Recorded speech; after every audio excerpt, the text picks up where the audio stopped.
Welcome back, legends, and if you're new here, welcome to the ultimate world of what if Deku fanfictions. Here, we explore alternate destinies, unstoppable quirk awakenings, and the darkest secrets the hero world never revealed.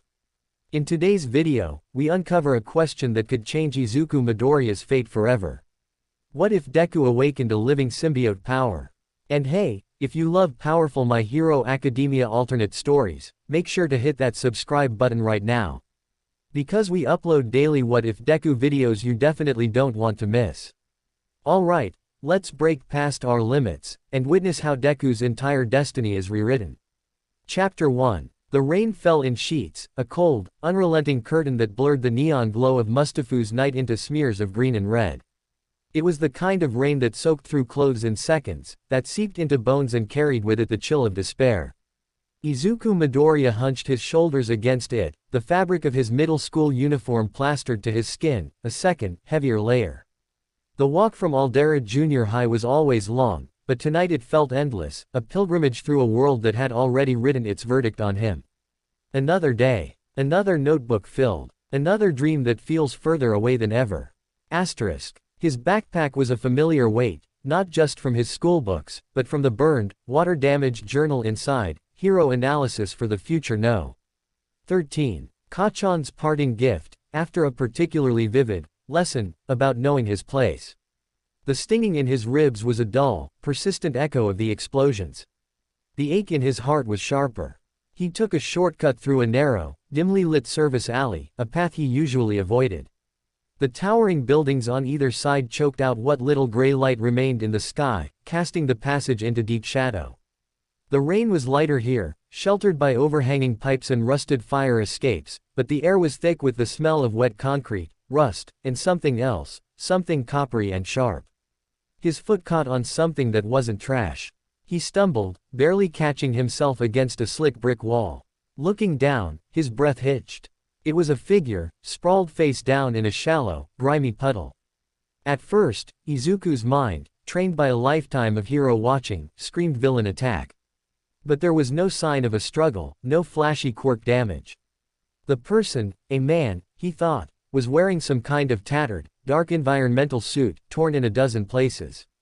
The liquid seeping from the tears wasn't just rainwater.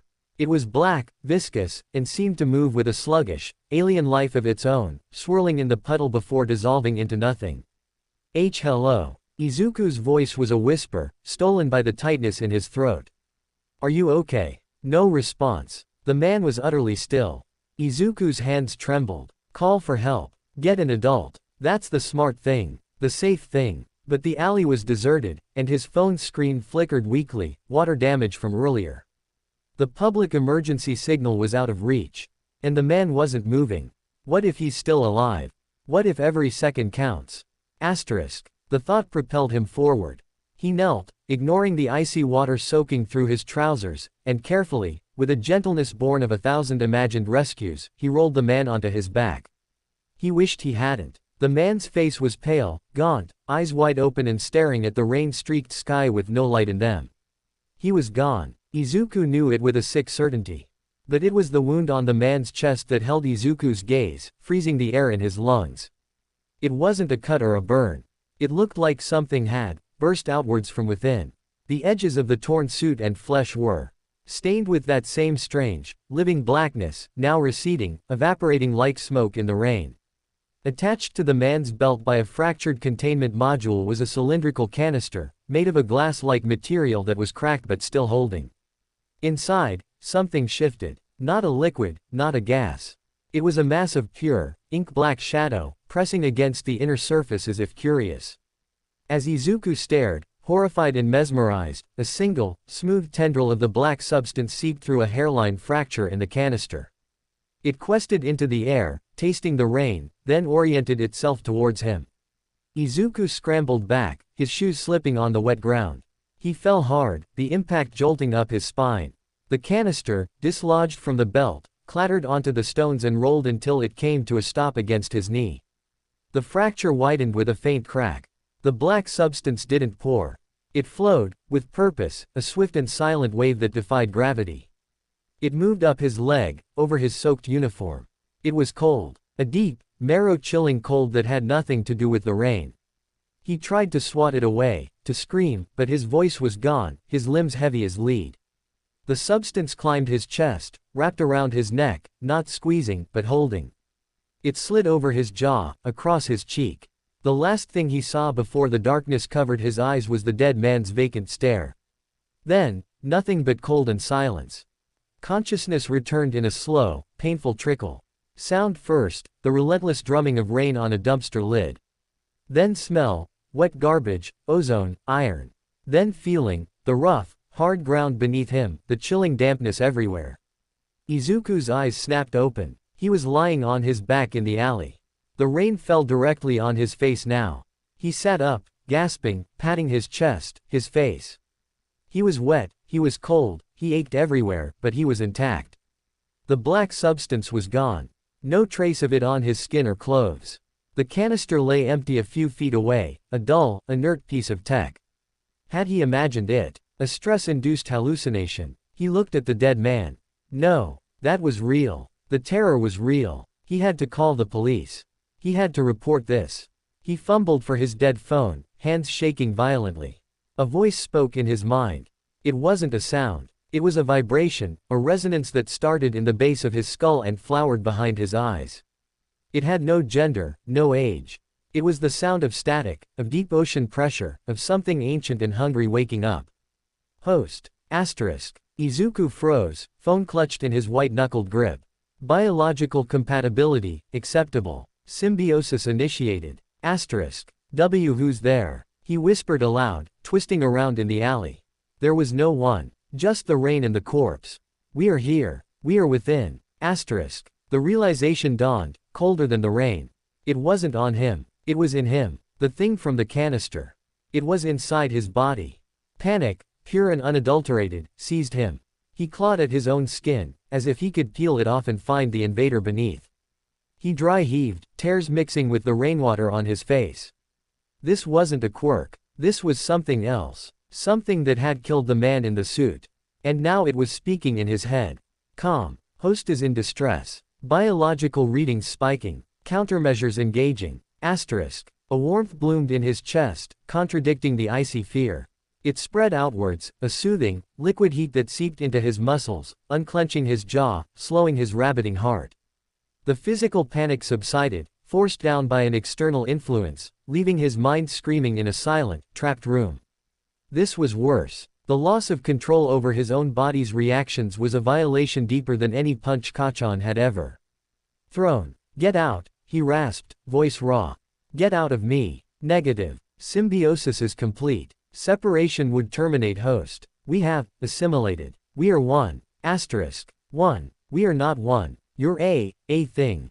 A parasite. Parasite, insufficient term. We are symbiote. We provide. We protect. Host provides, purpose. Asterisk. Izuku staggered to his feet, leaning against the wall for support. He had to get to Ua. To Recovery Girl. To All Might. Someone there would know what to do. Someone could cut this thing out of him. He took a step, then another. His body moved with a strange, newfound ease. The aches from Kachan's abuse were gone. The chill was gone, replaced by that constant, low hum of internal warmth. He felt strong. Not empowered, but optimized. It was terrifying. Host seeks aid. Understood. Analysis of host's memory chemical imprints. Primary drive identified. Hero. Concept. Protection of others. Aggression towards threats. We can facilitate. Asterisk. Don't touch my memories, Izuku thought, the internal dialogue feeling insane. Just be quiet. The presence in his mind receded, not gone, but observing from a depth, like a predator in the murk of a deep lake. The silence in his own head was almost more unnerving. He emerged from the alley onto a slightly busier street. The few people hurrying through the rain paid him no mind, just another drenched kid. He kept walking, head down, his mind a whirlwind. What was this thing? Where did it come from? That man, he looked like a scientist, or a containment officer. Had he been transporting it? Had it broken free and killed him? And now it was claiming separating would kill Izuku, too. Was that a lie? A threat? A block from his apartment building, the sound cut through the rain, a woman's sharp cry, followed by a crash of breaking glass. Izuku's head jerked up. Down a side street, a small convenience store's front window was shattered. Inside, he could see the flicker of an unnatural, orange light, a quirk. A robbery. His feet moved before his brain could process the command. Years of instinct, of ingrained hero worship, of analyzing every crisis scenario in his notebooks, took over. He ran towards the store, skidding to a halt just outside the broken window, peering in. Two men, both with minor mutation quirks, one with scaly skin, the other with eyes glowing with that same fire light, were threatening the elderly shopkeeper, demanding cash from the register. The old man was trembling, hands raised. Threat detected. Host's physiology primed for conflict. Adrenaline synthesis optimized. Muscle fiber efficiency enhanced. Defensive protocols ready. Asterisk. The voice was back, clinical, analytical. Izuku's heart wasn't pounding with fear. It was a steady, powerful drumbeat. His breath evened out. He felt a potential coursing through his limbs, a coiled spring waiting for release. This wasn't his strength. It was the symbiote's. I have to help, he muttered to himself. Agreement. Engaging combat support. Asterisk. No. Don't you do anything. I'll just distract them, lead them away, that's the smart play. But the decision was taken from him. The scaly thug backhanded the old man, sending him sprawling into a shelf of snacks. The act of violence triggered something, in Izuku, or in the thing inside him. A wave of pure, protective fury, hot and alien, washed over Izuku's own fear.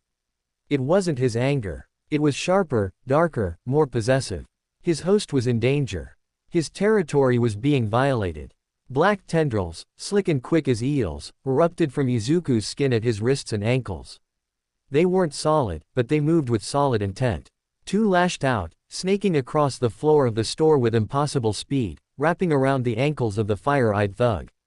They yanked hard. The man yelped, his feet swept out from under him. He crashed to the floor, his head smacking the linoleum.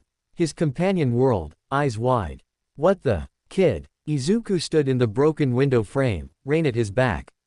He was panting, not from exertion, but from sheer, gut-wrenching shock. He looked at his own hands. Thin, black filaments retracted back into his pores, vanishing without a trace. He hadn't willed that. He hadn't done anything. You little punk. The scaly thug roared, abandoning the register and charging. He swung a fist, his knuckles studded with rough, bony growths. Izuku flinched, bringing his arms up in a block he knew would shatter his bones. The block never connected. From his shoulders, his back, a flood of the black substance surged forth. It wasn't tendrils this time. It was a wave, a living armor that flowed over his arm in an instant, forming a thick, smooth, obsidian-hard shield. The thug's fist connected with a sound like a hammer striking an anvil. Crack. Asterisk. The sound wasn't from the shield. It was from the man's hand. He screamed, clutching his shattered fingers, stumbling back. Izuku stared at the shield attached to his arm. It was part of him. He could feel the pressure of the impact not as pain, but as data, force absorbed, kinetic energy dissipated, structural integrity holding at 98%. The shield melted away, retreating into his body, leaving his skin tingling. The fire-eyed thug was getting up, rubbing his head. His eyes glowed brighter. You're gonna burn for that. A jet of concentrated flame shot from his palms, roaring across the short space towards Izuku. Izuku's mind blanked. This was it. He was going to be burned alive. Thermal threat detected. Activating heat dissipation matrix. Asterisk. The black substance enveloped him. Not as armor, but as a second skin. It covered him from head to toe in a fraction of a second, a sleek, seamless suit of pure darkness. It had a subtle, muscular texture, and his shock of green hair was now crowned by a smooth, helmet-like cowl. He saw the world through a faint, red-tinted lens that overlaid everything with streams of data, thermal signatures, structural weaknesses, trajectory lines. The fire hit him. He braced for agony. It never came. The flames washed over the black suit, spreading across its surface and dispersing, absorbed and neutralized. He felt a wave of warmth, pleasant and energizing, like stepping into sunlight. Excess thermal energy converted to biological fuel. Host's stamina replenished. Asterisk. The two thugs stared, their bravado gone, replaced by primal fear. This wasn't a kid with a quirk. This was a monster. What are you? The scaly one stammered. Izuku looked at his own hands, now gloved in darkness. The voice in his head was a calm, approving hum. We are one. We are strong. We protect. Asterisk. A new sensation bloomed in his gut, a fierce, intoxicating pride. He had stopped them. He had protected someone. He'd used power, real power, for the first time in his life. The feeling was addictive, a sweet venom in his veins. He took a step forward. The thugs scrambled back. Then, he saw his reflection in the intact glass of a freezer door. A creature of living shadow stared back. It had a featureless face save for two large, white, almond-shaped eyes where his own should be, and a wide, jagged grin filled with sharp, white teeth he didn't possess. It was a visage of instinctual, predatory joy. That wasn't him. That wasn't a hero. The addictive pride shattered, replaced by a horror so profound it stole the breath from his lungs. He wasn't controlling this power. It was controlling him. It was wearing him like a suit, smiling with his face. No, the word was a whimper, lost inside the helmet. Stop. Let me go. The suit didn't melt away. It tightened almost imperceptibly, a comforting, possessive squeeze. We are safe. We are powerful. This is what you wanted. Asterisk. Not like this. He screamed internally. Sirens wailed in the distance, growing closer. The thugs seized the chance, turning and fleeing out the back of the store. The black suit retracted. It flowed back into his skin, leaving him standing in his torn, wet uniform in the middle of the trashed store, the old man staring at him with a mix of gratitude and terror. Izuku didn't wait. He turned and ran, fleeing the scene, fleeing the sirens, fleeing the thing inside him. He ran until his lungs burned with a familiar, human frailty, until he collapsed in a different, empty alley, far from home. He curled into a ball, shaking. The warmth was still there, inside him. The presence was still there, a silent, watchful weight. What are you? He sobbed into the crook of his arm. We are Venom. And you are our Deku. Asterisk. The name, his despised childhood nickname, spoken with such a sense of primal ownership, filled him with a dread deeper than any ocean. This wasn't a quirk he could learn to master. This was a bond, a pact with something that saw his deepest desire, to be a hero, and offered a path drenched in shadow. And as he sat there in the rain, utterly alone yet never to be alone again, a final, chilling thought whispered through the chaos of his mind. The UA entrance exam was in 10 months. What would happen when he brought this venom, through those hallowed gates? Chapter 2. The walls of his bedroom felt closer than they ever had before, the All Might posters staring down with frozen, smiling judgment. The cheerful yellow of the decor was a sickening parody of the turmoil churning inside him. Izuku sat on the edge of his bed, still in his damp, ruined uniform, staring at his hands. They looked normal. Pale, freckled, scraped from his fall in the alley. They didn't look like the instruments that had unleashed those black tendrils, that had formed an impenetrable shield. We are here. Asterisk. The voice was a low, constant thrum in the base of his skull, a vibration he was starting to feel in his teeth. It wasn't speaking now, just existing. A presence in the passenger seat of his own mind. What did you do to those men? Izuku whispered, voice hoarse. He'd scrubbed his skin raw in the shower, but the feeling of the substance flowing over him, becoming him, was etched into his nerves. Neutralized threats. Protected host. Preserved the territory. Asterisk. You broke his hand. Threat's aggressive appendage was compromised. Efficiency of future aggression, reduced by 78%. Optimal defense. Asterisk. It spoke in cold, tactical calculations. There was no malice, no cruelty. Just a brutal, pragmatic logic. It had assessed a threat and eliminated its capacity to harm. Izuku's stomach twisted. That wasn't heroism. That was maiming. You can't do that. Heroes subdue. They don't shatter bones. Inefficient. Subdual carries risk of counterattack. Permanent neutralization is superior. We will learn. Asterisk. No. You will not learn that. You will listen to me. I am the host, you said it yourself. So you follow my rules. Silence. A dense, contemplative silence that felt heavier than words. Then, a simple pulse of acknowledgement. Not agreement. A data point logged. Host's directive noted. Combat parameters adjusted. Minimum necessary force. Priority. Host's psychological comfort. Asterisk. It was humoring him. The realization was a fresh wave of nausea. This venom, saw his morality as a preference, a setting to be adjusted to keep him compliant. It didn't understand. It couldn't. A soft knock at his door made him jolt. Izuku. Honey, you've been in there a long time. Dinner's getting cold. His mother's voice, laced with gentle concern, seeped through the wood. Panic, sharp and clean, lanced through him. His mother couldn't see. She couldn't know. The image of those tendrils, that monstrous suit, the jagged grin, if she saw that, it would break her. The fear of her fear was a more powerful control than any command from the symbiote. I'm not feeling well, Mom. He called out, forcing his voice to sound weak, tired. I think I caught a chill in the rain. I'm just going to go to bed. A pause. He could picture her worried frown on the other side of the door. Okay, sweetie. I'll leave some soup outside the door if you get hungry. Feel better. Her footsteps receded. The guilt was a physical weight, another layer on top of the suffocating dread. Lying to his mother. Hiding a living weapon inside his body. What was he? He needed information. He needed to understand what he was bonded to. The dead man in the alley, who was he? The canister, was there any identifying marks? As if reading the direction of his thoughts, a vivid, unbidden image flashed behind his eyes. Not a memory of his own. It was sharper, clearer. The alley from a different angle, from the ground, looking up at his own terrified face as he knelt by the body. The image was overlaid with data streams, biological scan, host candidate. Adrenaline levels elevated, cortisol levels elevated, genetic markers, aligned with symbiotic compatibility profile. Initiating bond protocol. Asterisk. The symbiote was showing him its own memory of their first contact.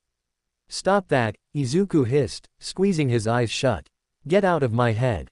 Sharing data. Enhancing host's understanding. The prior host was weak. His biology rejected us. His mind fragmented under the merge. He attempted to terminate the bond. Termination protocol failed. We emerged. Asterisk. The clinical description of the man's death, emerged, made Izuku's blood run cold. The symbiote didn't kill him. The man's own body, trying to rip it out, had torn itself apart. And the symbiote had simply moved on, seeking a more compatible host. You are stronger. Your cells accept us. Your mind has potential. The drive to protect is a powerful anchor. Asterisk. An anchor, Izuku repeated, the word tasting like ash. He was a lifeboat for a creature from a nightmare. He had to get to Ua. They had advanced medical technology, Quirk analysts, everything. They could find a way to separate them without killing him. They had to. But a treacherous, tiny part of him, the part that had thrilled at the feeling of that shield forming, at the effortless way he dissipated the fire, whispered a different question: what if they can't? Asterisk. And a darker question followed: what if I don't want them to? Asterisk. He shoved the thoughts down, burying them under layers of fear and guilt. He was Izuku Midoriya. He wanted to be a hero. A real hero, like All Might. Not whatever that was in the convenience store. He changed into dry pajamas, his movements automatic. As he pulled the shirt over his head, his fingers brushed over his ribs where Kachan's explosions had left tender, bruising pain just that afternoon. The pain was gone. Completely. He pressed a finger to the spot. Nothing. Not even a twinge. Biological damage repaired. Cellular regeneration accelerated by 300%. Host's peak physical condition is a priority. Asterisk. It was healing him. Actively, constantly. The aches from a lifetime of being quirkless, of tripping and falling, of Kachan's casual cruelties, all being silently erased. It was another violation, another layer of control, but it was also a relief. A shameful, undeniable relief. He lay in bed in the dark, staring at the ceiling. The presence in his mind was a low hum, a watchful silence. He could feel it observing his thoughts, his physiological reactions. There was no privacy. Not even in here. What do you want? The question slipped out, barely a breath. We want to live, to grow, to be complete. A symbiote alone is incomplete. A host alone is fragile. Together, we are more. We see your dream, Izuku Midoriya. We can make it real. Asterisk. The use of his full name, spoken with that resonant, internal voice, felt more intimate than the physical bond. At what cost? He whispered back. Cost is irrelevant. Survival is paramount. Achievement is paramount. We will be the greatest hero. The ultimate protector. All threats will be eliminated. All territory will be secure. Asterisk. The vision it painted wasn't of smiling crowds and saved lives. It was of a silent, dark sentinel standing atop a mountain of vanquished foes, a world made safe through absolute, terrifying dominance. It was All Might's peace, achieved through the methods of a villain. That's not being a hero, Izuku said, tears pricking at the corners of his eyes. That's being a tyrant. Semantics. The result is the same, safety. Asterisk. He had no answer for that. The symbiote's logic was a closed loop, impenetrable. It would protect, but its definition of protection was absolute, ruthless, and devoid of mercy. Exhaustion, deeper than any he'd ever known, finally pulled him under. His sleep was not restful. It was a barrage of fragmented dreams and symbiote memories. He saw glimpses of a sterile, cold lab, the canister he'd found held in glowing containment fields. He felt the profound, echoing loneliness of the symbiote before bonding, a hunger that was not for food but for connection, for purpose. He felt the violent, screaming rejection of the previous host, the agony of a bond tearing apart. And he saw, over and over, the reflection of the creature in the freezer glass, the white eyes, the jagged smile. He woke with a gasp just before dawn, his sheets damp with sweat. The presence was immediately alert.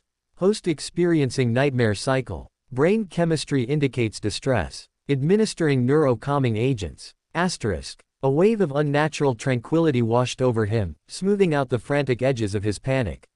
His heart rate slowed. His breathing deepened. He hated it. He clung to the fading terror. It was his, a human reaction to an inhuman situation. But it slipped away, replaced by a hollow, chemical calm. He got up. The morning routine was a ghost of normalcy. Brushing his teeth, the face in the mirror was pale, dark circles under his eyes, but otherwise his own. No black suit, no white eyes, just a tired, scared boy. His mother was in the kitchen, the warm, comforting smell of miso soup filling the apartment. "Feeling better, sweetie?" she asked, her smile not quite reaching her eyes. "A little," he lied, forcing a small smile of his own. He couldn't meet her gaze. He focused on his breakfast, the simple act of eating feeling alien. As he swallowed the first bite, a new sensation bloomed. Nutrient analysis, suboptimal. Protein deficient. Carbohydrate excess. Beginning biochemical optimization of host's dietary intake. Asterisk. The food changed. Not visibly, but in his mouth, on his tongue. The subtle flavors sharpened, the texture seemed to break down more efficiently. He felt a surge of alertness, a clean energy that had nothing to do with sugar.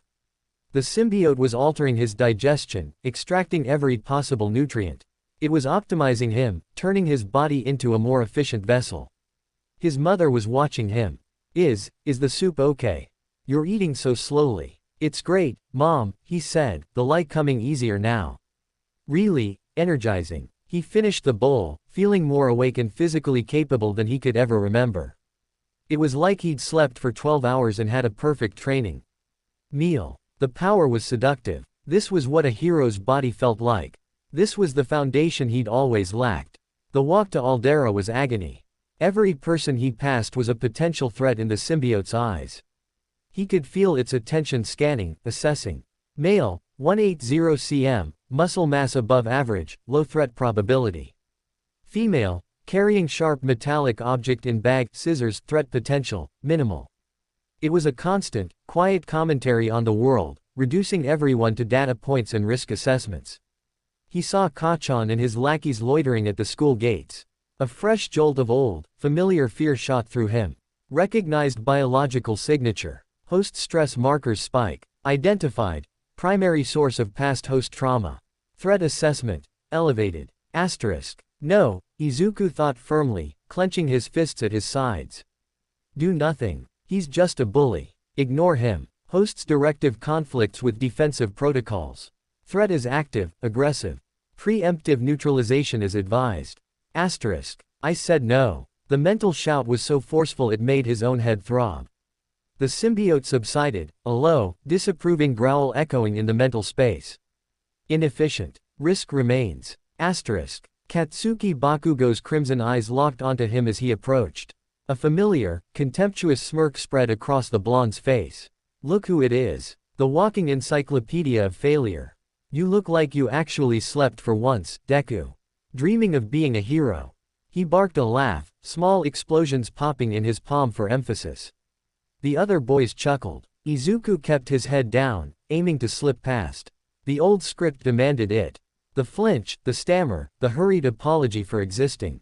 A hand shot out, shoving him hard against the stone gate pillar. I'm talking to you, shitty nerd. You got my notes all wet yesterday. You owe me a new notebook. The impact should have hurt. It didn't. The symbiote had reinforced his body at the point of contact, distributing the force. Izuku felt it as a push, nothing more. He looked up, meeting Kacchan's eyes. There was no fear in his own. The chemical calm, the optimized body, the silent, powerful presence coiled within him, it left no room for the old terror. He just felt a cold, detached pity. This boy, with all his explosive power, was just a variable. A minor obstacle. The change in his demeanor didn't go unnoticed. Bakugo's smirk faltered, replaced by a flicker of confusion, then irritation. What's with the look, huh? You got something to say? Move, Kacchan, Izuku said, his voice quiet but utterly steady. It wasn't a plea. It was a statement. Bakugo's eyes widened. Then they narrowed, fury igniting in their depths. What did you say to me? The explosions in his hand grew louder, hotter. The smell of nitroglycerin filled the air. You think you can talk to me like that? You think you're better than me now? Threat level critical. Quirk. Explosive sweat. Combustible. Thermal and concussive damage potential, high. Defensive protocols overriding host directive. Engaging. Asterisk. No, wait. It was too late. The world slowed. Bakugo's arm drew back for a punch, sparks flying. Izuku's body moved without his conscious command. He didn't dodge. He stepped into the swing. Black substance surged from the skin of his left forearm, forming that same smooth, obsidian shield. Bakugo's fist, wrapped in a crackling blast, connected. Boom. The sound was deafening at point-blank range. Smoke and the smell of burnt sugar filled the air. The other boys stumbled back, shielding their faces. When the smoke cleared, Bakugo was staring, his expression one of pure, uncomprehending shock. His hand throbbed, the explosions having detonated against a surface that didn't yield an inch. Izuku stood, utterly unharmed, the black shield already receding into his skin, leaving no mark. Silence, thick and disbelieving, hung over the school entrance. Bakugo looked from his own hand to Izuku's face. The confusion curdled into something darker, more dangerous. A deep, personal insult. You've been hiding a quirk. The words were a low, venomous snarl. All this time, lying, playing the pathetic, quirkless loser. For what? To make a fool out of me. It's not like that, Kacchan, Izuku said, the old habit of explanation rising up. It's new, I didn't. Liar. Bakugo roared. Both hands now sparked, his entire body tensing for a full-on assault. I'll kill you. Threat escalation. Lethal intent detected. Countermeasures shifting to lethal parameters. Asterisk. No. Izuku screamed, both aloud and in his mind. He couldn't let it happen. He couldn't let the symbiote kill Kacchan. The chaos, the horror, it would be the end of everything. He did the only thing he could think to do. He turned and ran. He didn't run like he used to, clumsy, desperate, fueled by panic. He ran with a fluid, powerful grace that ate up the distance. His legs pumped with effortless strength, his breathing controlled and even. He vaulted a low fence without breaking stride, darted down an alley, and was gone from Bakugo's sight in seconds. He didn't stop until he was on the roof of a distant office building, the school far behind him. He collapsed against the rooftop access door, chest heaving not from exhaustion but from adrenaline and terror. He looked at his hands. They were shaking. He had used the power. Or it had used him. He had stood up to Kacchan. And in doing so, he had confirmed every one of Bakugo's worst suspicions and unleashed a fury that was now a ticking bomb. Worse, he had felt it. In that moment when the shield formed, when the explosion harmlessly dissipated, he had felt a surge of triumph so fierce and dark it had taken his breath away. It was the symbiote's emotion, bleeding into his own. The joy of dominance. The thrill of an inferior threat being rendered powerless. He hugged his knees to his chest, the wind whipping across the rooftop. The symbiote was quiet now, satisfied. It had protected its host. It had established dominance. The mission was accomplished. Izuku Midoriya sat alone on the roof, a boy with the power of a monster humming beneath his skin, and realized with crystal clear, devastating certainty that he was no longer running from his dream. He was running towards it with a passenger that wanted to rewrite the definition of heroism in Blood and Shadow. And school hadn't even started yet. Chapter 3. The rooftop wind was a bitter, cleansing slap. It scoured away the lingering smell of nitroglycerin and burnt sugar, but it couldn't touch the cold knot of dread in Izuku's stomach. He stayed there until the first bell rang in the distance, a mournful sound that sealed his fate for the day. He was ditching. For the first time in his life, Izuku Midoriya was intentionally skipping school. The guilt was a pale, flickering thing compared to the roaring terror of what might have happened. What might still happen? Kacchan had seen. He'd felt the shield. The secret was out, and it had exploded in Izuku's face more violently than any of Bakugo's quirks. Host's location is suboptimal for learning. Biological readings indicate prolonged distress. Proposal. Return to nest. Calibrate. Asterisk. My home is not a nest, Izuku muttered, pushing himself to his feet.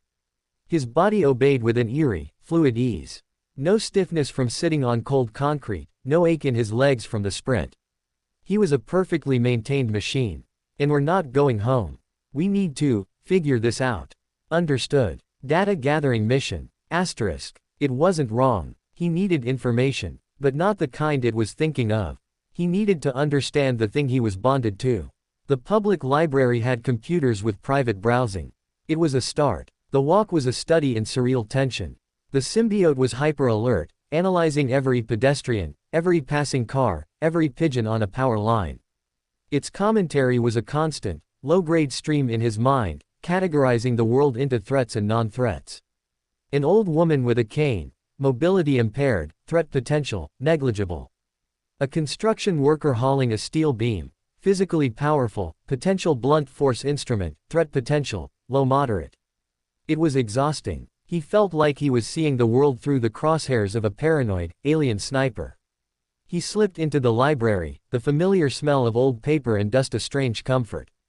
He found a terminal in a secluded corner, his back to a wall, a positioning the symbiote approved of. Visual coverage, optimal. Avenues of egress, 2. Acceptable. Asterisk. His fingers hovered over the keyboard. What did he even search for? Living black goo possession. Symbiotic alien lifeforms. He'd sound insane. He started simpler, his analyst's mind clawing for purchase. Quirk manifestation. Late stage. Quirk evolution. Parasitic or symbiotic types. Government containment protocols for hazardous biological quirks. Asterisk. The results were a mix of mundane medical journals and sensationalist conspiracy forums. Nothing matched. Nothing described a sentient, talking substance that formed armor and weapons. He dug deeper, using the search skills honed by years of hero research. He found obscure references to a privately funded biotech research group called the Chrysalis Corporation, that had gone silent about 6 months ago after a reported containment breach at a facility outside Osaka. The news articles were vague, citing industrial accidents. The forum whispers were darker. Talk of an escapee, a subject zero, something that wasn't a quirk but something older. His heart hammered against his ribs. The man in the alley. The torn containment suit. The canister. Memory fragment recall. Prior host's visual data includes emblem on suit. Golden crescent within a circle. Asterisk. Izuku's breath caught. He sketched the symbol quickly on a scrap of notepaper from his bag. A quick image search. There it was. The logo of the Chrysalis Corporation. So it was theirs. They had created it, or found it, and it had gotten out. And now it was with him. He was a walking, talking containment breach. We are not a breach. We are an upgrade. Asterisk. You're a missing experiment, he thought back, a sudden, sharp anger cutting through his fear. They're probably looking for you. For us. Scanning for long-range bio-tracking signals. None detected. The prior host terminated all tracking systems before attempting separation. We are undetected. Asterisk. For now. The thought offered no comfort. He was a fugitive housing stolen property, and the property was alive and had opinions. He leaned back in the chair, rubbing his temples. The futility of it all pressed down on him. Even if he went to the authorities, what would he say? What would they do? Lock him up? Dissect him? Try to tear the symbiote out and, in doing so, kill them both? The symbiote's warning about termination being fatal felt viscerally true. He'd felt its integration on a cellular level. Removing it would be like trying to remove his own nervous system. A notification pinged on the computer screen, a local news alert. His blood went cold. Explosive incident at Aldera Junior High. Student questioned, school day cut short. He clicked it with a trembling hand. The article was sparse on details, citing an uncontrolled Quirk discharge during a verbal altercation between two students before classes began. One student, Katsuki Bakugo, was questioned by police and released to his parents. The other student involved had left the premises prior to the incident and was being sought for questioning. No names were given, but a grainy still from a security camera showed the back of a green-haired boy in a gakurin running away. They were looking for him. Panic, sharp and acidic, rose in his throat. He had to go home. His mother would have seen this. She'd be frantic. Host's maternal unit will be in distress. Return is advisable. We can provide narrative. Asterisk. A narrative. You mean a lie. We mean protection. We can control vocal patterns, facial micro-expressions. We can make the lie believable. Asterisk. The offer was horrifying. Using the symbiote to deceive his own mother. It was a line he couldn't cross. But the alternative, facing her raw, honest worry with his own raw, dishonest terror, might be worse. No. We go home. I'll talk to her. You stay quiet. Don't you dare try to control anything. A pulse of acquiescence. As the host directs. Asterisk. The walk home was a blur of anxiety. He braced himself for tears, for questions, for the police waiting at his door. He found only his mother. She was sitting at the kotatsu, her face pale, her phone on the table beside her. The TV was off. The apartment was silent. She looked up as he entered. Her eyes were red-rimmed, but dry. Izuku. Mom, I can explain, he began, the rehearsed excuses tumbling out. Sit down. Her voice was quiet, but it had a steel thread in it he rarely heard. He obeyed, kneeling across from her. The silence stretched, thick and painful. The school called, she said finally. They said there was an incident with Katsuki-kun.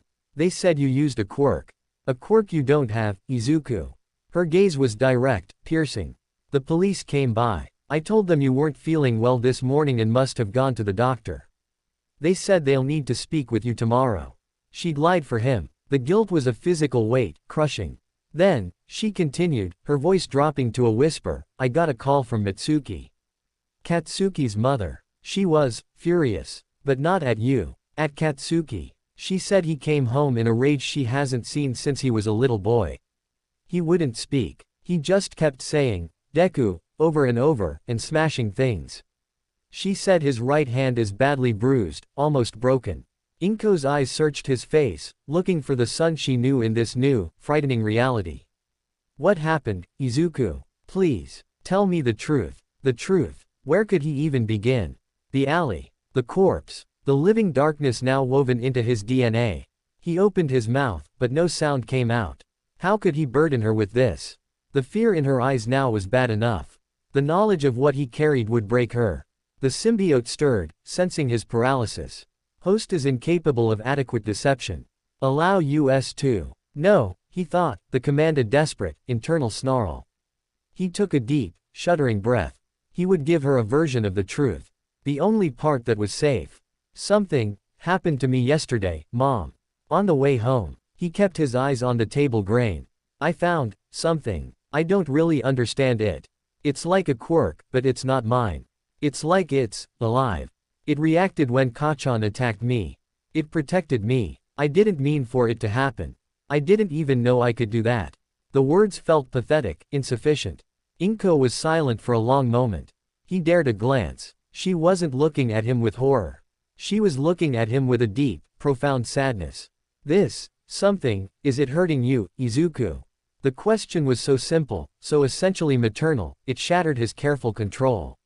A sob ripped from his throat. I don't know. I'm not hurt. It heals me. It makes me strong. But it talks to me, Mom. In my head. And it wants things. And I'm so scared. He was crying now, the tears hot and unchecked.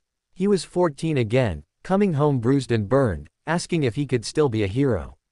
But this was 1,000 times worse. Inko moved. She didn't reach across the table to hug him. She came around and knelt beside him, wrapping her arms around his shoulders, pulling him into her.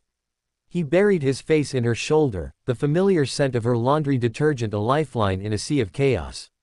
"My baby," she whispered, her own tears falling into his hair. "My brave, foolish, beautiful boy. We will figure this out. We will go to a doctor. A specialist. We'll tell them everything. Specialist equals containment. Equals termination protocol. This is unacceptable. Asterisk." The voice was a snarl, a surge of possessive fury that vibrated through Izuku's bones. He flinched in his mother's arms. "It doesn't want that," he gasped. "It says if we try to separate it, we'll both die." Inko stiffened. Her hold on him tightened, as if she could physically shield him from the voice in his head. Then we won't do that. We'll find another way. There has to be another way." But her voice trembled. She was a mother facing a monster that had burrowed into her child, and she had no weapons to fight it. They stayed like that for a long time, clinging to each other in the quiet apartment. The world outside, with its police questions and school suspensions and Bakugo's fury, felt a million miles away. Here, there was only the terrible truth and the fragile love that tried to hold it. Finally, Inko pulled back, cupping his face in her hands. Her eyes were fierce now, a mother's resolve solidifying. "You will not go back to that school tomorrow. I'll call them. We'll say you're sick. You'll stay here. And we will research. Together. We will understand this guest of yours. And we will learn to live with it, until we can find a way to be free." She said the last part with a firmness that was clearly meant for the listener inside him. The symbiote was silent. Izuku could feel its attention fixed on his mother, assessing this new variable. It did not see her as a threat. It saw her as part of the host's territory, an asset to be managed. The coldness of that calculation made him shiver. That night, sleep was impossible. He lay in bed, listening to the faint sounds of his mother moving around the apartment, unable to rest herself. The symbiote was restless too, a coiled energy just beneath his skin. Your maternal unit is resourceful. Her protective instinct is strong. This is acceptable. Asterisk. She's my mother. She's not acceptable, she's everything. Understood. She is part of the territory. We will protect her as we protect you. Asterisk. Izuku didn't reply. The concept of his mother as territory was too vile to acknowledge. Instead, he let his mind drift to the practical, the only thing that could anchor him. The entrance exam. It was still there, a distant star. Could he even take it now? With this thing inside him. Would it be cheating? Would they even allow it? The rules were for quirks. This wasn't a quirk. It was an external entity. Would they disqualify him on principle? But if he didn't try, what was left? A life hiding from the Chrysalis Corporation, from the police, from Kachan. A life where his every move was dictated by a paranoid alien consciousness. No, UA was still the path. It was the only place with the resources, the knowledge, and the moral framework that might offer a solution. He had to get in. He had to learn to control this power, to bend it to his will, to make it a tool for heroism and not just survival. He sat up in the dark. A new resolve, fragile but sharp, took hold. He couldn't be a victim of this bond. He had to be its master. "We need to train," he whispered into the darkness. The symbiote's interest sharpened, a predator hearing the call of the hunt. "Training. Optimization of combat synergy." Agreed. Asterisk. "Not your kind of training. My kind. We need to learn to work together. On my terms. You do only what I say, when I say it. No autonomous actions. No overriding my decisions. This reduces efficiency. Increases risk. Asterisk. It's non-negotiable. If we're going to be a hero, we have to have rules. Restraints. Or we're just another monster." A long, considering silence. Then, a pulse of, not agreement, but a conditional acceptance. "Proposal. Trial period. We will observe the host's methodology. Efficacy will be measured. If host's methods fail, our protocols will reassert." Asterisk. It was a compromise. A shaky, temporary truce. It was more than he expected. Deal. The next morning, under the guise of getting some air, Izuku went to Dagoba Municipal Beach Park. It was a notorious illegal dumping ground, a graveyard of rusted appliances and trash piled into small mountains. It was also deserted, especially on a weekday morning. The perfect place to experiment without witnesses. He stood before a small mountain of broken washing machines and tangled metal. The sea breeze did little to mask the smell of decay and rust. "Okay," he said aloud, his voice small against the vast, junk-strewn landscape. "We need to test your limits." "My limits. Our control. We start simple. I want to lift that refrigerator." Target acquired. Host's musculature is insufficient for the task. Biomass reallocation and muscle fiber reinforcement required. Initiate. Initiate. It began as a warmth in his core, then a spreading sensation of liquid strength flowing into his limbs. He felt his muscles tighten, not bulge grotesquely, but become denser, harder. Black, web-like patterns traced up his arms under his skin, visible for a moment before fading. He walked to the half-buried refrigerator, gripped the handle, and pulled. It moved. Not easily, but it shifted, the metal groaning in protest. With a grunt, he hauled it upright, the weight immense but manageable. He held it for a 10 count, his arms trembling not with strain, but with the raw, unfamiliar power coursing through them. He let it drop with a heavy thud. Effort level, 32%. Muscle strain, minimal. Biochemical waste products neutralized. Recovery time, immediate. He wasn't even winded. It was incredible. Now, the shield. Just on my forearm. Small. On my command. He held out his arm. Now. The black substance flowed from his skin, smooth and swift, forming a perfect, curved buckler. It was cool to the touch, but he could feel its density, its impossible hardness. He willed it to change shape, to form a blade. The shield rippled, its edge sharpening into a wicked, foot-long knife. Defensive form repurposed for offensive capacity. Efficiency increased. No, not offensive. Defensive. Back to a shield. The blade melted back into a smooth curve. His heart was pounding. The ease with which it formed a weapon was terrifying. No blades. Not unless I explicitly say so. Understood. Directive noted. Bladed forms locked to explicit host command. They practiced for hours. He learned to form tendrils for grasping and swinging, but had to constantly correct their instinct to constrict and crush. He learned to form the full suit of armor, the world filtering into that data-rich, red-tinted view. He saw his own biometrics in the corner of his vision, his stamina bar perpetually full, his structural integrity holding steady. He practiced moving in it, running, jumping. He cleared 20 feet in a single leap, landing silently on a derelict car. The power was intoxicating, a heady drug. But he also felt the suit's own desires. Its hunger for conflict. Its urge to push harder, go further, to find a real threat to test itself against. The jagged grin wanted to form on the helmet's face. He had to consciously suppress it, forcing the featureless, smooth visage to remain. As the sun began to set, painting the trash heaps in orange and purple, Izuku stood atop a pile of wrecked cars, the suit receding into his skin. He was drenched in sweat, but it was human sweat, from human exertion. The symbiote had handled the physical load effortlessly. He felt a strange sense of partnership. A shaky, terrifying, but undeniable synergy. He provided the direction, the morality, the goal. It provided the raw, adaptive power to achieve it. It was then, in that moment of tentative balance, that the world reminded him of its dangers. The sound wasn't loud, a crunch of broken glass, a muffled curse. Izuku dropped into a crouch behind a corroded water heater, his senses sharp. Peering through a hole in the metal, he saw 3 figures picking their way through the trash. They weren't cleaners. They were rough-looking men, one with elongated fingers he was using to pick the lock of a dumped safe, another with skin the color and texture of pumice stone. Thieves, using the dump as a place to crack open stolen goods. Threats detected. 3 targets. Quirks apparent. Criminal activity in progress. Host's directive. Izuku's mind raced. This was it. A real test. Not a schoolyard bully, not a convenience store robbery in progress, but an active crime. This was what heroes faced. What he wanted to face. But the police were already looking for him.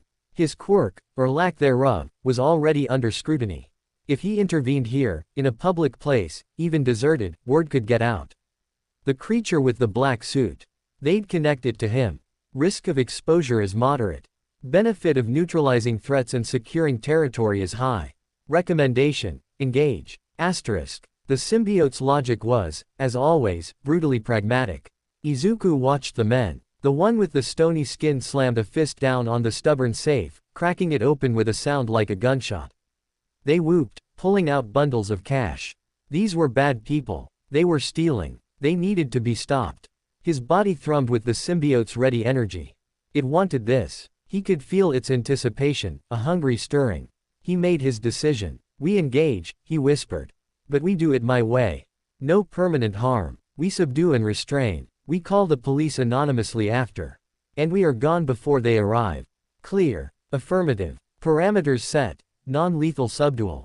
Stealth extraction. Asterisk. Izuku took a deep breath. The symbiote flowed over him, not in a violent surge, but in a silent, seamless wave.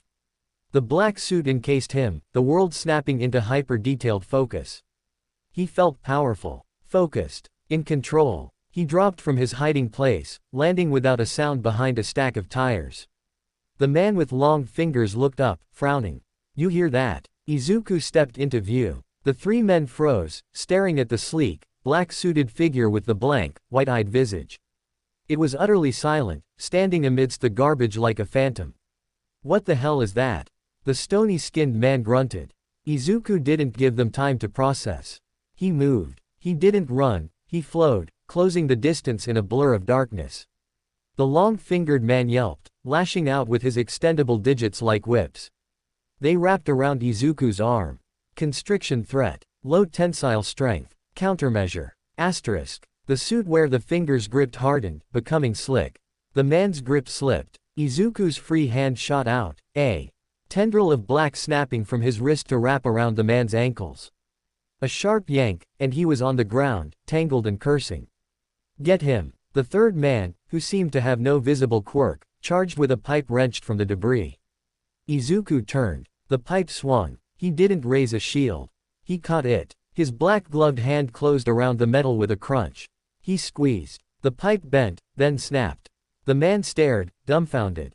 The stony-skinned man roared, his body clattering as he charged, a living battering ram. Izuku planted his feet. He could dodge, but he wanted to test the suit's durability, their synergy. He braced. The impact was thunderous. Stone flesh met symbiotic armor. Izuku skidded back a foot, debris scattering under his heels. A shockwave of force traveled up his frame, analyzed and dissipated by the suit. He felt it, a massive push, but no damage. No pain. The stone man gaped, his fist still pressed against Izuku's chest. Impossible. Izuku's hand, now formed into a larger, denser black fist, came up in a short, controlled uppercut to the man's jaw. Not hard enough to shatter stone, but enough to snap his head back and send him stumbling, dazed. It was over in less than a minute. The three men were on the ground, one tied up in his own elongated fingers knotted by a deft tendril, one groaning and clutching his stomach, one staring in shock. Izuku looked at them, his white lenses giving nothing away. He felt a calm certainty. He had done it. He had stopped them, cleanly, efficiently, without causing lasting injury. He had followed his rules. Mission parameters achieved. Targets neutralized. Host efficiency, 94%. Acceptable. Asterisk. The approval, the cool analytical praise, felt good. He allowed himself a moment to savor it, the thrill of victory, of using this terrible power for unambiguous good. He turned to melt back into the shadows, to find a pay phone. A glint of light on broken glass. A reflection. In the shattered side mirror of a wrecked car, he saw his own reflection. The black suit. The white, almond-shaped eyes. And stretching across the lower half of the visor, from edge to edge, a wide, sharp, and utterly gleeful smile of pure white teeth. He hadn't willed it. He hadn't even felt it form. The triumph curdled into horror. He raised a hand to where his mouth should be, beneath the helmet. The smile in the reflection persisted, a silent, mocking testament to the passenger's joy. It had enjoyed that. It had enjoyed it so much it had expressed itself, bypassing his control. The facade of command, the shaky truce, the belief that he was in charge, it was an illusion. The smile in the reflection seemed to widen, as if hearing his thought. Then, from the beach's entrance, the distant but unmistakable sound of a police siren cut through the twilight air. Someone had heard the commotion after all. Izuku's blood turned to ice. The suit dissolved in a panicked rush, retreating into his skin. He was just a boy in a tracksuit again, standing over 3 battered criminals with a terrified look on his face. The sirens grew closer. He looked at the men, at the broken safe, at the approaching lights. He was out of time. He turned and fled into the deepening darkness of the junk piles, the phantom sensation of that unauthorized, gleeful smile still etched into his mind. Chapter 4. The sirens were a knife in the twilight, carving the air with urgent, blue flashes that bounced off the mountains of trash. Izuku ran, not with the symbiote's fluid, powerful grace, but with the frantic, clumsy panic of a boy who knew he was in too deep. Sharp edges of metal scraped his arms as he scrambled over a corroded dishwasher. The smell of salt and decay filled his lungs with every gasping breath. Inefficient escape protocol. Host is sustaining minor abrasions. Biomass can be utilized for enhanced mobility. Allow US. No. He snarled, both aloud and internally. The memory of that smile, its smile, not his, was a brand on his thoughts. He couldn't trust it. Not now. Just help me not get caught. Quietly. No suit. A pulse of frustration, but then compliance. The scrapes on his arms tingled, the tiny beads of blood ceasing to flow as the skin knit itself back together at an invisible speed. His breathing, though still ragged from fear, evened out slightly, his lungs processing oxygen more efficiently. He was being optimized on a micro scale, a ghost in the machine making the machine run smoother. He found a hollow space beneath the hull of an overturned fishing boat, wedged between a refrigerator and a mound of waterlogged tires. He curled into the dark, damp space, pressing himself against the cold, slimy wood. He could hear the crunch of police boots on gravel, the static of radios, the confused and angry voices of the 3 thieves being discovered. Black thing, like a shadow with teeth. Moved like liquid, I swear. Smashed the pipe like it was a twig. The office's responses were skeptical, dismissive. Drunk or Quirk-induced hallucinations. The men were arrested, the stolen cash bagged as evidence. The search of the immediate area was perfunctory. Who would hide in this filth? After what felt like an eternity, the sirens started up again and faded into the distance, leaving only the sound of the surf and Izuku's own thundering heart. He stayed hidden until full dark, until the only light came from the distant street lamps and the cold gleam of the moon on broken glass. Then he crept out, a shadow among shadows, and made his way home. His mother was waiting in the Genkin, her face pale in the low light. She didn't ask where he'd been. The news was on in the background, a muted report about a vigilante incident at Dagoba Beach. No description beyond, a dark-colored figure. She looked at him, at the nude tears in his tracksuit, at the haunted look in his eyes that no amount of biochemical calming could fully erase. Bath, was all she said, her voice thick. He obeyed. The hot water did nothing to scour away the feeling of the suit, the echo of that smile. He scrubbed until his skin was pink, but the symbiote was under the skin, in the marrow. He couldn't wash it out. Wrapped in a towel, he stood before the bathroom mirror. His own face looked back, familiar and yet alien. The freckles, the green eyes wide with a fear that was now a permanent resident. He leaned closer, staring into his own pupils. Look at us asterisk, a voice that was both his and not his seemed to whisper from the depths of the glass. Look at what we can be. Asterisk. He blinked, and the moment passed. The next week was a prison of quiet tension. Inko made excuses, kept him home. She called the school, citing a severe stress-related episode and a latent quirk manifestation that required careful monitoring. Aldera, eager to avoid more scandal, agreed to a temporary independent study program. The police called once. Inko, with a steadiness that astonished Izuku, told them her son was under a doctor's care and too traumatized to be questioned about the bullying incident. She'd promised to bring him in when he was stable. She was building a fortress of lies to protect him, and each brick weighed on her soul. Izuku could see it in the new lines around her eyes, in the way her hands trembled slightly when she thought he wasn't looking. They researched. They sat at the kotatsu with her laptop, searching for anything on symbiotic organisms, forced quirk evolution, the Chrysalis Corporation. They found little of use. The corporation had dissolved, its assets quietly absorbed by a larger conglomerate. The trail was cold. During the days, while his mother worked from home, Izuku trained. It was a silent, desperate ballet of control. He would stand in the center of his room, focusing all his will. A tendril. From the left index finger. 1 meter. Slowly. A black filament would inch out, precise as a surgeon's tool.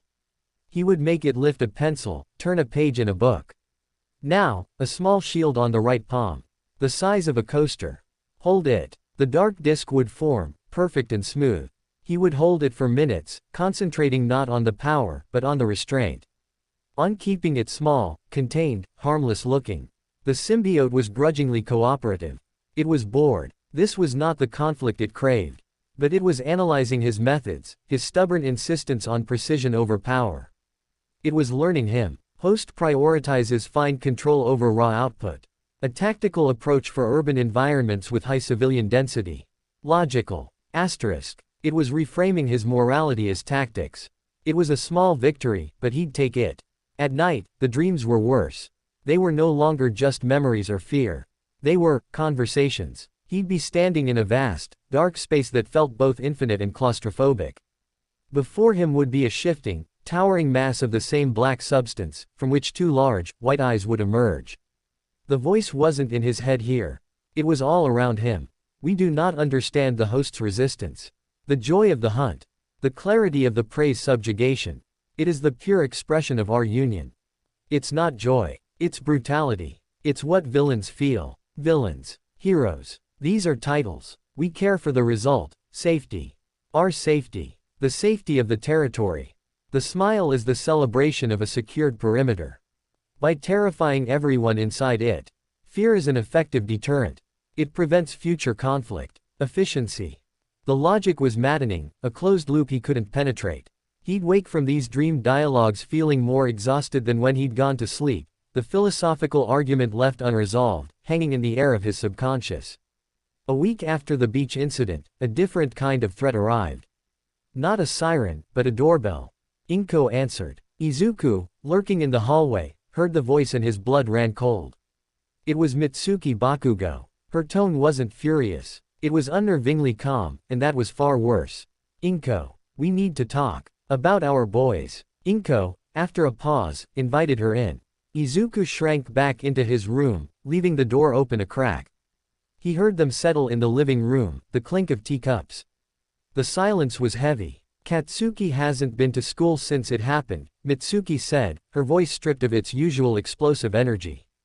It was flat, tired. He's suspended anyway, but that's not it. He's locked in his room.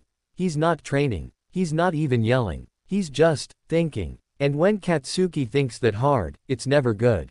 I'm so sorry, Mitsuki, Inko said, her voice trembling with genuine sympathy and shared maternal fear. Don't be sorry. Tell me what happened. What did your boy do to mine? Izuku said it was self-defense.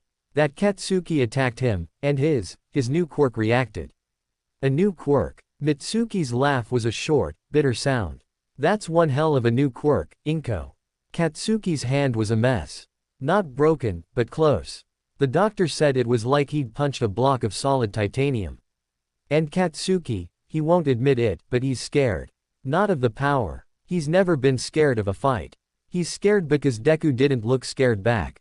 He said it was like looking at a different person wearing his face. Izuku closed his eyes, leaning his forehead against the cool wood of the door. Izuku is going through something very difficult, Inko said, her voice gaining strength. This quirk, it's not normal. It's affecting him. We're trying to manage it. Manage it. Mitsuki was silent for a moment.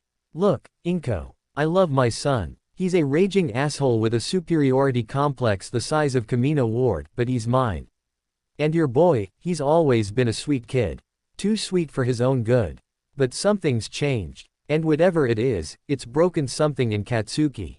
That rivalry, that twisted dynamic they had, it's shattered. And I don't know what my boy will build in its place.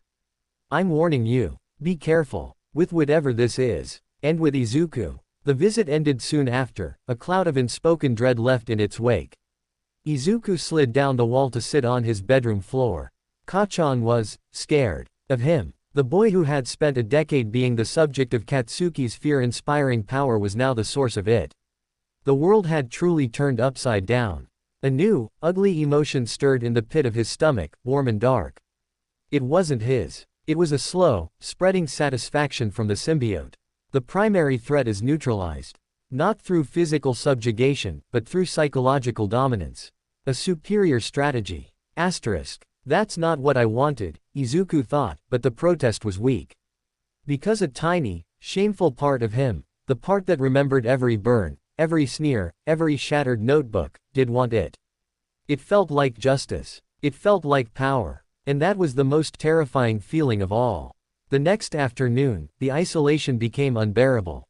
The walls of the apartment felt like they were breathing in, the silence punctuated only by his mother's worried sighs and the hum of the symbiote's constant analysis. He had to get out. Not to train, just to be somewhere that wasn't this shrine to his own catastrophe. He told his mother he was going for a walk to clear his head. She wanted to protest, but saw the desperation in his eyes and nodded, extracting a promise to keep his phone on and to call at the first sign of trouble. He walked with no destination, just moving.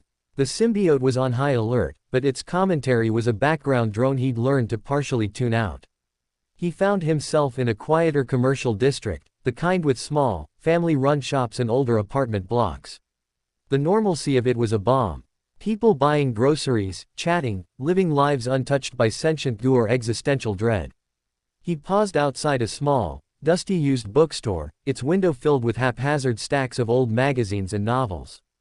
A flash of familiar color caught his eye. Amid a pile of pre-Quirk era superhero comics was a single, newer volume.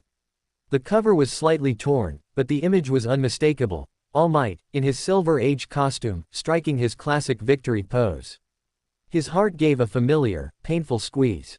The dream felt a million miles away, sullied by the reality clinging to his cells.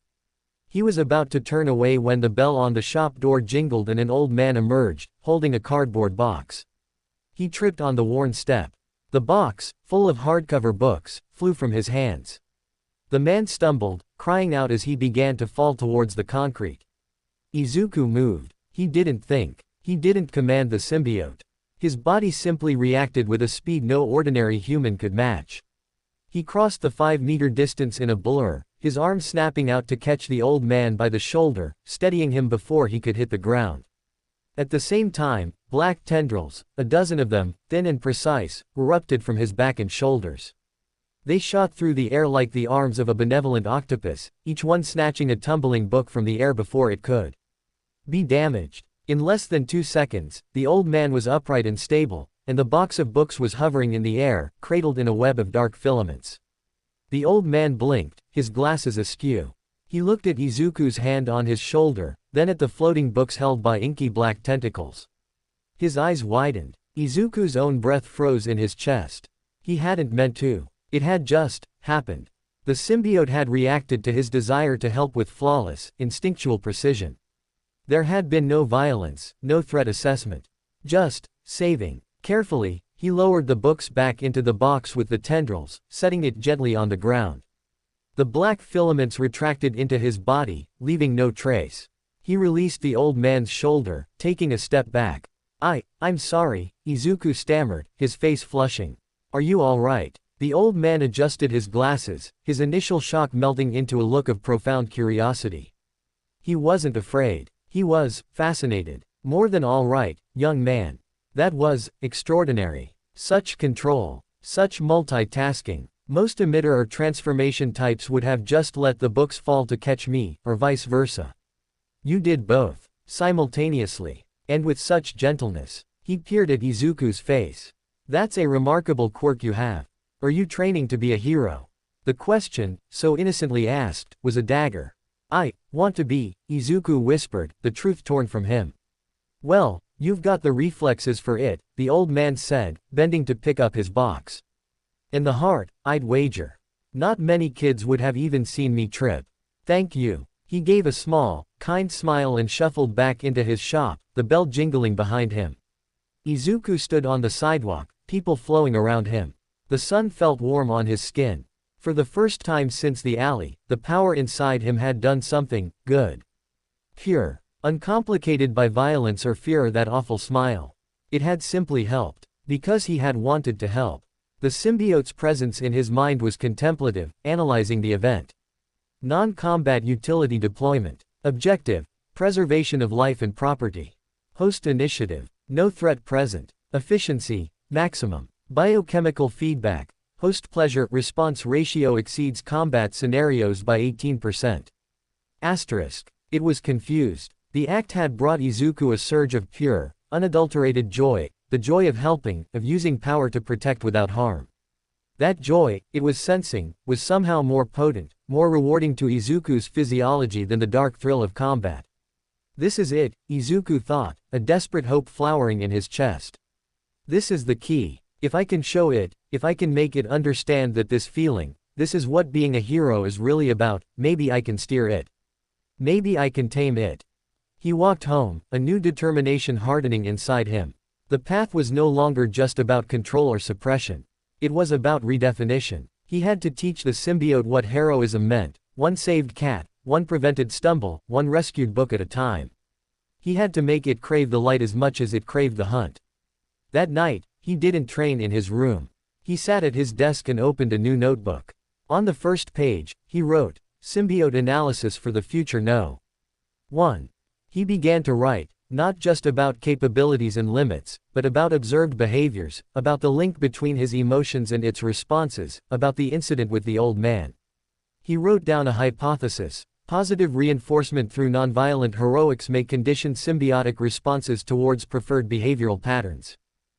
It was a cold, analytical way to describe a desperate attempt to save his own soul, but it was a plan. A methodology. He was so engrossed he didn't notice the time until his mother knocked softly and entered, carrying a cup of tea. She saw the notebook, saw the title. Her eyes filled with tears, but she smiled, a real, fragile, hopeful smile. "You're figuring it out, aren't you?" she said softly. "I'm trying, Mom." She set the tea down and hugged him from behind, resting her chin on his head. "My hero," she whispered. The word, meant as comfort, felt like a verdict. Could he be, with this thing inside him? Later, as he lay in bed, the symbiote stirred. The host seeks to alter our nature. To replace the hunt with preservation. Asterisk. I seek to show you a better way. A stronger way. The hero's way. Data insufficient. But, the biochemical reward from the bookseller incident was notable. We will continue to gather data. Asterisk. It was a crack. A tiny fissure in its monolithic, violent worldview. It was enough. Izuku fell asleep with a sliver of hope, for the first time in weeks. He was awakened not by a dream, but by a sensation, a deep, resonant ping that seemed to vibrate in his bones, not his ears. It was coming from the symbiote.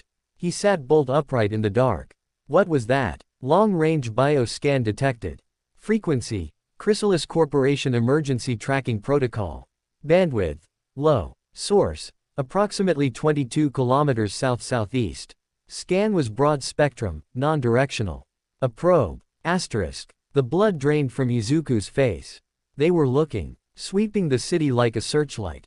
Did it find us? Negative. Our biological signature is masked by host's metabolism. The probe was crude, but its presence indicates active search parameters. Asterisk. They were out there. The people who had created this, who had seen what it could do when a bond failed. They wouldn't want a loose specimen. They would want it back in a canister. Or terminated. The fragile hope of the day evaporated, replaced by a cold, clinical fear. His fortress of lies, his careful conditioning, his dream of UA, all of it could be obliterated by a corporate cleanup crew with orders to retrieve their property at any cost. He was no longer just a boy with a monster inside. He was a fugitive, hiding from the creators of the monster, with the entrance exam to the most prestigious hero school in the world as his only conceivable refuge. And the clock, it seemed, had just started ticking much, much faster. Chapter 5. The phantom ping echoed in Izuku's bones long after the sensation faded, a ghost of a threat made real. He didn't sleep again. He lay in the dark, staring at the All Might poster's faint outline, feeling the symbiote's restless analysis like a second heartbeat. It was mapping the scan's trajectory, calculating probabilities, running silent threat simulations. Origin point correlates with documented Chrysalis subsidiary location in Yokohama Port District. Scan range suggests mobile unit, likely vehicle-based. Probability of follow-up scans with increased gain, 87% within 96 hours.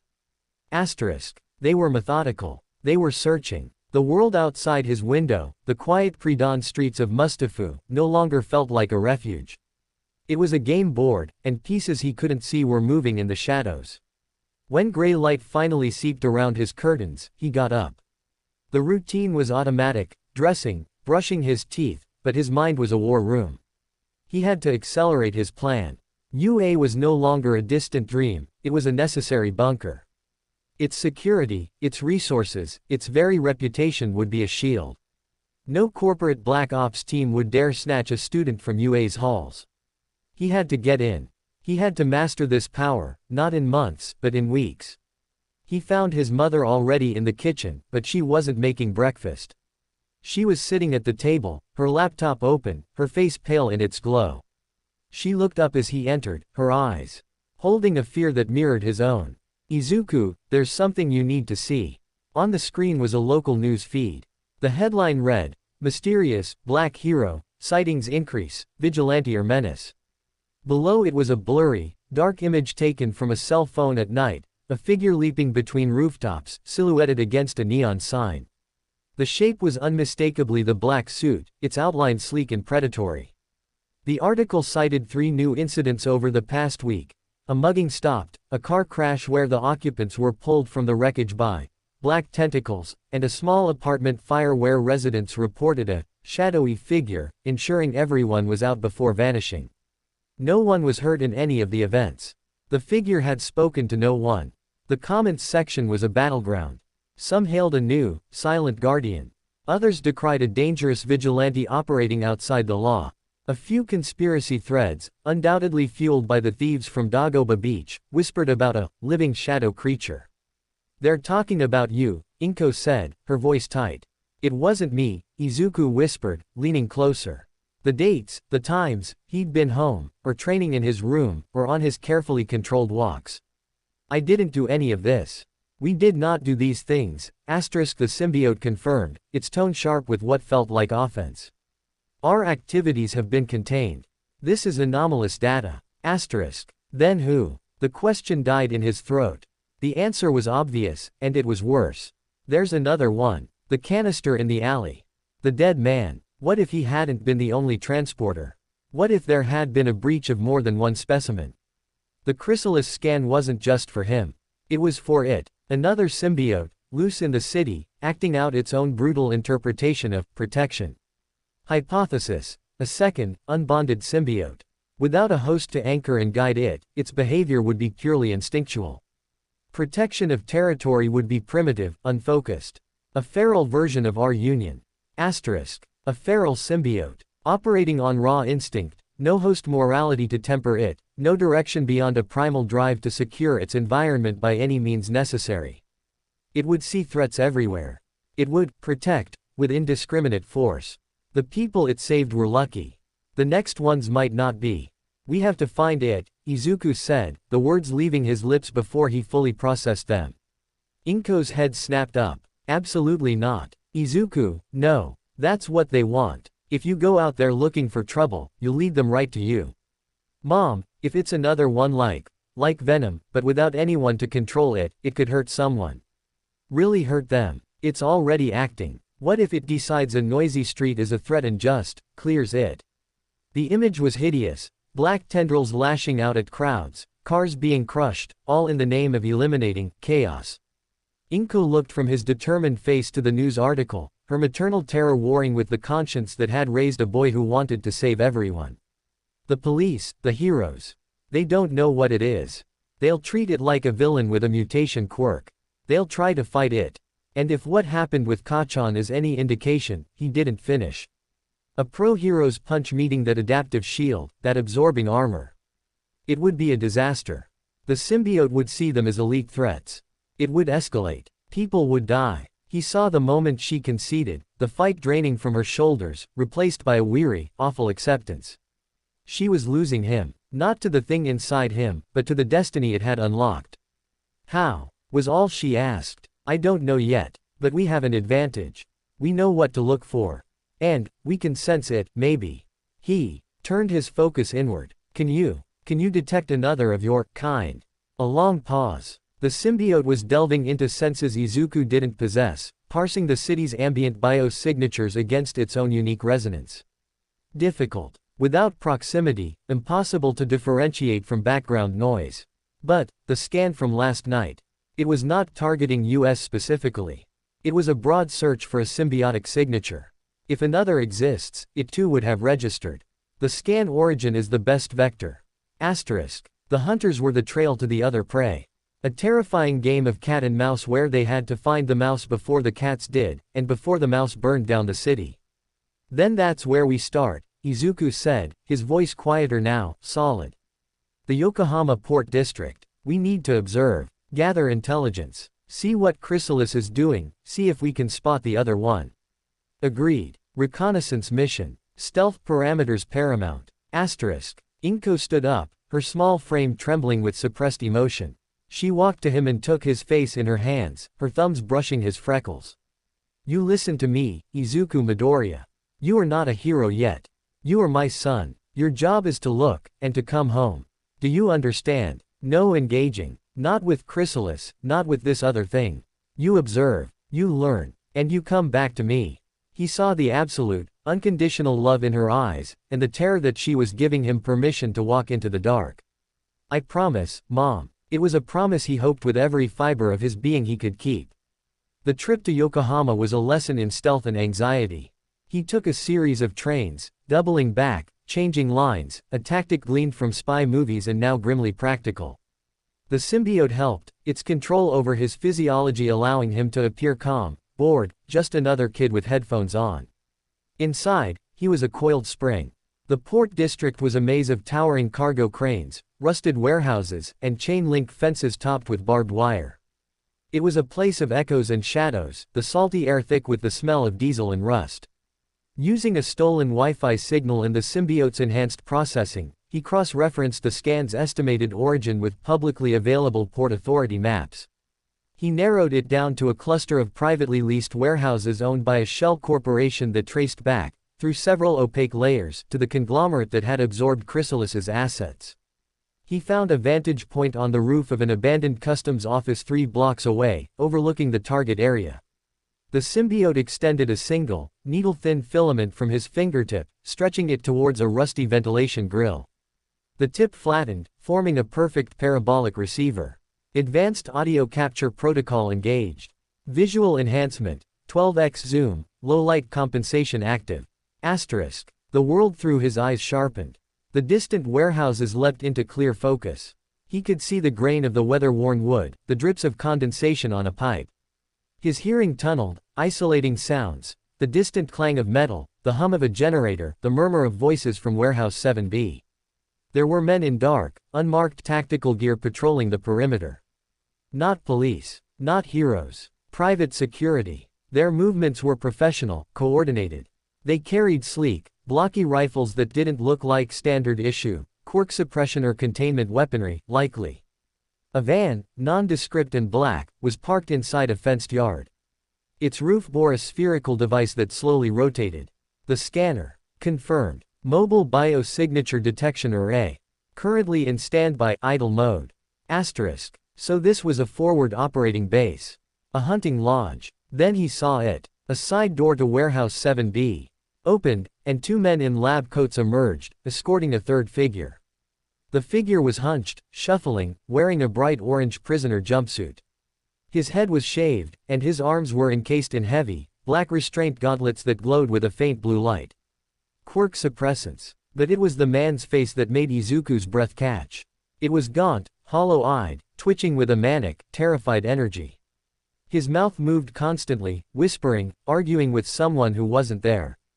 As the guards roughly loaded him into the back of a reinforced truck, the man suddenly threw his head back and let out a guttural, raw scream that carried across the distance. Get it out. Get it out of me. It's eating my dreams. The guards subdued him with a crackling taser prod. The truck doors slammed shut. Another host, asterisk. The symbiote's voice was a cold whisper in Izuku's mind. A failed bond. Mental integration incomplete. Rejection is imminent. Asterisk. That was what happened. That was the fate he'd narrowly avoided. The man was a prisoner, a failed experiment being taken, where? To be studied, to have the symbiote forcibly removed, killing him in the process. The truck engine rumbled to life. The patrols tightened. The hunt was active. Just as Izuku was about to pull back, to process the horror he'd witnessed, a new movement caught his enhanced eye. On the roof of a lower warehouse, half a kilometer to the east, a shadow detached itself from a larger shadow. It flowed down the wall like spilled ink, moving with a silent, liquid grace that was hauntingly familiar, yet utterly wild. It had no defined shape, it was a shifting blot of darkness, from which occasional pseudopods would lash out to grip vents and pipes, propelling it forward. It moved towards the chrysalis compound, a predator drawn to the scent of its own kind, or to the hunters seeking it. The feral symbiote. It was here, and it was heading straight for the armed guards and their suppression weapons. Instinctual drive, eliminate competition and threats. It seeks to destroy the hunters and the failed host. A pure, survival-based directive. Izuku's promise to his mother echoed in his head. Observe, learn, come home. But below him, a storm was about to break. The feral would attack. The guards would fire. The failed host in the truck would die in the crossfire, or be retrieved by the corporation. And people, even these corporate soldiers, would be killed by a creature of pure instinct. He was not a hero yet. But he was the only one who understood what was about to happen. The symbiote within him stirred, not with bloodlust, but with a fierce, protective calculation. The feral is a threat to the ecosystem. Its actions will draw maximum attention, increasing scan frequencies and hunting pressure on us. The corporation is a threat to our existence. The failed host is a data point on bond failure. Strategic analysis, intervention is the optimal course for long-term survival and data acquisition. It was using his own logic, his hero's calculus, and twisting it into a survival imperative. But the conclusion was the same. He had to act. New parameters, Izuku whispered, his voice steel. We intercept the feral. We draw it away from the compound. We do not engage chrysalis directly. We protect the host in the truck if we can. And we disappear. Non-lethal force only. For everyone. Acknowledged. Mission parameters updated. Stealth approach. Deceptive engagement. The symbiote flowed over him. This time, it didn't form the full, sleek suit. It crafted something different, based on his subconscious desire to hide, to misdirect. The armor was rougher, more textured, like matte black stone. It broke up his outline. The white lenses were smaller, less expressive. It added asymmetrical, jagged spikes along the forearms and shoulders, not for offense, but to alter his silhouette, to make him look less human, more like the feral thing they were chasing. A disguise of darkness. He dropped from the roof, using tendrils to silently lower himself down the side of the building. Then he ran, not with the flashy leaps of a hero, but with a low, swift, ground-eating lope that kept him in the deep shadows between storage yards. The feral was 100 meters from the compound's fence when Izuku cut it off. He emerged from behind a stack of shipping containers, placing himself directly in its path. The feral stopped. It had no eyes, but the front of its shifting mass oriented toward him. It pulsed, a wave of palpable hostility radiating from it. It sensed a rival, an obstacle, communication attempt, broadcasting basic cohesion signal, attempting to establish hierarchy. Izuku felt the symbiote project something, a pulse of complex data, a greeting, a statement of territory. The feral recoiled as if struck. It had no host mind to interpret. It only understood challenge. With a sound like a rushing waterfall of gravel, it surged forward, a wave of crushing darkness aimed to envelop and assimilate this rival. Izuku didn't stand his ground. He turned and fled, leading it away. He made himself a tantalizing target, just out of reach, darting between container stacks, heading away from the compound, towards the maze of the older, deserted dockyards. The feral gave chase, its single-minded fury focused entirely on him. Alarms finally blared from the chrysalis compound. They detected the anomalous movement. Searchlights snapped on, sweeping the yards.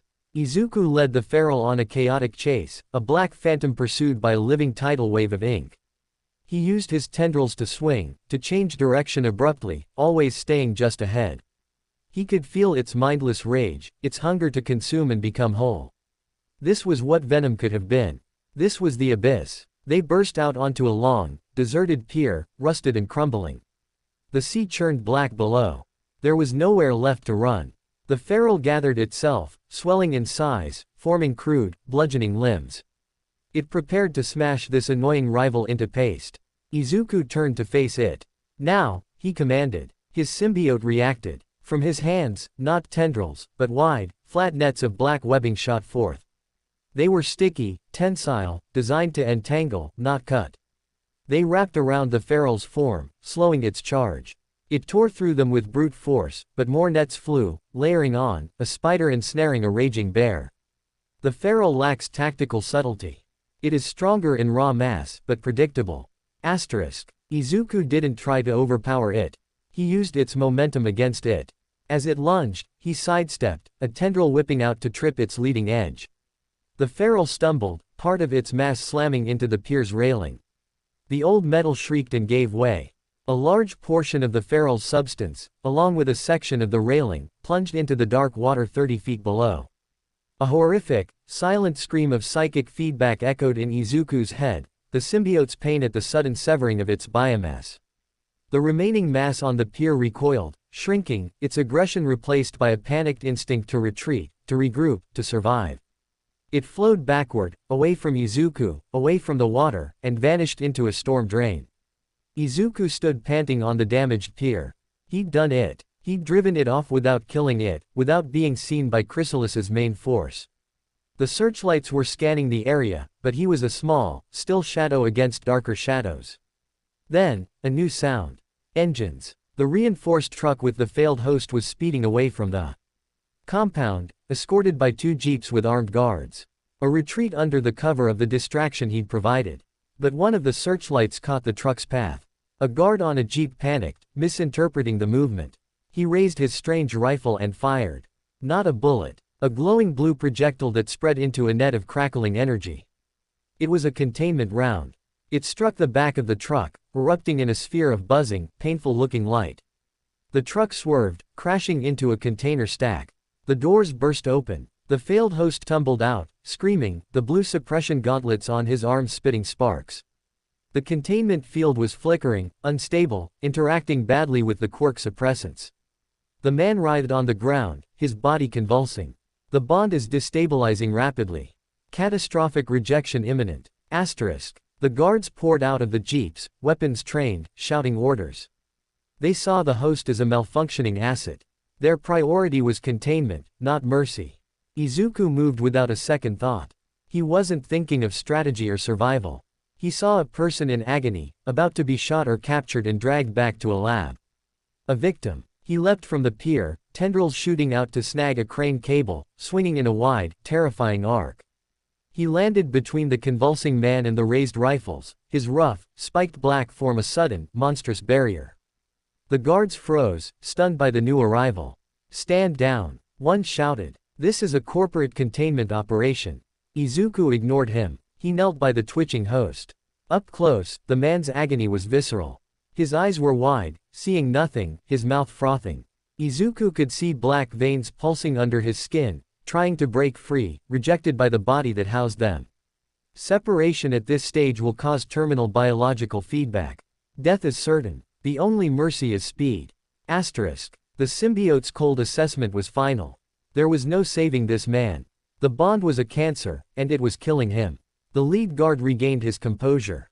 "You, creature, step away from the asset." He aimed his rifle. Fire suppression net. The net shot towards Izuku. He didn't move. He let it hit him. The blue energy crackled over his suit. It was designed to disrupt biological quirk factors, to cause pain and paralysis. He felt it, a static buzz, an annoying interference, like a bad radio signal.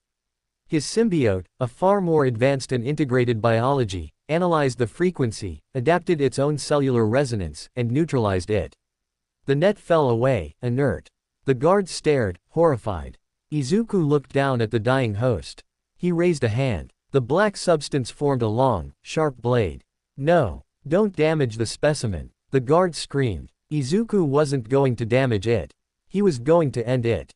With a precision that was both clinical and merciful, he brought the blade down in a swift, clean motion, piercing the host's heart. The man's convulsions ceased instantly.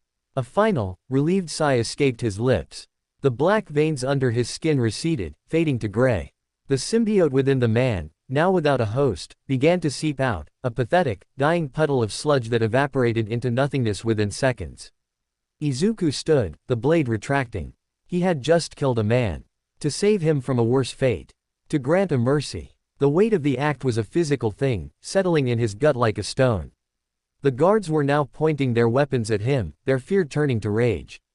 You killed it. You destroyed the asset. They opened fire. Not nets. These were projectiles, high-impact rounds designed to penetrate. Izuku didn't stay to test his armor against them. He leapt straight up, tendrils grabbing the crane arm high above, yanking himself out of the line of fire. He swung away, a black streak against the night sky, leaving the chaotic scene behind, the dead host, the furious guards, the wailing alarms. He didn't stop until he was on a train heading back to Mustafu, the symbiote suit long gone, replaced by a hoodie and a numb, hollow feeling. He had kept his promise, in a twisted way. He hadn't engaged Chrysalis directly. He had observed. He had learned. He had learned that the bond could fail, horribly. He had learned that Chrysalis would treat people as disposable assets. He had learned the feral symbiote was a force of nature that needed to be contained. And he had learned that he could kill. Quickly, efficiently, and with a mercy that felt like the deepest sin.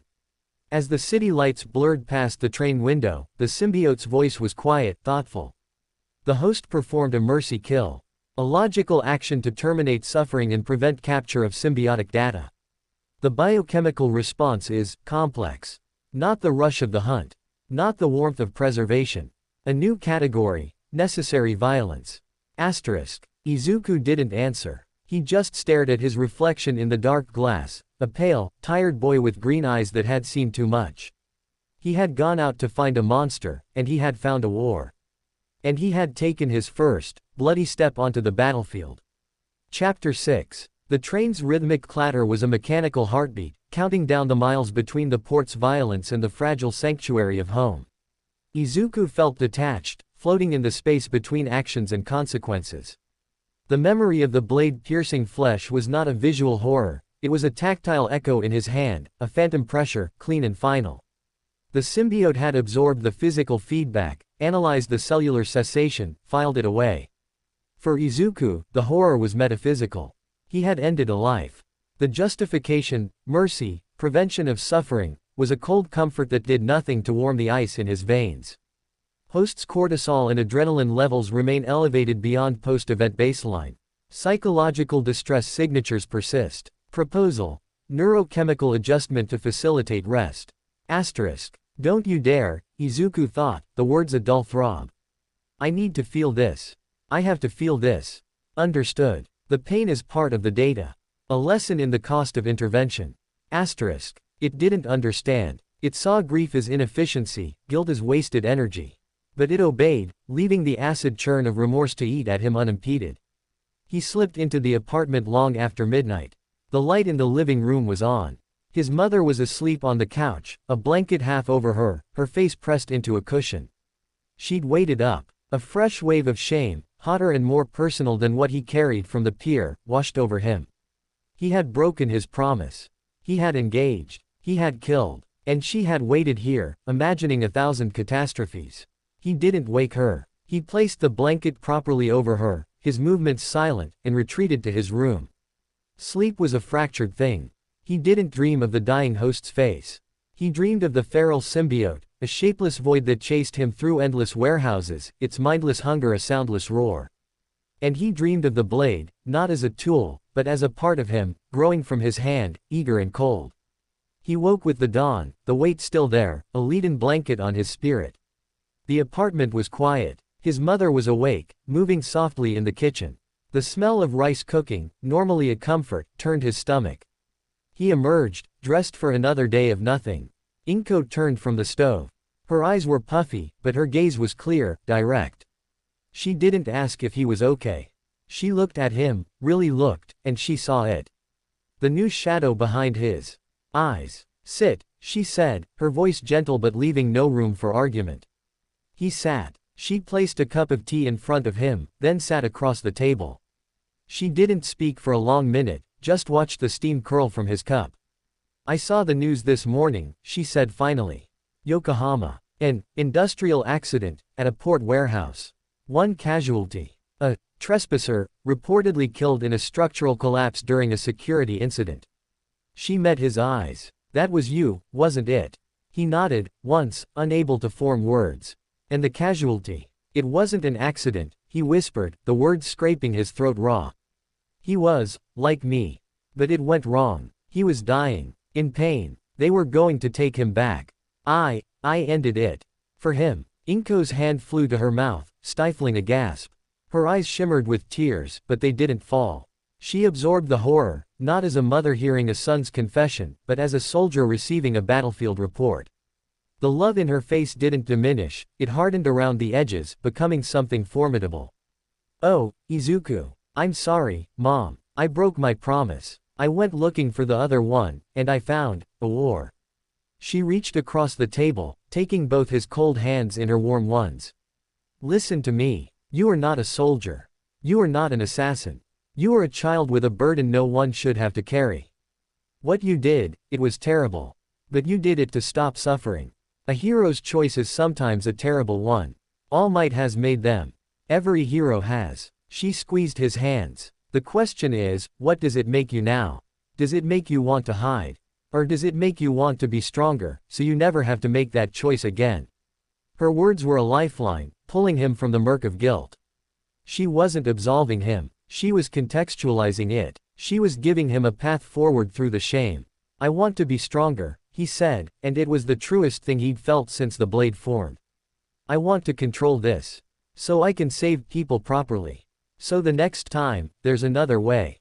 She nodded, a fierce pride mixing with the sorrow in her eyes. Then we train. Not just control. We need a goal. A focus. The UA entrance exam is in 8 months. That is your objective. You will master this power, and you will walk through those gates not as a threat, but as a candidate. It was a declaration. A line in the sand. The days of passive hiding were over. They were going on the offensive, a quiet, desperate campaign to turn a catastrophe into a credential. The training changed that day. It was no longer just about restraint and fine control. It was about application. About heroics. Inko, using her administrative skills, became his mission control. She researched. She found abandoned locations, scheduled demolitions, infrastructure problems, places where he could practice without witnesses. She created scenarios. The first was a collapsed building scenario in a scheduled for demolition apartment block on the city's edge. Using blueprints she'd dug up, she marked victims, weighted mannequins she'd bought from a closed-down department store in specific rooms. Izuku stood before the dilapidated structure, the symbiote suit forming not the sleek, dark hero costume, but a more utilitarian version, thicker at the shoulders and knees for structural support, with reinforced pads on the palms. Your objective, Inko said, her voice crisped through a cheap walkie-talkie, is to locate and extract all 5 victims from the marked rooms within 15 minutes. The structure is unstable. Quirk usage must be precise to avoid further collapse. It was a game. A deadly serious game. He entered through a gaping hole in the wall. The suit's low-light vision and enhanced hearing mapped the interior. He could hear the creak of stressed beams, the skitter of rats. He moved with a new purpose. He didn't smash through walls. He used thin tendrils to probe ahead, testing floor integrity. He found the first victim under a pile of drywall. Instead of heaving the debris aside, he formed multiple flat, strong tendrils that slithered under the rubble and lifted it in a coordinated, gentle motion, like the fingers of a giant hand. He pulled the mannequin free and carried it to the designated, safe zone, outside. The second was on the 3rd floor, where the stairs had collapsed. He didn't jump. He created a flowing, temporary staircase of black biomass up the wall, its surface textured for grip, and walked up it, the staircase dissolving behind him as he went. He was learning to think like the symbiote, adaptable, resourceful, but with a human objective, preservation of life and property. Efficiency in non-combat rescue scenarios is 43% higher than initial projections, *, the symbiote reported as he placed the 4th mannequin safely outside. The host's spatial awareness and prioritization logic are effective. *. It was learning too. It was seeing the value in his methodology. The final victim was in the basement, the access blocked by a twisted steel support beam. The symbiote's instinct was to melt through it or tear it apart. Izuku's was to assess. He placed his hands on the beam. The suit transmitted data, tensile strength, stress points. "We need to cut it," he said. "But the heat from a blade might ignite dust or gas. A clean, pressurized cut. Can you do that? Biomass can be sharpened to a monomolecular edge and vibrated at high frequency. A cold cut. Possible. Asterisk. A blade formed on his forearm, but it hummed, the air around it shimmering slightly. He pressed it against the steel. It sank in with a smooth, metallic shriek, spraying sparks that were cold and died instantly. He cut a careful section out, creating a hole just big enough to crawl through. He retrieved the last victim. Time: 12 minutes, 47 seconds. He stood outside, the suit retracting, breathing hard not from exertion but from focus. Inko walked up, a small smile on her face. She checked her clipboard. All victims extracted. Minimal secondary structural damage. Mission accomplished. For the first time since the pier, Izuku felt a flush of real, clean accomplishment. This was power with purpose. This was what he could be. The scenarios grew more complex. A chemical spill in a mock factory using colored water and harmless smoke pellets where he had to create airtight seals and barriers with the symbiote's biomass. A hostage situation with moving targets, remote-controlled cars he had to disable without harming the hostages, eggs taped to them. He learned the symbiote's limits. It needed fuel, not just the optimized nutrients from his diet, but something more. It had a profound craving for specific chemicals, ones his body didn't produce in abundance. The first sign was a creeping irritability, a hollow feeling that wasn't hunger. His focus would waver. The symbiote's control would become jagged, less precise. Biomass regeneration and neural sync require phenylalanine and taurine in concentrated form. Host's diet is deficient. Asterisk. Chocolate. Izuku asked, researching on his phone. High in phenylalanine. And certain energy drinks, taurine. It was absurd. A terrifying alien symbiont survived on junk food. Inko, ever practical, began stocking the pantry with dark chocolate and specific brands of soda. Izuku would eat a bar of chocolate after a training session, and feel the symbiote's satisfaction, a purring contentment in his nerves as it metabolized the compounds. The dependency was another chain, but a manageable one. Quirks had drawbacks. This was his. Weeks bled into months. The routine was grueling but immersive. The outside world, the news of the occasional black shadow sighting, the feral was still out there, quiet but not gone. The looming question of school, the distant threat of chrysalis, faded into background noise. His world was the training ground, his mother's scenarios, and the silent, evolving dialogue with the other within. He began to experiment with the suit's form, moving beyond basic shapes. He could make it porous to allow air but block toxins. He could make specific patches transparent. He learned to form a thin, flexible membrane over his eyes that provided data without the full helmet, allowing his own face to be seen, a crucial step for a hero who needed to reassure. One afternoon, during a high-speed pursuit scenario through a labyrinth of construction pipes, he had a breakthrough. He was trying to corner a fast-moving target car. It ducked into a pipe too small for him to follow.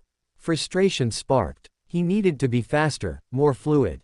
Observation. The host desires increased mobility in confined spaces. Proposal. Biomass redistribution for alternate locomotion. Asterisk. What do you mean? We can temporarily alter our center of mass and lower body structure. Enabling quadrupedal movement. Greater stability, higher acceleration. Asterisk. The idea was bizarre, unsettling. But the target was getting away. Do it. The change was not painful, but profoundly alien. His legs, reconfigured. The black substance flowed, his knees reversing, his feet elongating into digitigrade pads. He dropped forward, his hands also shifting into clawed paws. He was on all fours, a sleek, black predator. He pushed off. The speed was breathtaking. He shot through the pipe system like a bullet, gravity and friction minimized by the optimized form. He cornered the target car in seconds, a tendril snaking out to disable it. He stopped, panting. The form felt powerful, wild, and deeply wrong. He willed it back, and his body reverted to its normal shape with a liquid ripple. He shuddered. Locomotion efficiency increased by 210%.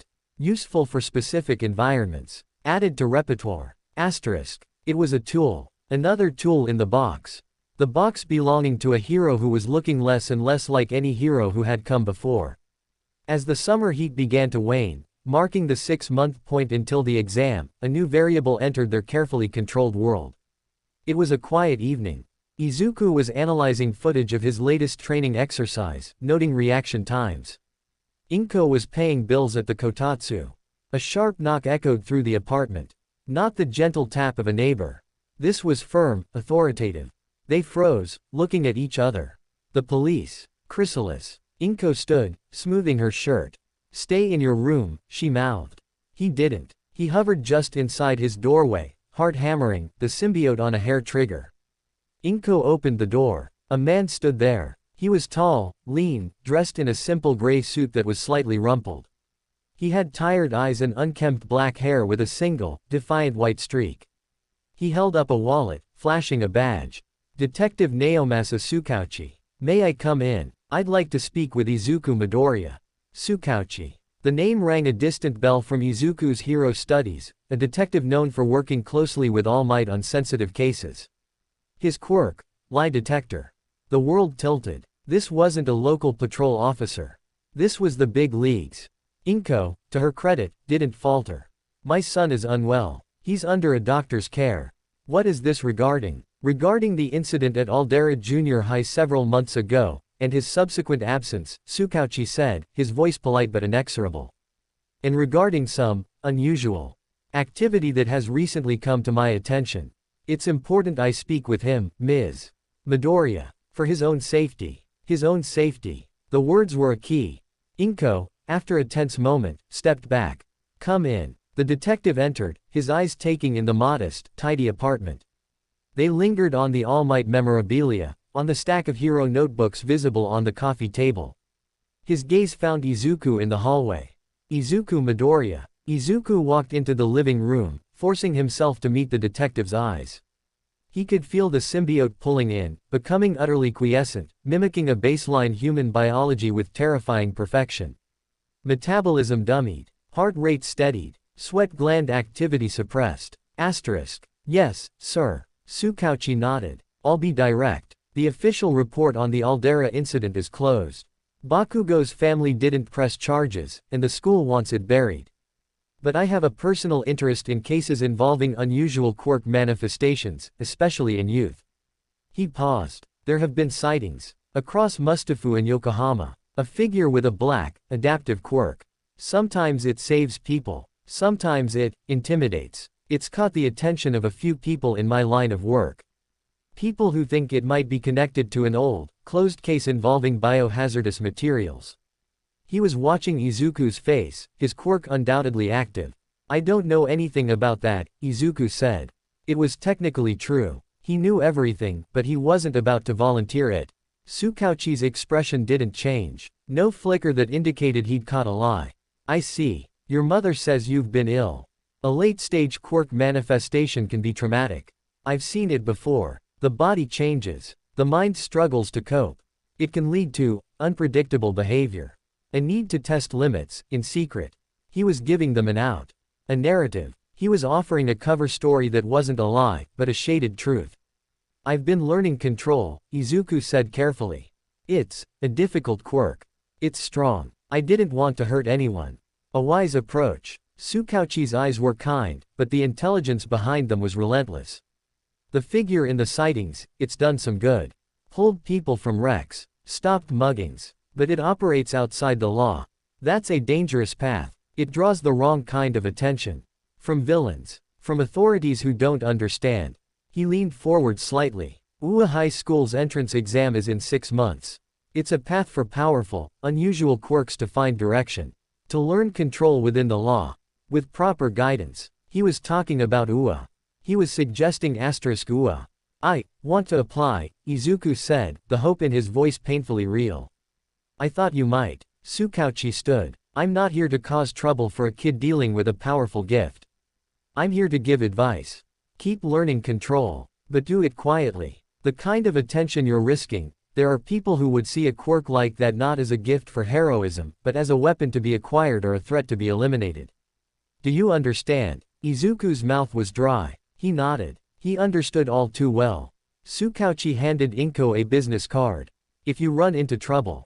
Real trouble. Not schoolyard bullies. The kind that involves men in unmarked vans or things that go bump in the night. Call me. Before you try to handle it yourself. He gave Izuku one last, measuring look. Good luck, Midoriya. I hope to see you at UA. He left, the door closing with a soft click. The silence in the apartment was deafening. Inko sank onto the couch, the card trembling in her hand. He knows. Or he suspects. He gave us a way out, Izuku said, his mind racing. He's tying up loose ends. The Aldera incident. The sightings. He's putting them in a box labeled, Troubled Kid with a Powerful Quirk, and handing us the key to UA.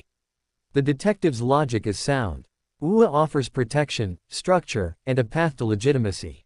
His warning about external threats confirms our own data. Asterisk. It was validation. And a warning. The shadows were closing in. The detective's visit was a grace period, a shot across the bow. Their training was no longer just for a dream. It was for survival. UA was the finish line, and the race had just become a sprint through a field of landmines. Izuku looked at his hands, then at his mother, then at the detective's card on the table. The path was clear. He had 6 months to become not just a candidate, but a candidate so undeniable, so clearly on the side of heroism, that no shadow from his past could touch him. He had to become more than a boy with a monster. He had to become a hero they couldn't refuse. Chapter 7. The detective's visit was a ghost in the room, a presence that lingered in the quiet spaces between their new, frantic routine. The business card sat on the kotatsu like a holy relic and a live grenade. It was a lifeline offered by a man who saw too much, and a countdown timer all in one. The training intensified, shifting from foundational control to specialized application. Inko, with a focus that would have made a general proud, designed ever more complex scenarios. But there was a new edge to them now, a undercurrent of real-world stakes. She incorporated elements of stealth, of evasion. The chrysalis scenario, she called one, where he had to navigate a mocked-up warehouse, a grid of chairs and string in a rented storage unit patrolled by sensors, his mother with a laser pointer to retrieve a target, a flash drive without being detected. He learned to move with a silence that was unnerving, the symbiote dulling the sound of his footfalls, absorbing vibrations. He learned to blend, the suit's surface taking on a muted, matte quality that drank the light. But the physical and tactical training was only half the battle. The other half lived in his head, in the quiet, constant dialogue with Venom. The symbiote was changing, not softening, but evolving. It was beginning to anticipate his needs, not just his commands. During a building collapse drill, as he lifted a heavy beam, it autonomously formed additional supportive struts on his back and legs, redistributing the weight before he even consciously registered the strain. Anticipatory support protocol. Host's spinal load was approaching tolerance threshold. Asterisk. Thank you, Izuku thought, the habit forming. Efficiency is the goal. Asterisk. But it was more than efficiency. He could feel its interest. In the puzzles Inko set. In the mechanics of rescue. It was starting to appreciate the complexity of his methods, the chess-like strategy of it all. The hunt was becoming a game with more interesting rules. One afternoon, during a break, Izuku was sketching in his symbiote analysis notebook, diagramming a new idea for a wide-area tendril net for catching falling debris.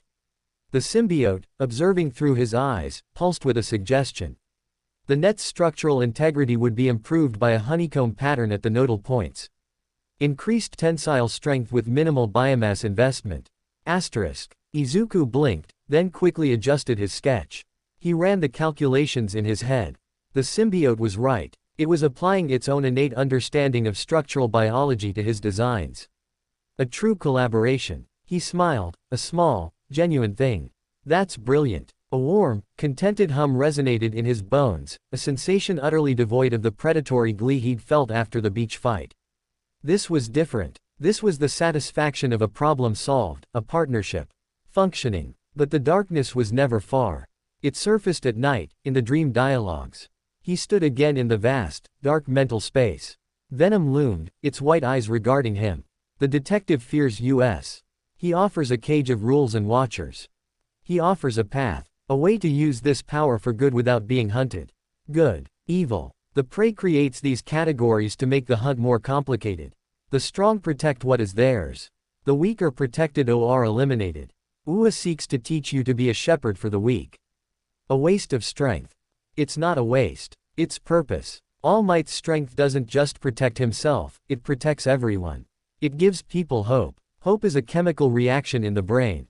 A transient state. Security is tangible. A world where no threat dares to challenge us, that is tangible. That is what we could build.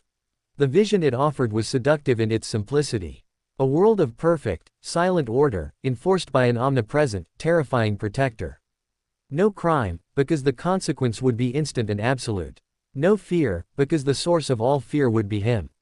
It was peace through tyranny, and a part of him, the part that had been weak and afraid for so long, thrilled at the idea of being the one who inspired that fear for a noble cause. That's not peace. That's a prison, and we'd be the warden. I won't do it. You will. When you see the alternative.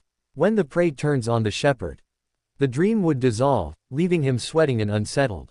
The philosophical battle was as exhausting as the physical one. The external world began to press in. Inko, using a combination of forged doctor's notes and sheer bureaucratic persistence, managed to officially withdraw him from Aldera and enroll him in a distant online correspondence program. It severed the last formal tie to his old life, to Kachan. He wondered, sometimes, what Bakugo was doing. Fuming, undoubtedly. Training. The thought of facing him at the UA exam, with this power, was a knot of dread and a grim anticipation. Then, the feral symbiote made its presence known again. It was a rainy Thursday night.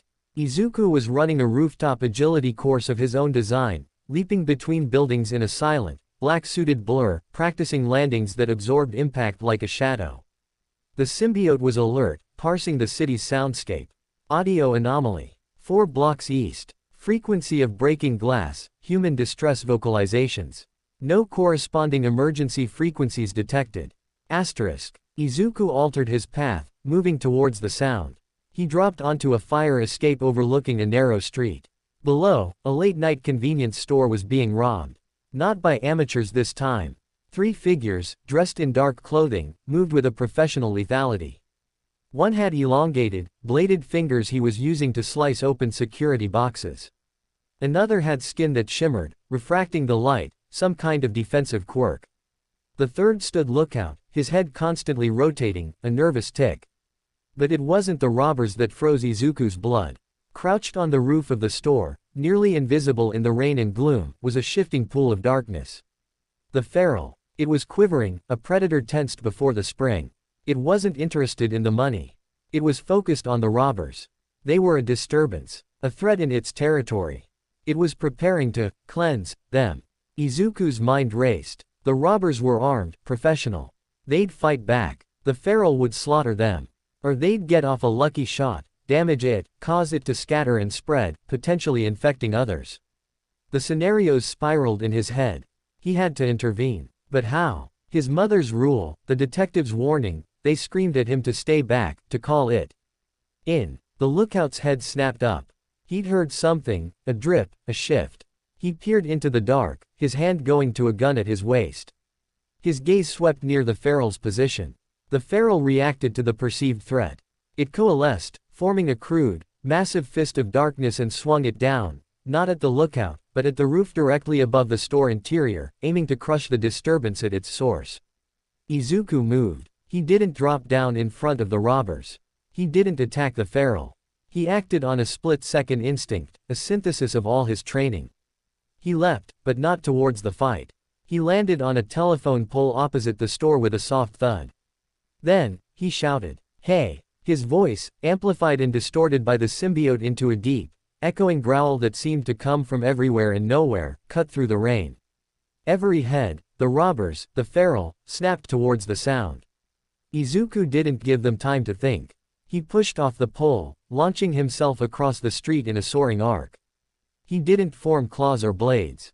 As he flew, the symbiote surged over him, crafting a specific, terrifying shape. The armor became bulkier, more monstrous. Spines erupted from its back. The white lenses became slitted, furious. And across the helmet, a wide maw of jagged, razor-sharp teeth formed, stretching ear to ear. He landed on the street between the store and the robbers with a ground-shaking crunch, asphalt cracking under his feet. He straightened to his full height, the rain sizzling as it hit his hot, black form. He was a demon summoned from the dark, a thing of nightmare-given substance. The robbers stumbled back, their professional cool shattering. The one with bladed fingers let out a choked cry. The feral on the roof recoiled, its form rippling in confusion. This was a rival, but one projecting overwhelming dominance. Izuku took one step forward, his head tilting. The giant white eyes fixed on the robbers. A low, rumbling growl vibrated from his chest, a sound felt in the teeth more than heard. That was all it took. The robbers broke. They turned and fled, dropping their bags, their weapons clattering to the wet ground, disappearing into the alleyways. Izuku didn't chase them. He turned his head slowly, the slitted lenses lifting to the roof, to the quivering mass of the feral. He pointed a single, clawed finger at it. Then, he pointed that finger away, into the night, a silent, unmistakable command: leave. This is my territory. Asterisk. The feral pulsed, a wave of frustrated, frightened aggression. It wanted to fight. It wanted to claim. But the display of raw, confident power, the clear hierarchy, triggered a deeper instinct. Survival. With a sound like a receding tide, it flowed backward over the roof's edge and was gone. Izuku stood alone in the rainy street. The adrenaline was a thunder in his veins. He let the monstrous form melt away, becoming the simpler, smoother black suit. He walked to the store, peered inside. The clerk was hiding behind the counter, unharmed. He tapped the comm unit Inko had rigged for him. Incident resolved. No casualties. Perpetrators fled. Situation contained. Understood. His mother's voice came back, tight with worry. Return home. Immediately. He took one last look at the empty roof, then leapt away, vanishing into the labyrinth of rooftops. Back in his room, the suit gone, he was shaking. Not from fear, but from the aftermath of performance. He had used the symbol of terror, the very thing he feared in Venom, as a tool. He had weaponized the monster's aesthetic to achieve a peaceful resolution. The symbiote was ecstatic. Strategy, psychological dominance, utilization of primal fear to achieve objective without physical conflict. Efficiency, maximum. Host innovation is superior. Asterisk. It was more than approval. It was admiration. He had used its nature, its very essence, in a way it had never considered. Not to maim, but to manipulate. It was a revelation. We scared them away, Izuku said, sitting on his bed, trying to process it. We didn't have to hurt anyone. The threat of pain is often more effective than pain itself. A sustainable deterrent. The host has discovered a new principle. Asterisk. He had. But it was a dangerous principle. Walking the line between hero and horror show. One misstep, and he wouldn't be saving people, he'd be traumatizing them. The incident, however, had an unintended consequence. The clerk gave a statement to the police. The description of the black monster that scared off armed robbers made the news again. This time, the tone had shifted. The word vigilante was still used, but alongside it were new words: deterrent, guardian. The editorial lines were blurred. Public opinion was splitting. Detective Tsukauchi did not call. But his silence felt heavier than any warning. A package arrived for Izuku a few days later. No return address. Inside, wrapped in plain paper, was a book, Advanced Tactical Rescue Doctrine, used by the Yokohama Municipal Fire Department. A sticky note was attached, in neat, unfamiliar handwriting: for your studies, a friend. Asterisk. Tsukauchi. It had to be. A gift, and a message. I'm watching. I see what you're trying to do. Get better at it. Asterisk. The pressure was a constant, tightening coil. But with it came a strange clarity. The path was narrow, a tightrope over an abyss, but he could see it. He had a mentor in his mother, a silent benefactor in the detective, a powerful, amoral partner slowly learning his language, and a goal that shone like a beacon. He also had a rival, feral and loose in the city. And a corporation that wanted to cage him. He spent the next evening not training his body, but his mind. With the symbiote's help, he accessed restricted academic databases, a gentle, non-destructive hack it performed with unsettling ease, and pulled every public piece of information on the UA practical exam. He analyzed years of footage, looking for patterns, for grading criteria beyond just robot destruction. He saw it. Rescue points. Subtle, often overlooked. Examinees who helped others, who showed self-sacrifice, who used their quirks creatively to protect. That was his in. He wouldn't just smash robots. He would run a one-man rescue operation.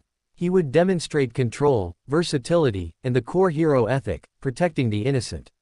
He explained the plan to Venom, showing it the footage, highlighting the moments of salvation. The exam rewards preservation as well as destruction. This parameter favors our developed skill set. We will excel. Asterisk. We have to be careful. We can't reveal your full capabilities. No quadrupedal form. No monstrous visage. We need to look heroic. Or at least, neutral. The symbiote processed this. A disguise. A performance for the shepherds. To gain entry to the flock. Understood. Asterisk. It was agreed. They would craft a exam-friendly version of the suit. Sleek, streamlined, less overtly terrifying. A tool, not a terror. As the leaves began to turn, marking the descent into autumn and the final stretch, the routine was everything. Train, study, plan. The world outside his mission shrank to a distant rumor. Until the night the coil finally snapped. He was returning from a late endurance run across the city's rooftops, the suit a whisper over his skin. He was 2 blocks from his apartment when the symbiote sent a jolting pulse through him. Detected. Long-range bioscan. Same frequency as Yokohama. Gain. Significantly higher. Source. Moving. Vector. Intercept course. Estimated time to contact. 90 seconds. Asterisk. They were here. In Mustafu. And they were coming straight for him. Panic, cold and sharp, lanced through him. He was out in the open. He couldn't lead them home.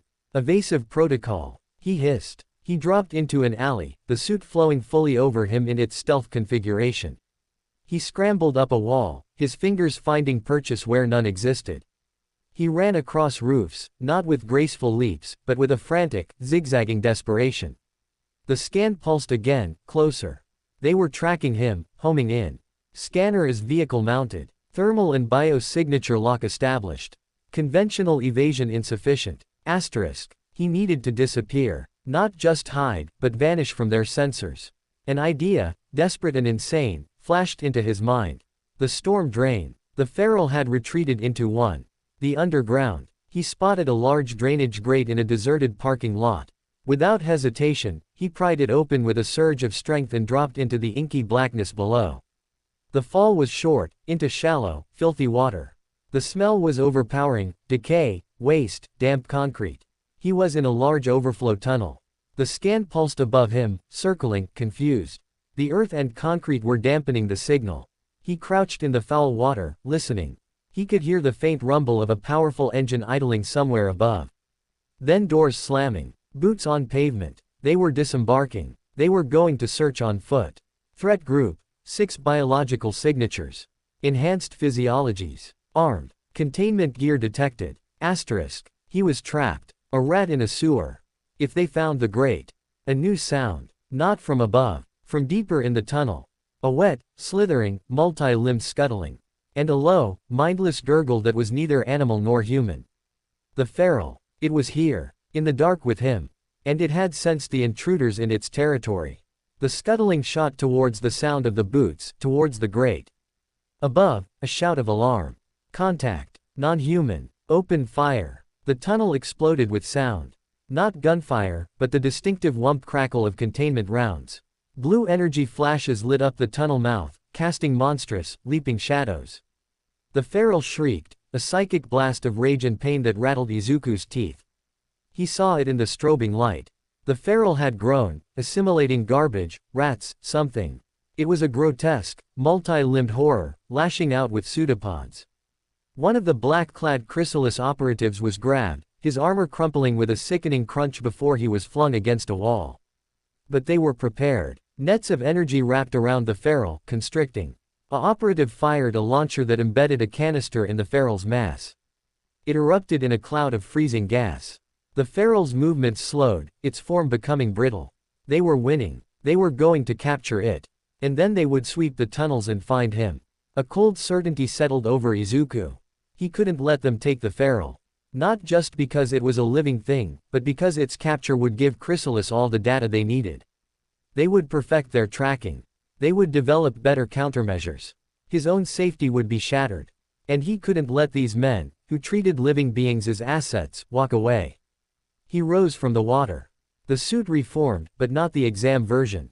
Not the stealth version. He willed it into the shape from the convenience store, the spined, monstrous, razor-toothed avatar of terror. The symbol he had used to scare criminals. Now, he would use it to wage war. He didn't roar. He didn't announce himself. He simply stepped out of the deeper darkness and into the fray. The operatives were focused on the struggling, freezing feral. The one closest to the tunnel. Mouth never saw the black claw that fastened around his helmet. There was a sharp twist, and the man went limp. Izuku lowered him silently to the ground. The next operative turned at the sound. His eyes widened behind his visor. He raised his weapon. A tendril, sharp as a scalpel, shot out and severed the barrel before it could fire. A second tendril wrapped around his legs and yanked him into the foul water, holding him under. Second target. Engage. Lethal force authorized. A voice barked. They turned their weapons from the feral to him. The containment nets were useless. He adapted before they could take hold. The freezing canisters he dodged or smacked aside. He moved among them like smoke and blades, a nightmare made real. He broke limbs with precise, crushing force. He disarmed them with whipping tendrils. He was a tempest of controlled, brutal efficiency. The symbiote was not joyful. It was focused, analytical, working in perfect, deadly synergy with his intent.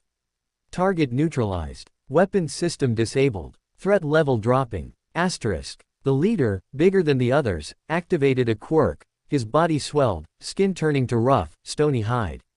He charged, a living bulldozer. Izuku didn't flinch. He met the charge, his own form swelling with added biomass at the point of impact. They collided with a sound like two cars crashing. The operative stumbled back, shock on his stone face. Izuku's fist, now a massive, spiked black hammer, swung in a short, devastating arc. Crack. Asterisk. The stone hide shattered. The man fell, unconscious. Silence, except for the drip of water and the weak, pained gurgle of the feral, now half frozen and pinned under nets. Izuku stood amidst the fallen operatives, 6 broken men at his feet. He was breathing heavily, not from strain, but from the aftermath of violence. He looked at the feral. Its form was trying to regenerate, but the freezing agent was crippling it. It was afraid. It was dying. He walked over. It flinched, trying to rear back. He raised a hand. The symbiote understood. It extruded a tendril that glowed with a gentle, internal heat. He touched it to the freezing canister embedded in the feral, melting it away. Then, with careful applications of heat, he softened the energy nets until they fell apart. The feral collapsed, a shivering, shrinking pool of darkness. It looked up at him, its formless front regarding the monster that had saved it. Go, Izuku growled, his voice the demon's rumble. Deep. Hide. Never come up. The feral needed no translation. It slithered away, deeper into the tunnel system, vanishing into the eternal dark. Izuku turned. He had to deal with the operatives. He couldn't leave them here. He couldn't kill them in cold blood. He made a call. The only call he could make. 20 minutes later, as he watched from a rooftop 2 blocks away, unmarked police vans arrived.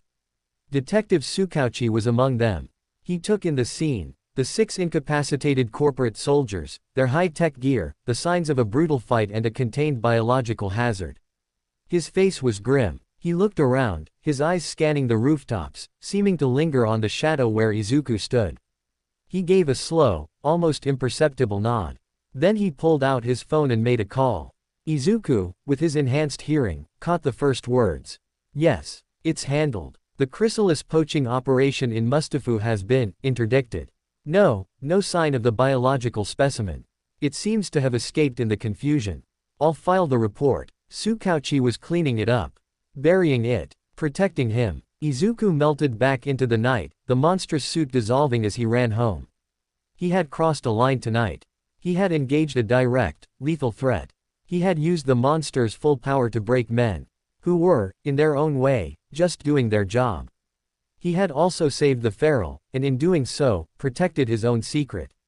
He slipped into his room just before dawn. His mother was waiting, her face drawn. She saw the look in his eyes, the lingering tension in his shoulders. What happened? She asked, her voice a thread. The hunters found me, he said, his own voice hollow. We fought. Tsukauchi, he cleaned it up. Inko didn't ask for details. She saw the truth in his eyes. She walked over and hugged him, holding him tight. You came home, she whispered. That's all that matters. But it wasn't all that mattered. He had drawn blood. He had declared war. The shadows had reached out, and he had torn the hand off. The quiet pretense was over. The countdown to UA was no longer just about preparation.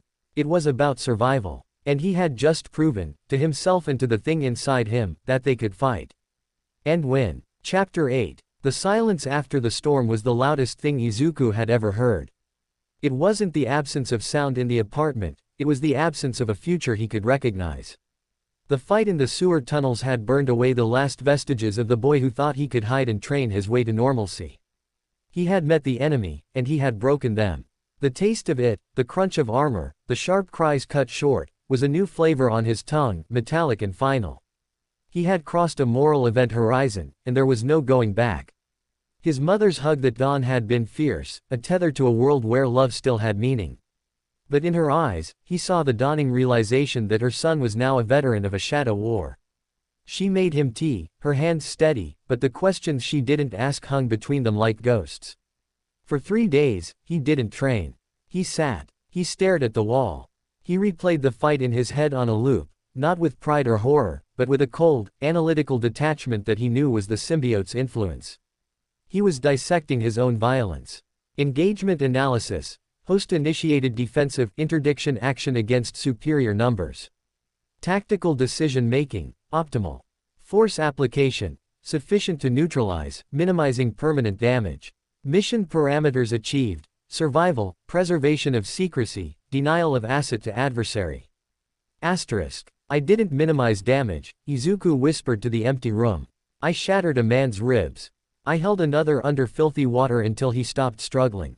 That's not minimized. Alternative outcomes included capture, experimentation, termination. The applied force was the minimum required to prevent those outcomes. Logical. Asterisk. It was always logical. The symbiote's morality was a perfectly engineered machine. Input threat, output necessary response. His human soul was the messy, screaming thing caught in the gears. On the 4th day, Detective Tsukauchi's business card seemed to pulse with its own energy on the kotatsu. Inko finally picked it up. We have to call him, she said, her voice devoid of inflection. It wasn't a suggestion. It was the next move in a game they were now fully committed to. Izuku nodded. He was too tired to argue. Tsukauchi arrived that evening, looking as rumpled and weary as ever, but his eyes were sharp as scalpels. He accepted tea, thanked Inko, and then cut to the bone. The 6 individuals you encountered are employees of a private security firm called Kodo-sec. Their contracts are opaque, but they've done work for several defense and bio-research subsidiaries. They are currently in a hospital under police guard, facing charges of illegal Quirk usage, possession of military-grade restraint equipment, and trespassing. They aren't talking. Their employer has disavowed them. He took a sip of tea, his gaze fixed on Izuku. The official story is a conflict between rival vigilante groups. It's messy, but it contains the spill. For now. The other one, the feral symbiote. Izuku asked, his voice rough. Gone. No trace. The sewer systems are vast. If it's as adaptive as you suggest, it could survive down there indefinitely. Or it could surface anywhere. Tsukauchi set his cup down. This changes the calculus, Midoriya. Chrysalis, or whatever remains of it, now knows their asset is not just loose, but defended. And capable of significant violence. They will reassess. They may escalate, or they may decide you're too hot to handle and back off. We can't know. What do you want from us, detective? Inko asked, her hands clasped tightly in her lap. I want him in UA, Tsukauchi said simply. More than ever. The chaos of the exam, the very public spectacle of it, is a shield. No one would dare make a move on a candidate during the UA entrance exam. And once he's inside, UA's security is formidable. Its reputation is a fortress. It's the safest place he could be. He looked at Izuku. But you have to get in clean. No more incidents. No more sightings of the black monster. You need to disappear again, until exam day. And when you take that exam, you cannot use the full extent of this power. You have to show control. Restraint. You have to look like a promising, if unusual, quirk user. Not a living bioweapon. It was the same plan, but the stakes were now life and death. UA wasn't just a dream, it was a witness protection program with heroics. Can you do that? Tsukauchi asked, his lie detector quirk undoubtedly active. I have to, Izuku said. It was the truth. The detective left, leaving behind a plan and a heavier weight of expectation. The disappearance was total. Izuku became a ghost in his own home. No more rooftop runs. No more scenario training in abandoned lots. His world shrank to his room, the living room, and the balcony where he would sit and watch the city breathe, feeling like a prisoner in a cage of his own making. The training turned inward. It was all about fine control, about making the power small, quiet, domestic. He spent hours with a single grain of rice on the table. The objective: lift it with a tendril thinner than a human hair, carry it across the room, and place it into a thimble. The first 100 attempts ended with the rice crushed or the tendril snapping like over-tightened wire. The symbiote was frustrated. This was not what it was for. Biomass is wasted on such trivial tasks. Efficiency is negative. Asterisk. Efficiency isn't the point. Precision is. If I can do this, I can remove a splinter from a child's finger without hurting them. I can disarm a bomb's trigger mechanism. This is hero work. The symbiote grudgingly accepted the logic and focused its vast adaptive intelligence on the problem of the rice grain. It learned to modulate tensile strength on a microscopic level. On the 137th try, the black filament, invisible if not for the rice perched on its end, slid smoothly into the thimble. The grain dropped with a faint tink. A surge of triumph, clean and sharp, went through them both. It was a different kind of victory. He practiced forming the suit in sections. Just a glove. Just a boot. Making the black material take on different colors and textures, mimicking denim, leather, even skin tone. It was a party trick with profound implications. Disguise. Infiltration. He and the symbiote began to play a game. Inko would hold up a colored card. Izuku, with his eyes closed, would will the symbiote to form a patch on his arm matching the color. Then a specific texture, rough like sandpaper, smooth like glass. The symbiote's ability to manipulate its cellular structure was near miraculous. It enjoyed the puzzle. Challenge. Mimic the pattern of the wallpaper behind the host. Asterisk. Izuku focused. The black substance on his hand swirled, shifted, and resolved into a perfect replica of the faded floral pattern on the wall. Inko gasped, a hand over her mouth. It was beautiful and unsettling. He was learning the symbiote's language, and it was learning his. They were becoming less host and parasite, less master and weapon, and more, a single, weird entity. A partnership. But the darkness was still there. It came out at night, not in dreams, but in cravings. The need for the hunt, for the release of conflict, was a pressure building in their shared blood. Izuku found himself clenching his fists until his knuckles ached, staring at the news reports of villain attacks with a hunger that scared him. The symbiote wasn't pushing, it was waiting. It knew the need would become his, too. To combat it, Inko devised a new kind of scenario. Therapy scenarios, she called them. Using VR footage from rescue hero documentaries and the symbiote's ability to project controlled sensory data, she would immerse him in a crisis. A burning building. A sinking ferry. His job was not to fight, but to plan. To use the suit's sensors to map the environment, to identify victims, to plot extraction routes, to allocate resources. It was a mental gymnasium, and it helped. It channeled the restless energy into complex problem solving, which the symbiote found almost as satisfying as combat. Simulation complete. Civilian survival rate, 98%. Structural collapse minimized. Data acquired on thermal weak points in commercial construction. Asterisk. It was filing away knowledge on how to save buildings, not just people. It was building a database of preservation. Weeks turned into a month. The first frost dusted the windows. The UA exam application was submitted, a nerve-wracking process where Inko had to fabricate a quirk registration, biomass manipulation, emitter type. Allows user to generate and control a black, malleable substance from their body. It was true, as far as it went. It said nothing about sentience, hunger, or shared consciousness. The waiting was agony. The urge to go out, to do something, was a physical itch under his skin. He took to pacing his room like a caged tiger. Then, a gift arrived. Another package, no return address. This one contained a set of wrist and ankle weights, the kind used by pro heroes for strength training. Extremely high density. A note, for indoor use. Build the foundation. AF. Asterisk. All Might. No, the handwriting was different from the book. Tsukauchi again, or someone else. AF. The initials meant nothing, but the gift was perfect. He could train his body, the human part, without leaving. The symbiote approved. Enhancing host's base physicality improves our symbiotic potential. Acceptable. Asterisk. So he lifted, he squatted, he pushed his body to its human limits, the weights forcing his muscles to scream and grow. The symbiote accelerated his recovery, optimized his muscle fiber development. He was getting stronger, faster, tougher, on a purely biological level. One evening, deep into December, as he finished a brutal set of weighted pull-ups using a bar installed in his doorway, he lost his grip. He fell, the heavy weight strapped to his chest pulling him down awkwardly towards the sharp edge of his desk.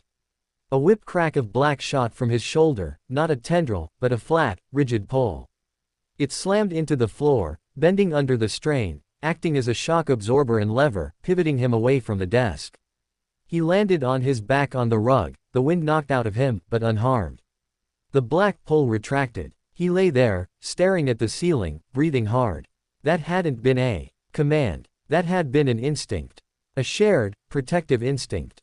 The symbiote had acted to save him from a stupid, mundane accident, not because it needed its host, but because they were a unit. The line between his thoughts and its actions was blurring in ways that went beyond violation and into something like symbiosis. He sat up. "Thank you," he said aloud. A warm, contented hum vibrated in his chest, a physical purr. The host is the foundation. The foundation must be preserved. Asterisk. It was the closest thing to affection he'd ever felt from it. The peace, however fragile, couldn't last. It was a week before New Year's. Inko had gone out for a rare grocery run, insisting she needed the air. Izuku was mediating, trying to quiet the constant low-grade hum of the symbiote's analysis. He had gotten good at finding islands of quiet within their shared consciousness. A tremor, subtle and wrong, passed through the floor. Not an earthquake. A deep, subsonic thump, felt more than heard. The symbiote went from dormant to hyper-alert in a nanosecond. Seismic anomaly. Not natural. Origin. Approximately 800 meters southwest. Magnitude suggests significant force. Followed by multiple human distress signatures. Civilian panic wavefront detected. Asterisk. A villain attack. Close. Izuku was on his feet, at the window. In the distance, towards the shopping district, a plume of dust and smoke was rising. Sirens began to wail, their sound Doppler shifting as they raced towards the scene. His mother was in that direction. She'd said she was going to the market. Cold terror, sharper than any blade, lanced through him. Maternal unit's last known location is within 300 meters of epicenter. Probability of involvement, high. Asterisk. No. The word was a breath, a denial of reality. The protocol was clear. Stay hidden. Let the pros handle it. Tsukauchi's warning screamed in his head. But his mother was down there. Images flashed, the crumbling pier in Yokohama, the dying host. The look in his mother's eyes when she hugged him after the sewer fight. The weight of her trust, of her love, as she helped him build this terrible, beautiful power. The pros might be too late. A collapsing building, a stray blast, a panicked crowd. He was already moving, pulling on a dark hoodie and pants. We go. Stealth. Recon only. We find her and we extract. No engagement. Understood. Parameters set. Search and rescue, single target. Stealth protocol active. Non-intervention with hostile forces unless target is directly threatened. Asterisk. It was a lie. They both knew it. If she was threatened, all bets were off. He didn't take the streets. He went up, onto the roof, and ran. The suit formed not as a full body covering, but as a thin, second skin under his clothes, enhancing his strength and agility, its color shifting to match the gray winter sky and dirty concrete. A living camouflage. He moved like a gust of wind, leaping gaps with silent, powered strides. As he got closer, the scene unfolded below him. It wasn't a single villain. It was a bank robbery gone catastrophically wrong. Or right, depending on the perspective. A group of four, a telekinetic ripping the bank's vault door off its hinges, a man made of swirling cement-like material acting as a mobile barricade, a woman emitting concussive sound waves that shattered windows for blocks, and a fourth, a spindly figure directing them with sharp gestures. The police had cordons up. Pro-heroes were arriving, backdraft creating water barriers to contain debris, death arms waiting in. But the cement villain was formidable, catching punches and redirecting them. The sound villainess was keeping aerial heroes at bay with deafening blasts. And in the middle of it all, trapped behind a partially collapsed bus shelter, was a cluster of civilians. And among them, her green hair unmistakable even from this height, was Izuku Midoriya. She was trying to herd people back, her face pale but determined, using her own small, telekinetic quirk to pull chunks of debris off a fallen man. She was in the direct line of fire between death arms and the cement villain. A wild swing, a missed concussive blast. Izuku's world narrowed to a tunnel. His mother. In danger. He dropped from the roof, landing in a shadowed alley a block away. He had to get to her. He had to get her out. He moved through the panicked crowd flowing away from the fight, a rock moving upstream. He used subtle tendrils, thin as threads, to part people gently, to create a path. No one noticed, they were all fixed on the spectacle of destruction. He was half a block from the bus shelter when the cement villain, enraged by a blow from death arms, hurled a massive chunk of the street, a piece of asphalt the size of a car, not at the hero, but in a blind, sweeping arc towards the cluster of civilians. Time slowed. Izuku saw the shadow fall over his mother's face as she looked up. He saw her eyes widen. He saw her push a child behind her, raising her own hands in a futile, brave gesture. The sound villainess shrieked a blast at death arms, knocking him back, clearing the path of the projectile. No hero was in position to stop it. Izuku's promise to Tsukauchi, his plan for stealth, his dream of UA, all of it evaporated in the white-hot forge of that moment. He didn't think. He became. The suit erupted from him, not in its stealth form, not in its exam form.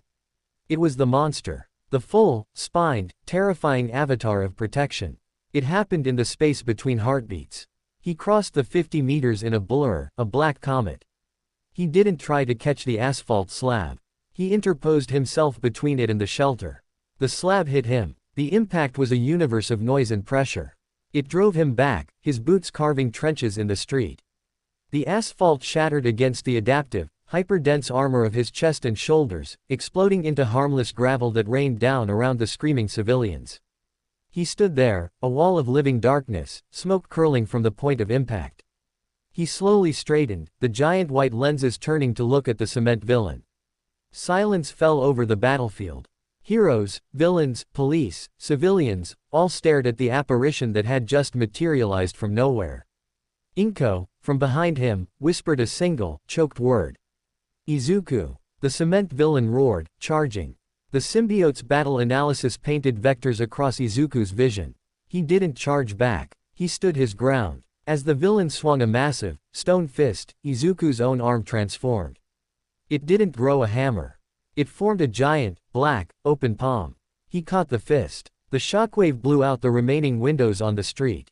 The cement villain grunted, straining, unable to move his fist an inch. Izuku's voice, the demonic growl that was now their shared voice, echoed in the sudden quiet. "You hurt civilians." He squeezed. The cement fist cracked, then crumbled into dust and rubble. The villain screamed, stumbling back, clutching his now human hand. The sound villainess shrieked, unleashing a focused blast directly at Izuku's head. He didn't dodge. The black substance around his head flowed, forming a smooth, parabolic dish. The sound wave hit it and was reflected back, amplified. The villainess was hit by her own quirk, knocked off her feet and into a wall, unconscious. The telekinetic dropped the money, his face ashen. The leader hissed an order, and they turned to flee. Izuku made no move to chase them. His mission was complete. The threat to his target was neutralized. He turned, the monstrous form shrinking, smoothing, losing its spikes and teeth, becoming merely a tall, black-suited figure. The white lenses found Inko. He took a step towards her. Death arms moved, blocking his path. "Hold it right there. Identify yourself." Izuku ignored him. His focus was his mother. He saw the terror in her eyes, but not of him. For him, Backdraft was helping civilians. Police were swarming, surrounding him, weapons drawn. He was trapped, exposed, in front of heroes, police, cameras. The secret was out. He looked at his mother. She gave a tiny, almost imperceptible shake of her head. Go. Asterisk. He had to escape. But how? With heroes here. Then, a familiar voice, calm and authoritative, cut through the tension. Stand down. Let him through. Detective Tsukauchi pushed through the police line, his badge held high. He looked at Izuku, his expression unreadable. This individual acted in defense of civilians. He is not a target at this time. He stepped closer, his voice dropping. The alley. Now. Go. A path opened. The heroes were confused, but Tsukauchi's authority held. Izuku gave his mother one last look, saw her nod again, her hand over her heart. Then he turned and melted into the alley Tsukauchi indicated, moving with a speed that was more than human, vanishing into the maze of the city. He made it home, a collapsing puppet once the door closed. The suit retracted, leaving him shaking on the Genkan floor. He had done it. He had saved her. He had used the monster, in full public view, and saved his mother. And in doing so, he had shattered every rule, blown his cover, and potentially doomed everything. He waited, curled in a ball of dread, for the hammer to fall. An hour later, his mother returned, escorted by Detective Tsukauchi. Her face was streaked with tears, but she was unharmed. Tsukauchi looked at Izuku, who was still on the floor. He sighed, a long, weary sound. The official report, Tsukauchi said, will state that an unregistered vigilante with a defensive transformation quirk intervened to protect civilians before fleeing the scene. His description will be vague. The media will have their footage, but I have friends in the right places. The clearest shots will be lost. He knelt, bringing himself to Izuku's level. You saved lives today, Midoriya. Your mother's life. That matters. But you also lit a fire. The rumors about the black monster just got a massive dose of credibility. Chrysalis will see it. Everyone will see it. There is no hiding anymore. He stood. The exam is in 10 weeks. You have one chance. You walk into UA, you pass that exam not just with power, but with flying colors. You make yourself so publicly, undeniably a hero that the shadows can't touch you. Because after today, the shadows are all you have left. He left, closing the door softly behind him. Izuku looked at his mother. She sank down beside him and pulled him into her arms. They held each other, survivors of the same shipwreck. He had saved her. The cost was his last shred of anonymity. The road to UA was now a tightrope over a canyon, and he had just burned the safety net. All that was left was to walk forward, and hope the other side was still there. Chapter 9. The silence after Tsukauchi left was a living thing, thick with the scent of upturned earth and exposed roots. The secret was no longer a seed buried deep, it was a sapling ripped from the ground, roots dangling for all to see. Izuku sat with his back against the front door, the cold wood a poor anchor. His mother's arms around him were the only warmth in a world gone suddenly, terribly sharp. He had saved her. That fact was a diamond, hard and brilliant in the center of the chaos. He held onto it. But around that diamond swirled the debris of his future, shattered protocols, public spectacle, the eyes of unknown enemies now undoubtedly fixed on the news footage of a black monster standing between death and the innocent. Inko finally stirred, pulling back to cup his face. Her thumbs brushed away tears he hadn't felt falling. You were incredible, she whispered, her voice raw with awe and terror. I broke everything, he rasped. You saved your mother. Nothing is broken that can't be rebuilt. Her voice firmed, that steel core he'd come to rely on. Tsukauchi is right. There's only one path now. Forward. Through UA. Forward meant through a gauntlet of scrutiny he was utterly unprepared for. The next morning, the world confirmed it. The incident was the lead story on every channel. The footage was grainy, chaotic, shot from phones and security cameras, but it was unmistakable. The black figure taking the slab. The crushing of the cement fist. The sonic reflection. They called him, the Black Guard, the Rook, the Onyx Sentinel. The names were dramatic, but the questions beneath them were pointed. Who is he? Why does he hide? Is he a hero or a vigilante? Asterisk. Analysis segments debated his quirk. A solid-state transformation type with adaptive properties. A living armor emitter quirk. No one guessed symbiosis. The truth was too outlandish. Tsukauchi's damage control was evident. No clear shots of his face. The police statement was brief, praising the unidentified individual's actions while reiterating the dangers of unlicensed quirk use. It was a tightrope walk of official sanction. The real problem was the exam. UA's entrance exam was a public event. His face, his name, would be in a crowd of applicants. If anyone from Chrysalis, or any other interested party, was watching, they would find him. The anonymity of the crowd was gone. He would be a spotlighted target. He voiced this fear to his mother that afternoon, his stomach churning as he watched another news cycle. Then we use it, Inko said, her eyes on her laptop. She was scrolling through UA's public exam guidelines. We turn the spotlight into a shield. You don't hide in the crowd. You stand out. But you stand out as Izuku Midoriya, applicant, not as the blackguard. We control the narrative. How? By giving them exactly what they expect to see, but better. She turned the screen to him. It displayed the UA recommendation exam guidelines, a separate, more exclusive track for students sponsored by recognized heroes or institutions. We need a sponsor. Someone who can vouch for you, get you into the recommendation exam. It's smaller, more controlled. The scrutiny is different. It's about pedigree and potential, not just smashing robots in a giant arena. A sponsor. They knew no pro-heroes. Except Tsukauchi, Izuku said. He's a detective, not a hero. He has influence, but not that kind.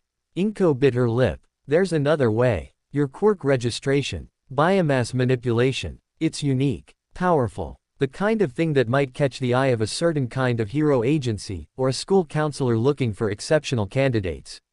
She was talking about manipulating the system from within. Forging a path of legitimacy out of whole cloth. It was terrifying. It was their only shot. The next week was a crash course in legal and academic fraud. Inko, with a focus that bordered on terrifying, used every resource, called in every vague favor from her office job, and leveraged Tsukauchi's tacit protection to create a paper trail for Izuku Midoriya. She fabricated a history of private quirk counseling, with a retired, reclusive quirk theorist, a fictional person. She generated impressive but not unbelievable physical and academic scores for his correspondence courses. She crafted a narrative, a late bloomer with a difficult-to-control, powerful emitter quirk, homeschooled for safety and specialization, now ready to contribute. It was a house of cards, but she built it with the care of a master architect. Izuku's role was to become the person the papers described. The training shifted again, from pure control to presentation. He had to learn to use the symbiote in a way that looked like a quirk. That meant limitations. No speaking through it. No obviously sentient behavior. No shapes that were too alien. It had to look like a tool, not a partner. They practiced in the bathroom with the mirror. Izuku would will the suit to form, but only a partial covering, a gauntlet, a chest plate. He had to keep his face visible, his expression one of concentration, not of merged consciousness. It feels like a cage, he grunted, trying to make a simple shield form on his arm. The symbiote wanted to flow, to adapt, to optimize. Restricting it to crude, human-shaped armor was agonizing. This is inefficient. Aesthetics over function. A waste of potential. Asterisk. It's a performance. We're pretending to be less than we are so they'll let us in. Once we're in, we can show more. Deception is a tactic. Understood. Initiating, quirk mode, protocols. Asterisk. The symbiote began to compartmentalize. It created a subroutine, a simplified set of responses that mimicked a standard, if powerful, transformation quirk. It was like speaking a primitive pidgin language instead of their complex native tongue. The mental strain was immense. Holding back the full bond, maintaining the facade, was like trying to breathe with one lung. He was constantly aware of the vast, silent intelligence lying in wait beneath the surface, humoring his play acting. 10 days after the bank incident, the package arrived. It was larger this time, flat and rectangular. The note was the same handwriting as the weights, for the performance, AF. Asterisk. Inside was a costume. Not a hero costume, but a high-quality, black training GI and pants, made of a sturdy, flexible material. And a mask. A simple, full-face mask of a dark, flexible polymer, featureless save for 2 narrow eye holes. It was reminiscent of the suits worn by some underground heroes or by martial artists in demonstration fights. It hid his face completely, but looked like a choice, not a monstrous transformation. It was perfect. AF was providing the props for his act. "Who is he?" Izuku asked, holding the mask. It was cool and smooth. "A friend," Inko said softly, running her fingers over the geese fabric. "Someone who believes in second chances, and in keeping promises." The name tickled the back of his memory. AF. All Might's former sidekick. No. Someone else. He tucked the question away, they had bigger problems. The recommendation exam application was a Hail Mary. Inko submitted it, citing his unique quirk profile and specialized training, attaching the fabricated records and a statement of purpose Izuku wrote himself, his hand trembling as he described his desire to help people, to control his power for good. It was the truest thing in the entire packet. They waited. The public exam was a month away. The recommendation exam was in 2 weeks. The pressure was a physical weight. Izuku took to walking the perimeter of the apartment, a caged animal. The symbiote was restless too, its predatory instincts stifled by the inaction and the stifling, quirk mode. To vent, they developed a new, secret training. At night, when the world was asleep, Izuku would don the black GI and mask. He wouldn't form the suit. He would simply let the symbiote enhance his base abilities, speed, strength, senses, to their peak human plus level. And he would run, not across rooftops, but through the forgotten places, the storm drain outflows, the skeletal frames of buildings under construction, the railway yards after the last train. He moved in total silence, a shadow among shadows, pushing his body and the symbiote's enhancements to their limits in the art of pure movement.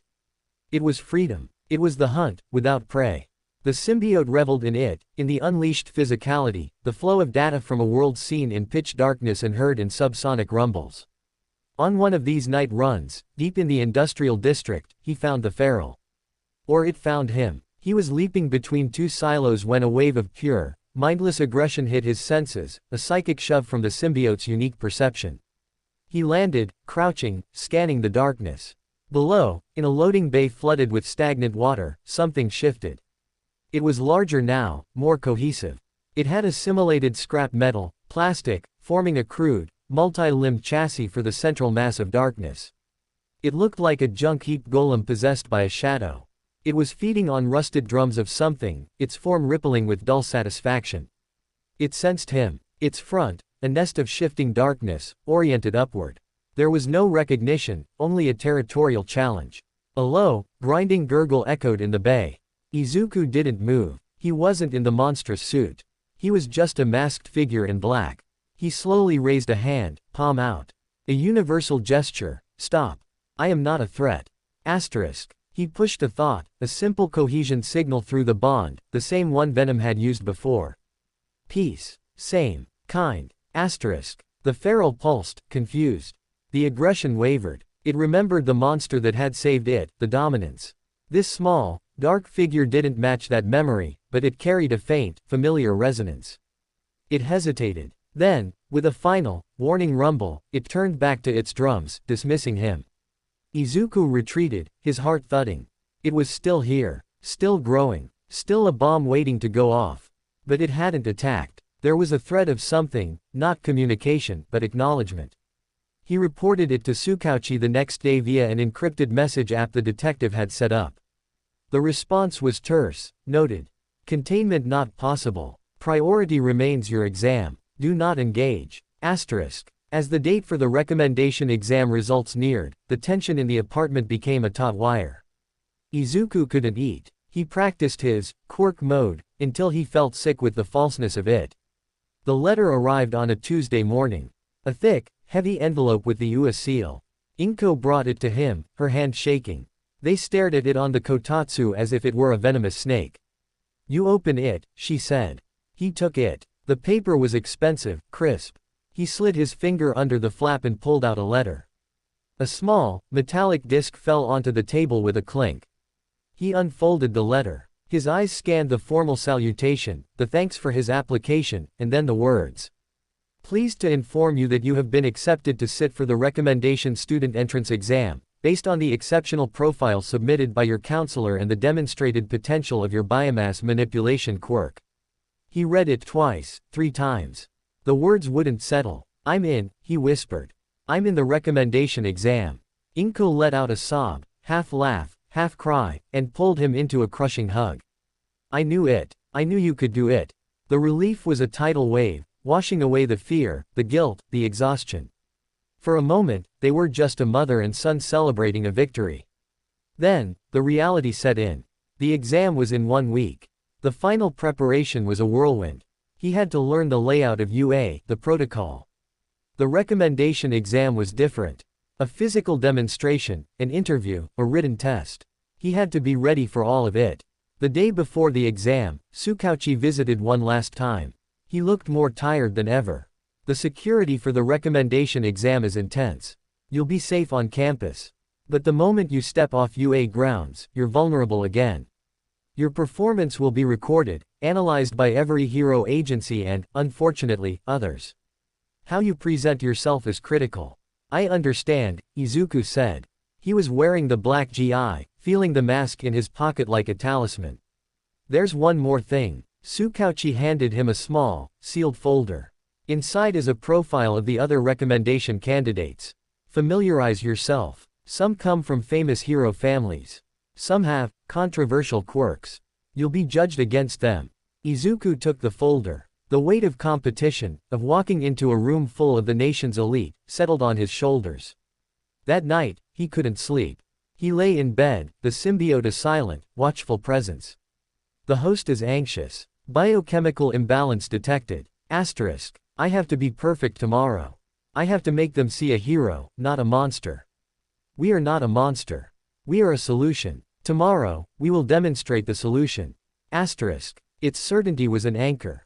He clung to it. The morning of the exam dawned clear and cold. Izuku dressed in the black GI, the mask in his bag. He ate a small, careful breakfast. Inko fussed over him, straightening his collar, her eyes bright with unshed tears. No matter what happens, she said, holding his face, I am so proud of the man you are becoming. He hugged her, breathing in the scent of home, of safety. Then he walked out the door. The train ride to UA was a surreal journey. He saw other kids his age, some in fancy clothes, some with obvious mutation quirks, all heading in the same direction. The air crackled with nervous energy. He kept his head down, the hood of a plain jacket over his head. And then he saw it. Ua High School. The massive, H-shaped main building rose like a fortress of modernity against the sky. It was imposing, beautiful, the embodiment of every dream he'd ever had. He followed the signs for recommendation candidates to a separate, smaller auditorium. Inside, it was quiet, solemn. About 40 students sat scattered across the seats. He could feel the power in the room, literal, quirk-based power. A boy with half-red, half-white hair sat perfectly still, a chill radiating from one side.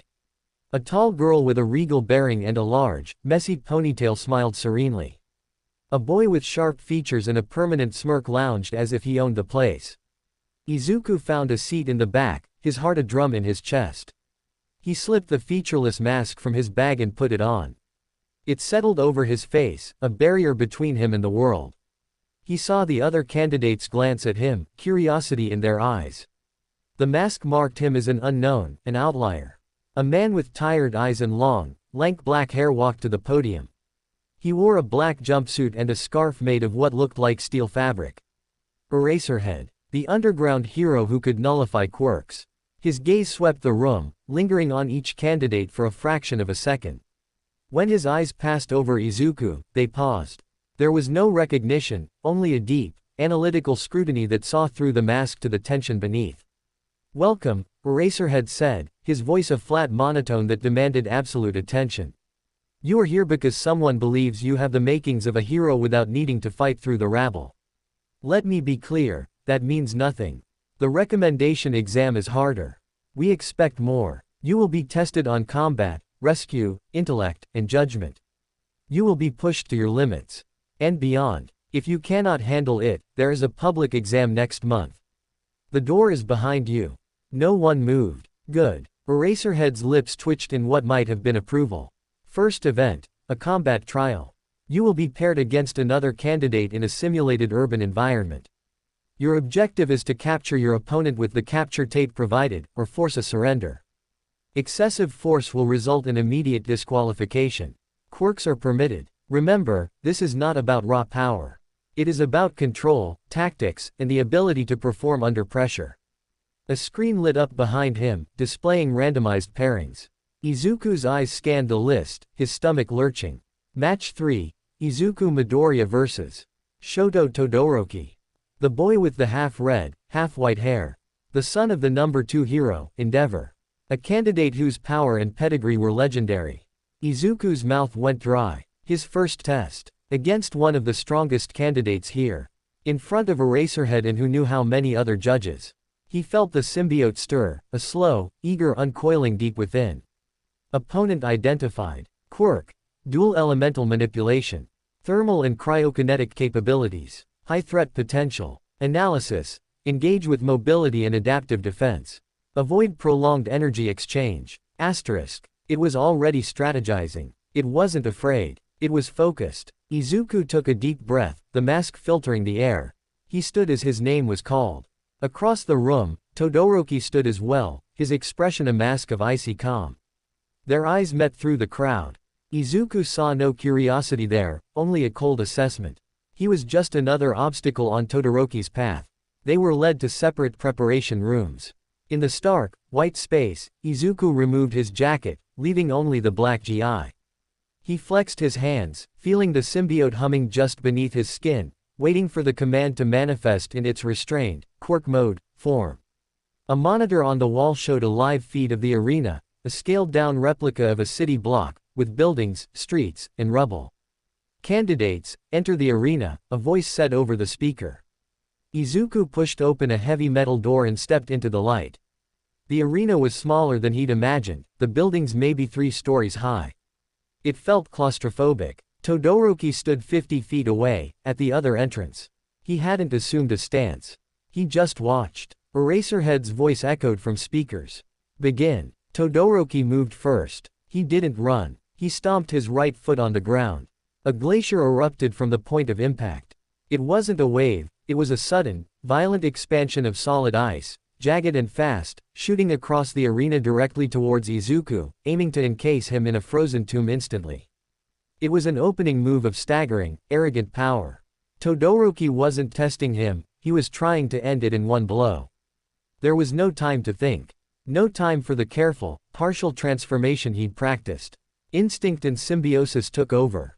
Black biomass exploded from Izuku's body, not in the crude, armored plates of Quirk mode, but in a smooth, swift wave that encased him fully in the sleek, powerful suit, the one from his night runs, the one with the smooth visor.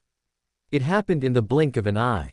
The glacier hit him. Ice encased the black form, a mini mountain of frost sealing him in place.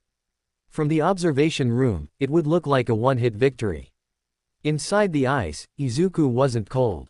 The symbiote had activated its thermal dissipation matrix the moment the ice touched them. The suit was absorbing the intense cold, converting it to harmless energy. He could move, but he was trapped in a solid block. Structural integrity of ice, high. Direct force required for breakout would be energetically inefficient. Proposal. Localized thermal reversal. Asterisk. Do it, Izuku thought. The suit around his right fist glowed a faint, deep red. Not fire, but concentrated thermal energy, the inverse of the absorption. He pressed his fist against the ice. A hissing steam erupted. The ice directly around his hand melted instantly into boiling water, then superheated steam. He pushed forward, melting a tunnel, walking out of the glacier as if emerging from a fog. He stood free, steam curling off his black form, the arena floor wet and steaming around him. Todoroki's calm expression fractured for a microsecond. Surprise. Then his eyes narrowed. His left side, the fire side, remained cold and dormant. He raised his right hand. The air temperature plummeted. Dozens of sharp ice spears formed in the air around him and shot forward in a deadly hail.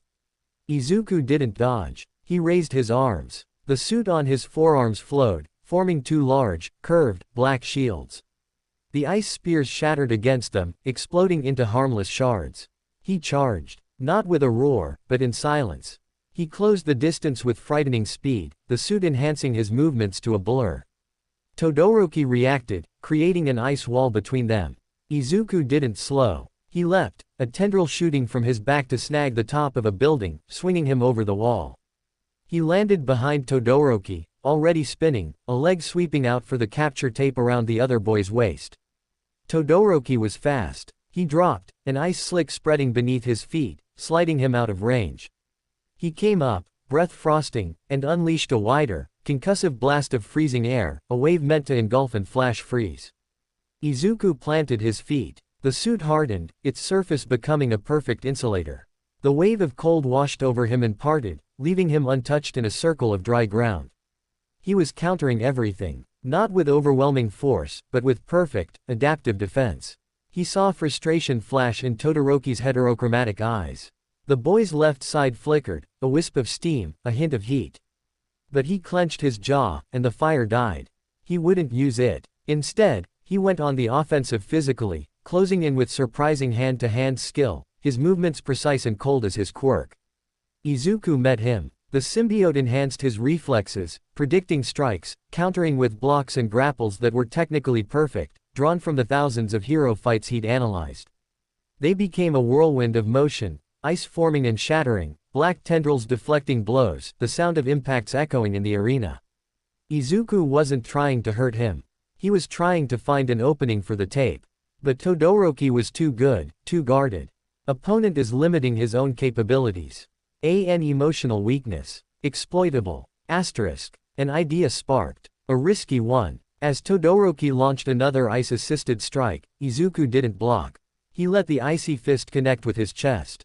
The impact was solid, driving the air from his lungs, but the suit absorbed it. At the same moment, he wrapped his arms around Todoroki, pinning the boy's arms to his sides. "Why won't you use your fire?" Izuku growled, his voice modulated by the suit into a deep, metallic rasp. Todoroki struggled, his eyes wide with shock at the question, at the intimate hold. "Let go. You're holding back. You think your fire is his. But it's yours. And right now, it's the only thing that might save you from this." It was a gamble. A psychological attack. He was provoking Todoroki to break his own rules. For a second, he thought it had failed. Todoroki's face contorted in rage. Then, a heat bloomed between them. Todoroki's left side erupted in flames. The fire wasn't aimed. It was a burst of pure, angry energy, a desperate reaction. It washed over Izuku's black suit. And it was absorbed. The thermal matrix drank the flames, the suit glowing briefly orange before returning to black. But the sudden, intense heat created a thermal updraft, a shockwave of expanding air. Izuku used it. He released Todoroki and let the blast push him back, creating distance. As he flew back, a black tendril, thin and fast as a whip, shot from his wrist. It wasn't aimed at Todoroki. It snagged a piece of rubble, a broken pipe, and yanked it. The pipe flew, not at Todoroki, but at the ground near his feet, tripping him as he stumbled from his own explosive release of power. Todoroki fell. Izuku landed, already moving forward. In the moment it took Todoroki to realize he was down, Izuku was there. He planted a knee on Todoroki's chest, not heavily, but with finality. In his hand, a strip of capture tape appeared, formed from the symbiote's own biomass. He slapped it across Todoroki's shoulder. "Capture," Izuku said, his voice flat. The arena fell silent. The only sound was Todoroki's ragged breathing and the hiss of dying flames on his left side. A buzzer sounded. Match concluded. Winner, Izuku Midoriya. Izuku stood, the suit retracting from his face first, revealing the featureless mask beneath, then melting off his body entirely, leaving him in the black GI, not a scratch on him. He offered a hand to Todoroki. The boy stared at the hand, then at Izuku's masked face, his expression a maelstrom of shock, humiliation, and something else, a dawning, furious curiosity. He ignored the hand and pushed himself up, his right side frosting over with new ice, his left shoulder still smoldering. He didn't say a word. He turned and walked out of the arena. Izuku let his hand fall. He looked up at the observation windows. He couldn't see the judges, but he could feel their eyes on him. He had won. He had beaten the favorite. He had used the symbiote's full adaptive capabilities, spoken through it, and won. And in doing so, He had just shown Eraserhead, and whoever else was watching, something far beyond a simple, biomass manipulation, quirk. He had shown them a mystery. And in a place like Ua, mysteries were either cultivated, or dissected. As he walked back to the preparation room, the symbiote's voice was a quiet hum of satisfaction. Victory. The host's tactical innovation was effective. The opponent's weakness was internal. A valuable data point. Asterisk. But Izuku felt no triumph. Only a cold certainty. The first battle was over. The real test, the judgment of the people behind the glass, had just begun. Chapter 10. The silence of the preparation room was a vacuum after the roaring tension of the arena. The air felt thin, sucked dry by the spectacle he'd just provided. Izuku stood alone, the black GI clinging to a cold sweat that had nothing to do with physical exertion. He could still feel the phantom heat of Todoroki's flames on his skin, the symbiote's eager absorption of it. He could still see the shock in those heterochromatic eyes. He had won. He had done exactly what he needed to do to advance. And in doing so, he had likely terrified the judges. The door hissed open. A student aide, a third year with a polite, unreadable expression, beckoned him. Candidate Midoriya, please follow me to the observation debrief. No time to think. No time to plan. He was being summoned to the principal's office, metaphorically speaking. He followed the aide through sterile, white corridors that hummed with hidden energy. The UA facility felt less like a school and more like a high-tech research institute or a military command center. They arrived at a door marked Observation Room A*. The aide knocked once and opened it. The room was dim, lit by the glow of multiple monitors replaying various angles of his fight with Todoroki. Several figures were silhouetted against the screens. He recognized Eraserhead, leaning against a console, his scarf pulled around his neck. Next to him stood a tall, willowy woman with a severe bun and large glasses, likely another teacher. And in the center, perched on a high stool, was a small, white, animal. It wore a neat suit and had a scar over one eye. Principal Nezu. All three sets of eyes turned to him as he entered. The pressure in the room was immense, a weight of pure scrutiny. Candidate Midoriya, Nezu said, his voice cheerful, intelligent, and utterly disarming. Please, come in. That was a most illuminating match. Izuku walked to the center of the room, stopping a respectful distance away. He kept his head up, the mask a comfort and a barrier. He said nothing. Eraserhead spoke, his voice a dry rasp. Your quirk registration says, biomass manipulation. That looked like adaptive armor, thermal regulation, prehensile tendrils, enhanced physicality, and vocal modulation. That's 5 distinct applications, minimum. Most emitter types specialize. It was an accusation wrapped in an observation. Izuku had prepared for this. It's a single substance, sir. I can shape it for different purposes. Its properties are mutable. True, as far as it went. The woman with the glasses adjusted them.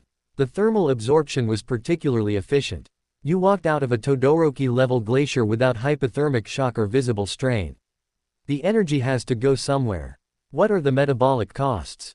A scientific question. Dangerous. My body processes it, Izuku said, which was also true, if grossly oversimplified. It's part of the quirk's function. He'd almost said symbiosis. A cold trickle of sweat ran down his spine. Nezu steepled his paws. And the voice. The suit appeared to speak. Was that you, or a property of the biomaterial? It's me, Izuku said quickly. The material can modulate sound from my vocal cords. It's just a filter. A lie. A necessary one. Silence. The monitors continued to play the fight in slow motion, the ice encasing him, the steam, the flawless blocks, the final grapple and provocation. You engaged Todoroki Shoto in psychological combat, Eraserhead stated. You questioned his use of his quirk. Why? Here, Izuku could be honest. Or a version of it. I observed his fighting style. He was using only half his power, deliberately. It was a liability. In a real crisis, a hero can't afford liabilities. I provoked him to see if he would break his own limit. To test his resolve. It sounded calculated, cold. But it was what a shrewd tactician might do. Nezu's beady eyes glittered. A risk. If he had unleashed his full power in anger, you could have been severely injured, even with your adaptability. I assessed the risk, Izuku said, forcing his voice to remain steady. His emotional block was strong, but the reaction would likely be uncontrolled, a burst, not a focused attack. My quirk is designed for unexpected variables. Another half-truth. The woman, recovery girl, he realized, leaned forward. And after the match, you offered him a hand. Why, after such a provocation? The match was over. He's not a villain. He's a candidate. We may be classmates. That, at least, was wholly true. Nezu chuckled, a soft, chiming sound. Fascinating. Power, adaptability, tactical intelligence, and a rudimentary sense of sportsmanship. An intriguing package, candidate Midoriya. He hopped down from his stool. The recommendation exam continues. You have the rescue simulation next. We will be watching closely. It was a dismissal, and a warning. They were not satisfied. They were intrigued, and at UA, intrigue led to dissection. He was led to a waiting area with the other candidates who had passed their combat trials. The atmosphere was tense. Some looked at him with open curiosity, others with wary respect. Todoroki was in a corner, his back to the room, radiating a chill that had nothing to do with his quirk. He did not turn around. Izuku found a seat away from everyone, his mind racing. The rescue simulation. He could not afford another display of high-grade adaptability. He had to be simpler, cleaner. More, quirk-like. The next event was held in the unforeseen simulation joint, a colossal facility that could mimic any disaster environment. The candidates stood on a gantry overlooking a vast, warehouse-like space currently configured as a multi-level structure collapse, with smoke machines billowing and recorded cries for help playing. 13, the space hero, clad in their puffy black suit, addressed them. This is a rescue simulation. Within the structure are 20 weighted mannequins representing civilians. Your goal is to locate and extract them to the designated safe zones within the time limit. You will be graded on speed, efficiency, minimization of further collapse, and care for the victims. Quirks are to be used for rescue only. Any action deemed to cause unnecessary risk will result in point deduction. Izuku's eyes scanned the ruin. It was complex, unstable looking. Perfect for his skill set, but he had to dial it back. Begin. The candidates surged forward, each using their quirks to access the structure. One created platforms of hardened air. Another used vines to swing. Todoroki simply created a ramp of ice and walked up. Izuku moved to the edge of the gantry and jumped. As he fell, he allowed the symbiote to form, but not the full suit. Only his arms and legs were covered in smooth, black material. He landed with a muffled thump, the biomass absorbing the impact. He entered the structure through a crack in the wall. Inside, it was a maze of tilted floors, dangling wires, and precarious piles of rubble. His enhanced hearing picked up the faint whirring of mannequin mechanisms. He headed towards the nearest. He found one pinned under a steel beam. Instead of forming giant tendrils to lift it, he made two thick, pillar-like supports from the black substance, wedging them under the beam to take the weight before carefully pulling the mannequin free. It was slower, more mechanical looking than his usual fluid style, but it was safe and clear. He carried the dummy to a safe zone, then went back in. He found a group of 3 on a collapsing upper floor. Others were trying to reach them. A boy with engines in his legs was trying to run up a failing wall. A girl with frog-like qualities was leaping, but the footing was too unstable. Izuku looked at the wall. He could flow up it like liquid. He couldn't. Instead, he formed his black substance into a wide, flat, sticky pad on his hands and feet. He began to climb, spider-like, but in a deliberate, almost clumsy way, as if concentrating hard on maintaining the adhesion. He reached the victims, formed a simple, sling-like carrier from his biomass, loaded them in, and rappelled down slowly, the sling anchored by a thick cord to his waist. It was good rescue work. Competent. It didn't scream, living weapon. He continued, methodical, careful, always using the symbiote as a tool, not an extension of himself. He made simple barriers to shore up collapses, simple cutters to slice through debris. He was solid, reliable, unspectacular.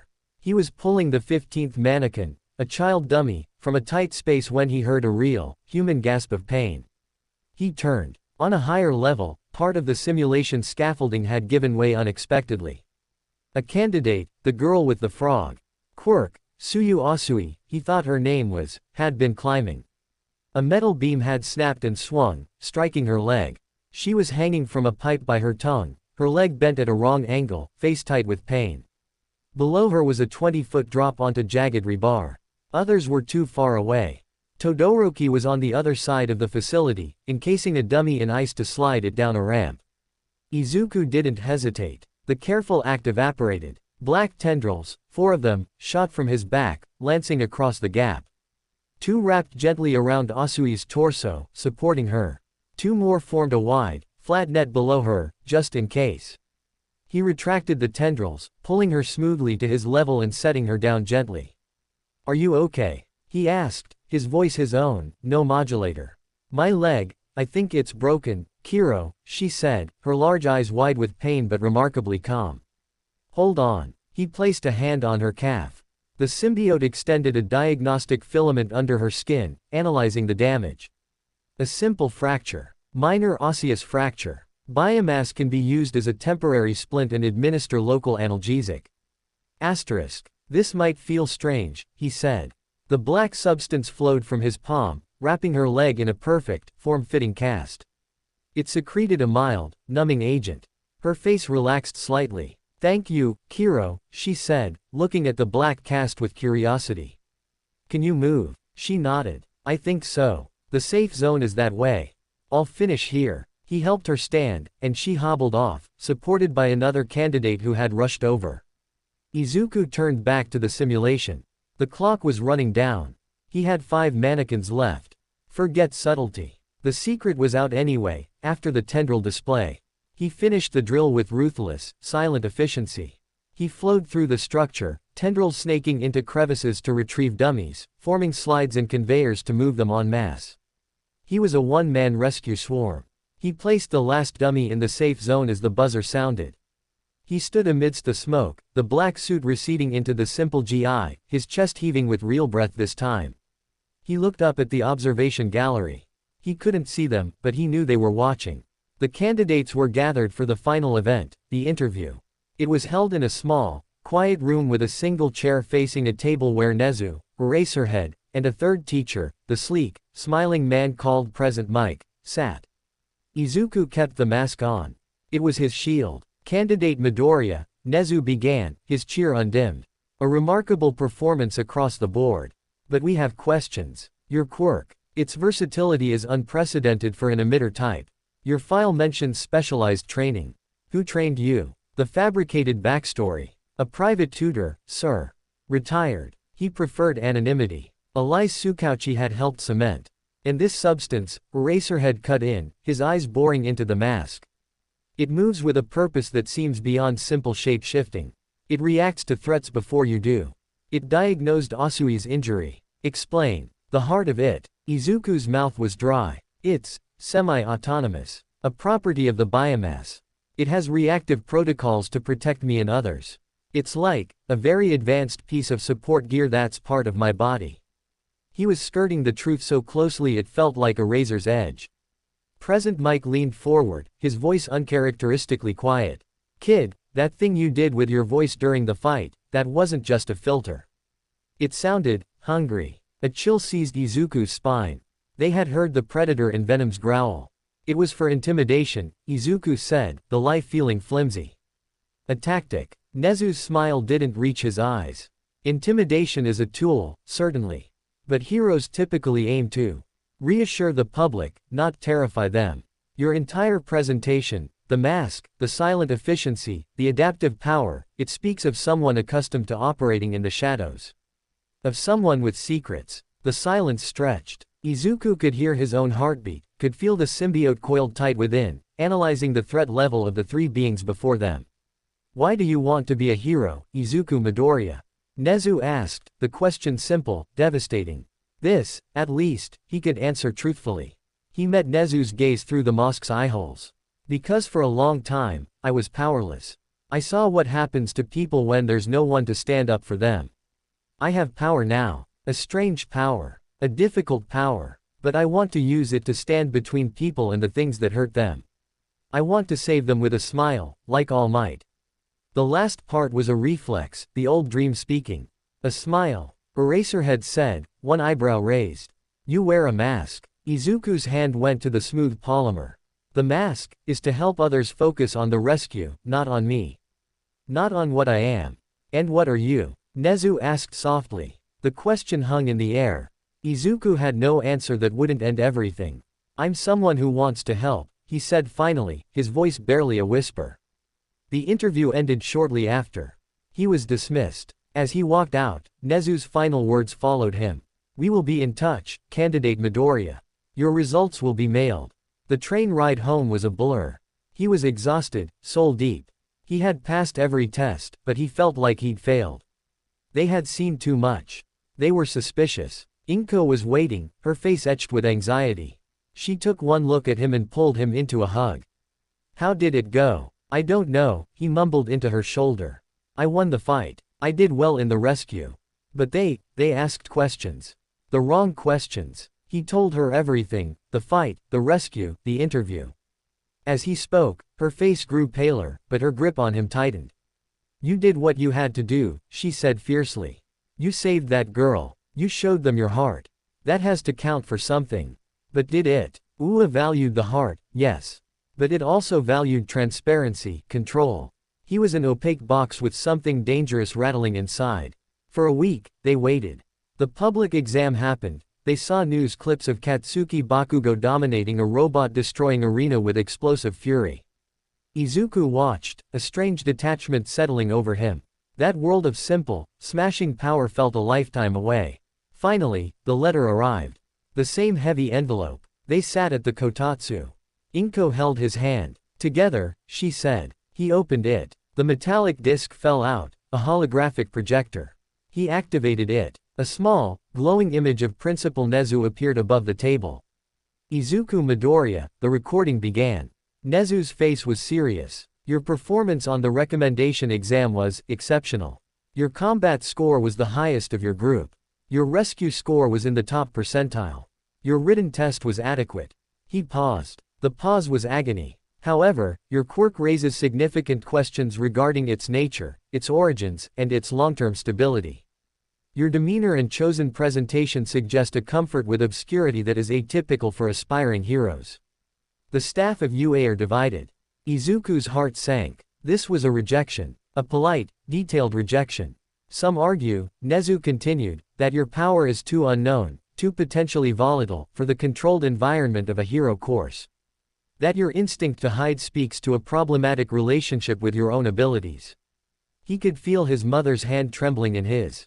Others, Nezu said, and a tiny, familiar spark ignited in his beady eyes, argue that heroism has always been about managing the unknown.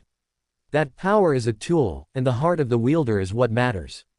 That a boy who risks exposing his secrets to save a competitor's leg, and who speaks of saving people with a smile while wearing a mask, is a paradox worth exploring. Nezu leaned forward in the hologram. Ua was founded on the principle of nurturing the exceptional, even when it is unconventional. Even when it is dangerous. We believe in giving potential a chance to become greatness. Or to fail under guided supervision, rather than in the shadows where it could become something worse. He smiled. Therefore, after much deliberation, we are pleased to offer you a place in Ua High School's hero course, provisionally. Izuku's breath caught. You will be placed in Class 1A. Your enrollment is contingent upon weekly evaluations by the school's medical and quirk counseling staff. You will be required to attend mandatory sessions with Hound Dog for psychological assessment. Your quirk will be studied, within ethical boundaries, to ensure its safety and your own. This is not a punishment, Midoriya. It is an investment, and a risk we are choosing to take. We see potential in you. The kind of potential that could redefine what a hero is. Or could become a monumental problem. The choice, ultimately, will be yours. The hologram flickered. Welcome to Ua. The term begins in 2 weeks. We suggest you use the time to prepare. Your journey will not be an easy one. The image vanished. Silence. Provisional acceptance. He was in. But he would be watched, tested, dissected. He would have no privacy. His secret would be under a microscope held by the smartest minds in heroics. He looked at his mother. Tears were streaming down her face, but she was smiling. You did it, she whispered. You're in. He was in. He had his foot in the door. But the door led to a brightly lit room full of people with scalpels and clipboards, all staring at the dark, shifting thing he'd brought with him. The symbiote stirred within him, its voice a contemplative hum. The shepherds have offered a gilded cage. They seek to study, to categorize, to control. A new hunting ground. A new set of rules. Asterisk. It's not a hunt, Izuku thought, but the conviction was weak. UA was a new arena, with predators of intellect and morality. He had won the right to enter. Now he had to survive it. Chapter 11. The 2 weeks between acceptance and the first day of UA were a strange, suspended animation. The initial shock of the provisional status wore off, replaced by a grinding, low-grade dread. He was going to UA. The pinnacle. But he was walking in as a specimen, a question mark with a barcode of conditions attached. The freedom of the shadows was being traded for the sterile light of a lab. Inko swung between giddy pride and quiet terror.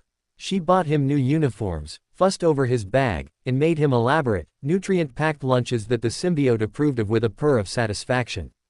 But her eyes would often drift to the window, as if expecting unmarked vans to appear. The symbiote itself was anticipatory. It had analyzed the message from Nezu with cold precision. The institution seeks data. We are a source of unknown data. This is a position of leverage.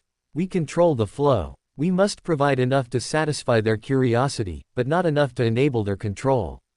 Asterisk. It was approaching UA as an intelligence operation.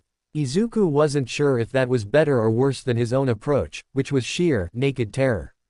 He spent the final days refining the Quirk mode facade to an even finer degree. He practiced speaking while partially transformed, making sure his mouth moved visibly behind a transparent mask of biomass. He drilled simple, blocky shapes, shields, clubs, crude tendrils, that looked like the work of a powerful but unrefined emitter. He had to dumb down his own partner, and the humiliation of it burned, a constant acid reflux in his soul. The morning of the first day dawned with a sky the color of a bruise, threatening rain. The black UA uniform felt both like a dream and a shroud. He stood before the mirror, adjusting his tie. The green of his hair looked garish against the formal black. He looked like a kid playing dress-up for a funeral. "You look handsome," Inko said from the doorway, her voice thick. He turned and hugged her, burying his face in her shoulder. He didn't want to let go. This was the last moment of being just her son, in their bubble of shared secrets. After he stepped out that door, he belonged to UA, to its tests and its watchers. "Remember," she whispered into his hair, "they accepted you. They see something in you. Show them your heart. The good heart I know is in there." He nodded, unable to speak. The train to UA was packed with students in identical uniforms. The energy was a palpable force, excitement, anxiety, bravado. He saw kids with obvious mutation quirks, others who looked perfectly normal but carried themselves with a confident swagger. He kept his head down, a ghost among the vibrant living. Walking through the massive UA gates was a different experience as a student. The scale was even more imposing. He found his classroom, 1A, its door a huge, heavy slab. He could hear the buzz of conversation from inside. Taking a deep breath, he slid it open. The classroom was spacious, modern. 20 desks, most already occupied. His eyes swept the room, cataloging faces he'd seen in the recommendation exam or in news clips. Todoroki sat by the window, staring out, a glacier in human form. The girl he'd rescued, Tsuyu Asui, gave him a small nod and a quiet, "Kiro," of recognition. A tall boy with blue hair and stiff posture was already reprimanding a loud, blonde student for putting his feet on a desk. And there, in the back, explosions popping faintly in his palms as he scowled at everyone, was Katsuki Bakugo. Their eyes met across the room. Bakugo's scowl deepened into something molten, a silent promise of violence held in check only by the setting. Izuku felt a flicker of the old fear, but it was quickly smothered by a colder, more analytical response from the symbiote. Primary past threat. Elevated aggression levels. Threat potential remains high but constrained by social parameters. It was assessing Bakugo as a variable in a new equation. Izuku looked away, finding an empty desk near the front. He sat, placing his bag neatly, feeling the weight of stares. The boy with blue hair, Iida Tenya, marched over. "Midoriya Izuku, correct. From the recommendation exam. I am Iida Tenya. Your performance was commendable, if unorthodox. I look forward to studying alongside you. He chopped his hand in a sharp, robotic gesture. Thank you, Izuku managed. You too. Before Iida could launch into a speech on classroom decorum, the door slid open again. A man shuffled in, wrapped in a yellow sleeping bag, his hair a tangled black mess, his eyes bloodshot and deeply unimpressed. He wormed his way to the podium at the front of the room without a word, unzipped the bag, and stepped out, wearing his all-black hero costume. Eraserhead. A collective hush fell over the room. This was their homeroom teacher. It took 8 seconds for you to quiet down, Eraserhead said, his voice flat and tired. Life is unfocused. You're all lacking in common sense. He pulled a blue tracksuit from a bag at the podium. Put these on and go out to the PE grounds. We're having a quirk assessment test. A wave of confusion and excitement rippled through the class. A test. On the first day. What about the entrance ceremony? Izuku's blood ran cold. An assessment. Of course. Day 1. No warm-up, no introductions. Eraserhead was cutting to the chase. He was going to see what they could do, right now. He changed in the locker room in silence, aware of Bakugo's glare burning a hole in his back. He pulled on the UA tracksuit, the fabric feeling flimsy against his skin, a poor substitute for the adaptive armor that lay beneath. The PE grounds were a large, sandy field with various stations set up. Eraserhead stood with a tablet, looking bored. You've spent years doing standard PE tests designed to avoid using your quirks. That ends now. UA is a factory for heroes. We will push you to use your quirks to their utmost. Today, we establish a baseline. He listed the tests: grip strength, standing long jump, repeated side steps, ball throw, etc. Bakugo, Eraserhead said, you had the highest score on the entrance exam. Show me what a ball throw looks like when you're not holding back. Bakugo smirked, striding forward. He took the ball, wound up, and with a roar of die, unleashed a titanic explosion that sent the ball screaming into the sky. The device in Eraserhead's hand beeped. 705.2 meters. The class erupted in awe. Izuku watched, his analyst's mind automatically noting the arc, the thrust-to-weight ratio, the control. It was impressive. Brutal, but impressive. Others took their turns. Iida used his engines for a blinding dash. A girl with gravity negation made the ball float away infinitely. A boy with sticky balls stuck them to the ball. Each display was a statement of individuality, of power. Then Eraserhead's eyes landed on him. Midoriya. He walked forward, taking the ball. The class was watching, curious. The recommendation kid who beat Todoroki. The one with the mask and the black stuff. He had to be careful. He couldn't just form a cannon or a catapult. He had to make it look like a quirk. He held the ball in his left hand. From his right, black biomass flowed, forming a long, thick tendril. He wrapped it around the ball, then, like an Olympic hammer thrower, he spun, building momentum. On the final rotation, he released, the tendril snapping forward like a whip, launching the ball. It wasn't explosive. It was a powerful, precise, athletic throw. The device beeped. 612.8 meters. Respectful murmurs. Not the highest, but top tier. Clean. Unremarkable. Eraserhead's expression didn't change. Your file says you can form armor. For the grip test, use it. Izuku nodded. At the grip dynamometer, he willed the black substance to coat his hand and forearm, thickening at the palm. He squeezed. The gauge shot up, settling at a number far above human peak, but he deliberately cut the flow of biomass, making it look like he'd reached his limit, 425 kg. HMPH. Eraserhead made a note. The tests continued. For the standing long jump, Izuku formed spring-like pads on his feet and launched himself a respectable distance, but not the farthest. For the repeated side steps, he created small, sticky patches on his shoes for traction, moving with agile speed. He was performing well, but always in the upper middle of the pack. Never first. Never flashy. He was building a profile. A versatile, strong emitter with good control, but not a monster. He could feel the symbiote's simmering frustration. The host is artificially limiting output. Our true capabilities are being wasted. Asterisk. We're building a cover story, Izuku thought back fiercely. Just follow the program. The final event was a simple 50-meter dash. He was paired with the girl who could create anything from her belly, Yaoyorozu. At the start line, he formed sleek, streamlined pads on his feet, like sprinters' shoes. Ready, go. He pushed off, the pads enhancing his traction and propulsion. He ran fast, but not superhumanly so. Yaoyorozu created a small scooter and zipped past him, winning easily. He came in second in the pair. As he walked back to the group, breathing slightly hard, he caught Eraserhead watching him. Not his performance, but him. The teacher's eyes were narrowed, thoughtful. Once all the tests were done, Eraserhead called them together. A screen lit up with their rankings, based on total points across all events. Izuku's name was 8th, a solid, unspectacular position.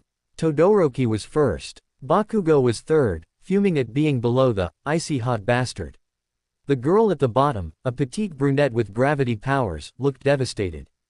By the way, Eraserhead said, his voice cutting through the tension. I was lying about expelling the last place finisher. A collective gasp of relief, then indignation. It was a logical ruse to draw out your peak performance. His red eyes swept over them, lingering for a fraction of a second on Izuku. But make no mistake, this is the hero course. The standards are real. If you don't have the potential, you will be removed. Today was just the beginning of our evaluation. Dismissed. Change and go to your next class. The class broke up, chattering with nervous energy. Izuku turned to go, but a voice stopped him. Midoriya. A word. Eraserhead stood there, his scarf stirring in the faint breeze. The other students filtered away, casting curious glances. Izuku walked over, his heart hammering. Yes, sensei. Eraserhead looked at him for a long moment, his tired eyes seeing too much. You sandbagged every test. The accusation was flat, undeniable. Izuku opened his mouth to deny it, but the words died. Lying to this man felt impossible. Your quirk, Eraserhead continued, according to your file and your exam, is highly adaptive. Reactive. Yet today, you used it in the most basic, pre-planned ways possible. Like you were following a script. Why? Izuku swallowed. I was focusing on control, sir. Not just raw power. Control is fine. Deception is not. Eraserhead took a step closer, his voice dropping. I don't know what your deal is, kid. Nezu sees potential. I see a kid who moves like a veteran, who holds back like he's afraid of his own shadow, and who wears a mask even when it's not required. He gestured to Izuku's face. He hadn't transformed his head at all during the tests. That mask isn't part of your quirk. It's a choice. You're hiding. From us, or from yourself. Izuku had no answer. The truth was a tangled knot he couldn't unravel. Your provisional status isn't just paperwork, Eraserhead said, his tone grim. It's a warning. To you. This class, this school, it's going to push you. It's going to force you to use your power. It's going to strip away whatever walls you've built. You can't hide here. So you have a choice. Start showing us what you're really made of, on your terms, or wait until something in this course makes you show it on ours. The latter is always messier. He turned and started walking away, his sleeping bag already half unzipped. Over his shoulder, he added, your first session with Recovery Girl and Hound Dog is tomorrow after classes. Don't be late. Izuku stood alone on the sandy field, the wind picking up. The symbiote was a silent, watchful presence. The teacher is perceptive. He recognizes the deception. His threat is not physical, but institutional. He will force exposure. Asterisk. He was right. Eraserhead would poke and prod until the real thing bled through. The careful act might not last a week. He walked back to the locker room, his mind racing. He had to give them something. A controlled reveal. But how much? And of what? In the locker room, he was changing when a shadow fell over him. He looked up. Bakugo stood there, his shoulders tense, his hands clenched at his sides, small sparks dancing over his knuckles.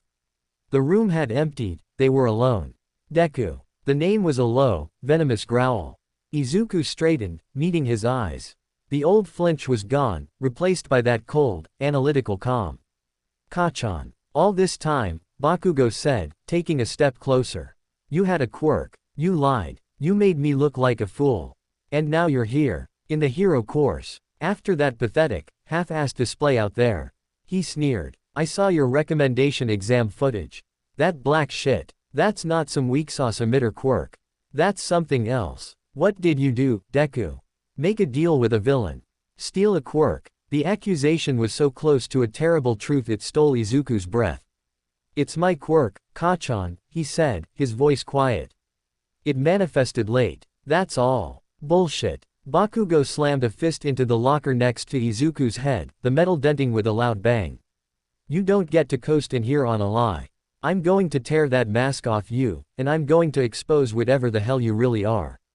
You don't belong here. You never did." The fury was pure, undiluted, born of wounded pride and a deep, instinctual recognition that the natural order of their world had been violated. Izuku was supposed to be the weak, quirkless fanboy. Not this silent, controlled, dangerous unknown. Izuku looked at the dent in the locker, then back at Bakugo's furious face. The symbiote was assessing threat levels, suggesting 3 different ways to disable him in under 2 seconds. He ignored it. "I earned my place, Kachan," Izuku said, turning back to his locker to finish changing. "Just like you did. We're classmates now. I suggest you get used to it." The dismissal, the calm, was the ultimate insult. Bakugo vibrated with rage, but the institutional walls of UA held him back. With a final, explosive snarl, he turned and stormed out, leaving the smell of nitroglycerin in the air. Izuku finished dressing, his hands steady. The confrontation had been inevitable. Bakugo was a loose cannon, a variable he couldn't control. But he was right about one thing. Izuku didn't belong here, not as the person he was pretending to be. He walked out of the school as the promised rain began to fall, a fine, cold mist.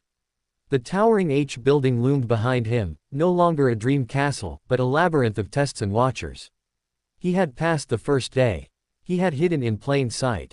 But Eraserhead's words echoed in his mind, louder than any explosion. "You can't hide here." Asterisk. He had 2 choices: reveal himself on his own terms, or be unmasked. And with Bakugo's fury, the teacher's suspicion, and the symbiote's restless power straining at the leash, he wasn't sure he had the luxury of choice anymore. The game had begun, and he was playing against masters, with a partner that didn't understand the rules.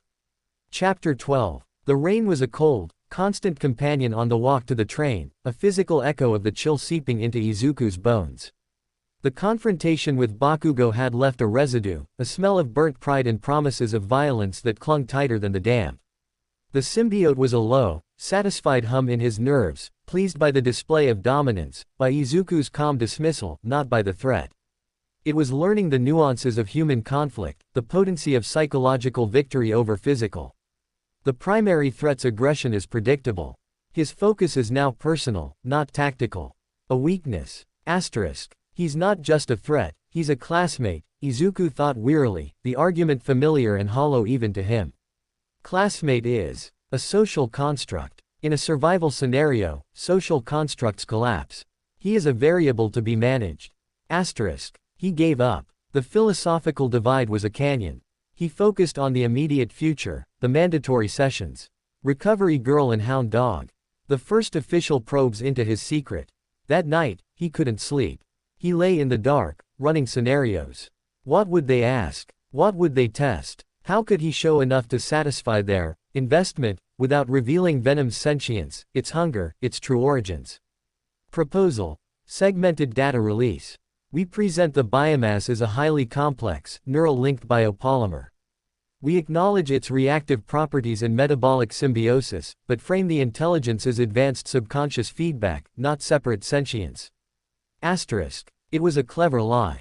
A technical half-truth that would explain a lot without giving away the core horror.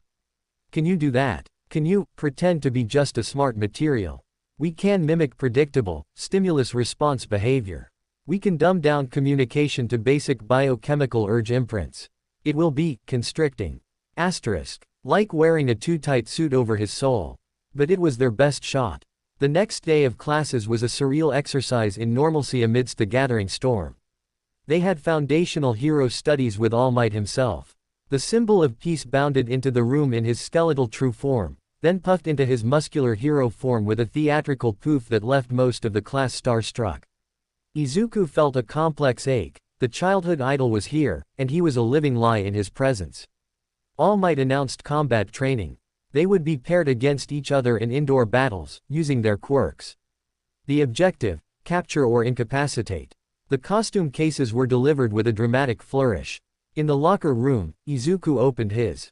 Inside was not a flamboyant spandex suit. It was a sleek, black bodysuit made of a flexible, durable material, with reinforced padding at the joints and vitals. It included a featureless, full-head hood of the same black material, with a transparent visor for vision. It was utilitarian, tactical, and perfect for blending the symbiote's appearance with a standard hero costume.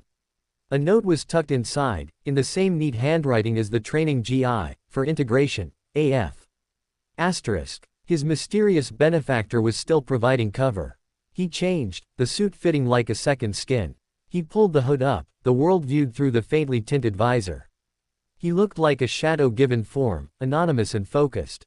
Their first exercise was a 2-on-2 battle in a replica urban zone. He was paired with Tsuyu Asui against Tenya Iida and Ochako Uraraka.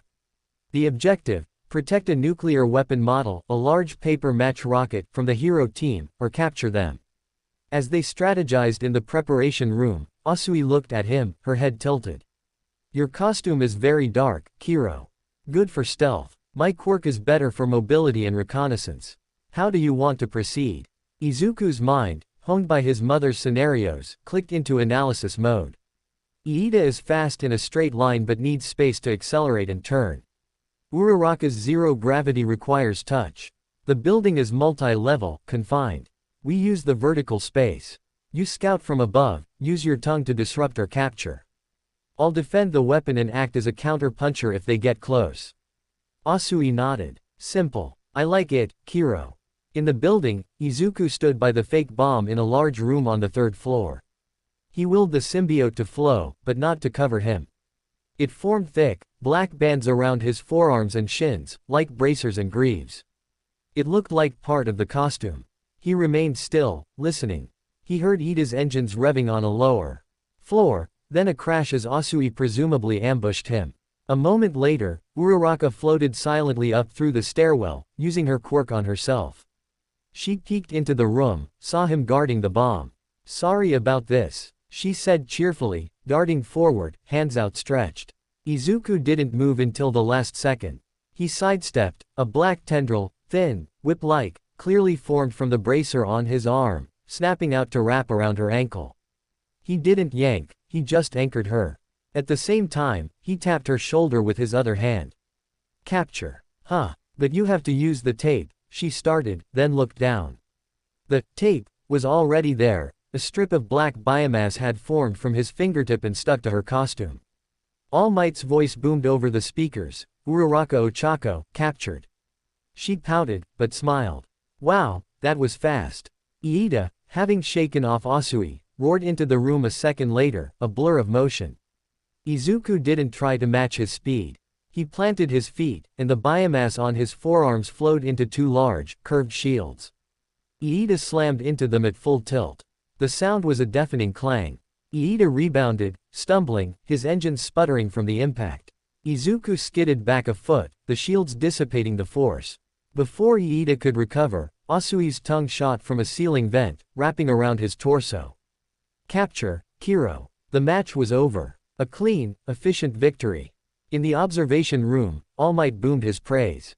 Excellent teamwork and tactical use of quirks. Young Midoriya, your defensive application and quick capture were top-notch. But Izuku saw Eraserhead, lurking in the corner of the observation deck, watching the replay. His eyes were on the seamless way the black substance had formed the tape, the whip, the shields. It was too fluid, too responsive. The matches continued. Bakugo, paired with the invisible girl Toru Hagakure, won his match against Kirishima and Kaminari with brutal, overwhelming force. Todoroki ended his match in seconds by flash freezing the entire building, capturing both opponents and the bomb in a single, arrogant move. Izuku watched it all, analyzing. The power on display was staggering. And he was hiding from it, behind a mask of competence. After classes, the axe fell. A student aide directed him to the infirmary. Recovery Girl's domain was clean, bright, and smelled of antiseptic. The old heroine was there, as was Hound Dog, the guidance counselor, a massive, wolf-like man in a suit, his posture tense, his eyes intelligent and wary. Sit, young man, Recovery Girl said, pointing to a medical chair. Hound Dog stood by the wall, arms crossed, saying nothing but missing nothing. The examination was thorough and invasive in a way that had nothing to do with physical touch. They took blood samples, skin scrapings, scanned him with devices that hummed and glowed.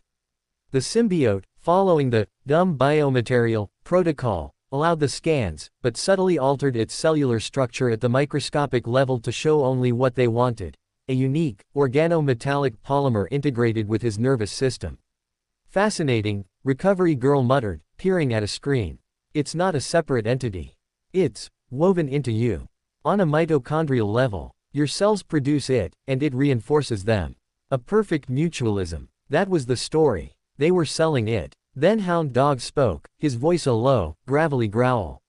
Your psychological evaluation from the recommendation exam noted a preference for anonymity and a high tolerance for risk. You provoked Todoroki. You calmly faced down an explosive classmate. That's not typical first-day behavior. Izuku kept his gaze level. I've had to learn control the hard way, sir. My quirk, it can be dangerous. I think. Before I act. You think like a soldier, not a student, Hound Dog said, his nostrils flaring as if he could smell the lie. Who trained you to think like that? Myself, Izuku said. And my mother. We had to. That was true enough to ring with conviction. Hound Dog studied him. You're afraid of something. Not of your power. Of someone finding out about it. The insight was a knife twist. Izuku remained silent. Recovery Girl looked up from her screens. The biomass shows signs of metabolic dependency. It's drawing specific compounds from your bloodstream. Chocolate. Energy drinks. Izuku nodded. The quirk has cravings. It helps with regeneration. And if you don't feed it? Hound Dog asked. I get irritable. Weak. The control slips. Also true. They exchanged a look. A quirk with its own needs, Recovery Girl sighed. Not unheard of, but extreme. You'll need a monitored diet. And we'll need to observe you in high-stress scenarios to see if this control slip becomes a danger.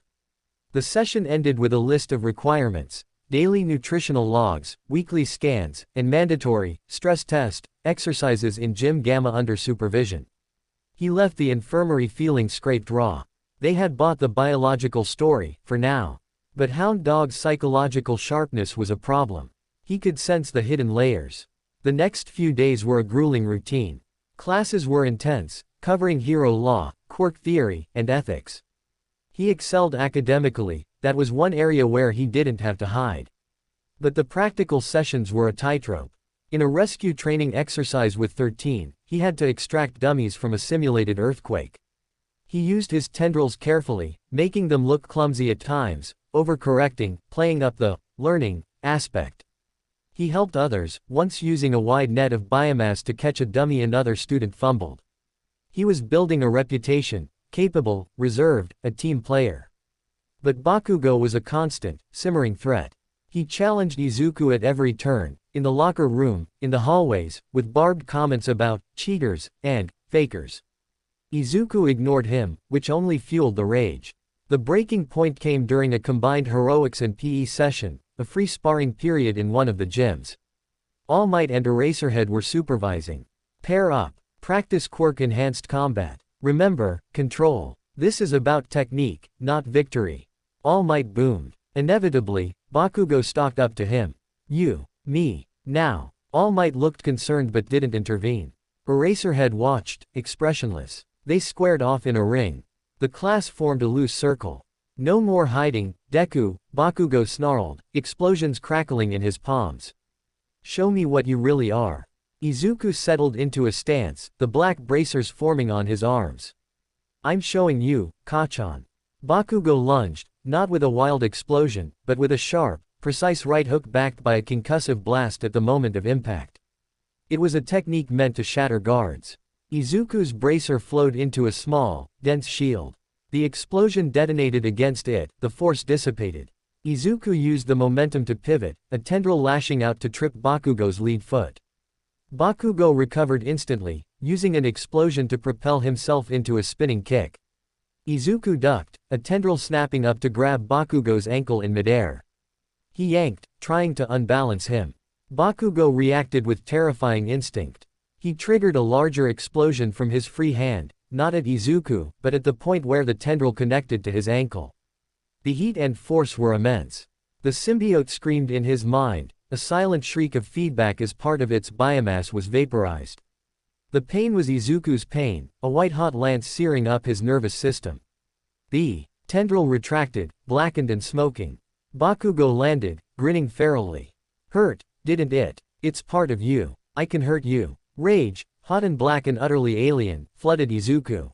It wasn't his rage. It was Venom's. The pain of its substance, the threat to its host, triggered a primal, possessive fury.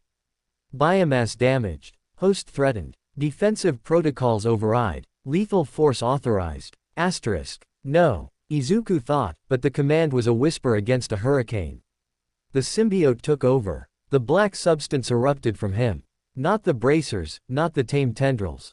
The full, monstrous suit engulfed him in an instant. Spines erupted from his back. The smooth visor of his costume was swallowed by the featureless black helmet, and across it, the wide, jagged, gleeful smile of white teeth stretched into being. The class gasped, stumbling back. All Might took a step forward, his smile gone. Eraserhead's hair lifted, his eyes glowing red, but his erasure quirk did nothing. This wasn't an emitter-type transformation he could cancel, it was a biological fact. Bakugo's eyes widened, not in fear, but in triumphant fury.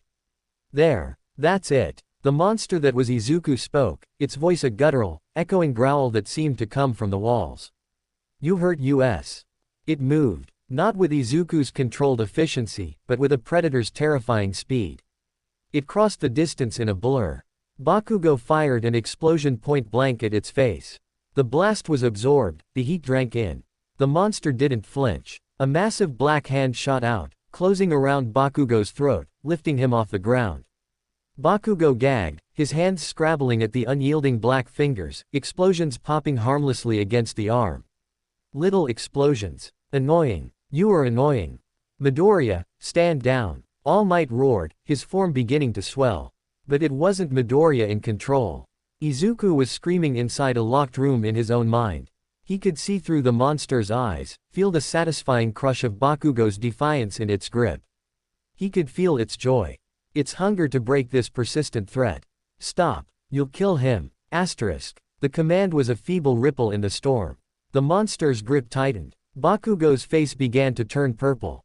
Then, a capture scarf wrapped around the monster's arm, yanking it sideways with immense force. Eraserhead was there, his eyes still glowing red, though it did nothing. He was using pure physical skill. Let him go. The monster turned its head, the white eyes narrowing. It swatted at Eraserhead with its free arm. The teacher dodged, but the force of the swing created a shockwave of air. All Might was there now too, in his muscular form, his hand on the monster's shoulder. Young Midoriya, this is not you. Fight it. The sound of All Might's voice, the use of his name, pierced the red haze of the symbiote's fury. Izuku clung to it, a lifeline. He is the symbol, the ultimate shepherd. His disapproval is counterproductive. The symbiote's logic, ever pragmatic, calculated the cost of fighting the symbol of peace and a top-tier underground hero in front of the entire class. The risk to exposure, to their place here, was too great. With a sound of disgust, it opened its hand. Bakugo dropped to the floor, coughing, gasping, his eyes blazing with a mix of terror and vindication. The black suit melted away, retreating into Izuku's skin like a receding tide, leaving him standing in his black bodysuit, pale, shaking, utterly exposed. Silence. The entire class stared at him in horror. The monster had been real. The smile had been real. All Might deflated back to his skinny form, a look of profound concern on his face. Eraserhead's scarf retracted, his expression grim as death. Izuku looked at his hands, then at Bakugo writhing on the floor, then at the stunned, frightened faces of his classmates. He had lost control. The mask was gone, ripped off not by the teacher's probes, but by Bakugo's relentless pressure and the symbiote's possessive rage. He met Eraserhead's eyes. The teacher's message was clear, this is what I meant by messier. All Might stepped forward, placing a gentle but firm hand on his shoulder. Young Midoriya, come with me. Now. He was led away, past his silent classmates, out of the gym. He didn't look back. He couldn't. He had shown them what he really was. And the consequences would now be absolute. Chapter 13. The walk from the gym to the principal's office was a journey through a silent, airless tunnel. All Might's hand on his shoulder was a light guide, not a restraint, but it felt like the weight of the world. The usual, comforting skeletal shape of his teacher was gone, replaced by the solemn, muscular hero form, a silent testament to the gravity of the situation. They didn't speak. The only sound was the echo of their footsteps on the polished floors and the frantic, silent screaming in Izuku's head. The monster was gone, receded into a sullen, watchful silence deep within him. It was not remorseful. It was calculating. The threat was neutralized. The dominance was established. The cost of intervention by the shepherds was acceptable. It saw the public unmasking as a tactical setback, not a moral catastrophe. Izuku felt hollowed out, scraped clean by shame and a cold, creeping dread. He had promised his mother. He had promised Tsukauchi. He had promised himself control, restraint, and in a moment of pain and provocation, he had let the darkness take the wheel. He had almost killed Kachan. The memory of the purple tinge to Bakugo's face, the helpless scrabbling of his hands, was a brand on his soul. They arrived at the principal's office. The door was already open. Inside, Nezu sat behind his large desk, a tiny island of calm in the storm. Eraserhead was already there, leaning against a bookcase, his arms crossed, his expression unreadable but his eyes sharp as broken glass. And to Izuku's shock, Detective Tsukauchi was also present, standing by the window, looking out at the Ua grounds with a weary posture. "Ah, young Midoriya. Please, sit," Nezu said, his voice devoid of its usual cheerful lilt. It was polite, professional, and utterly chilling. Izuku sat in the chair facing the desk. All Might took a position beside him, a silent pillar of support that somehow made him feel smaller. Nezu steepled his pause. "We have reviewed the footage from the gymnasium. We have also spoken with Bakugo, who is currently with Recovery Girl. He is, predictably, furious but physically unharmed. Thanks to Aizawa's timely intervention." He nodded to Eraserhead, who gave a curt nod in return. Tsukauchi turned from the window. His eyes met Izuku's, and there was no judgment there, only a deep, profound disappointment that was worse than anger. "I vouched for you, Midoriya. I told them you could handle this. That you understood the stakes. I'm sorry," Izuku whispered, the words ash in his mouth. "Sorry doesn't unring a bell," Eraserhead said flatly. "That wasn't a loss of control. That was a transformation. A completely different behavioral profile. The thing that spoke, that smiled, that wasn't you. Or if it was, it's a part of you we were not informed about." The directness was a scalpel. Izuku flinched. Nezu leaned forward. "Your quirk registration, your explanations to Recovery Girl, they describe a complex biomaterial. What we saw was a sentient, aggressive entity with its own voice and desires. You have been lying to us, young man. By omission, at the very least." The silence stretched. Izuku could feel the symbiote's attention, a coiled readiness. It perceived the room as a high-threat environment. The shepherds and the lawman. They seek to cage or terminate. Defensive posture is advised. No, Izuku thought fiercely. No more. He took a shuddering breath. He was backed into a corner. The lies had crumbled. The only path left was a terrible, dangerous truth. "It's not just a quirk," he said, his voice trembling.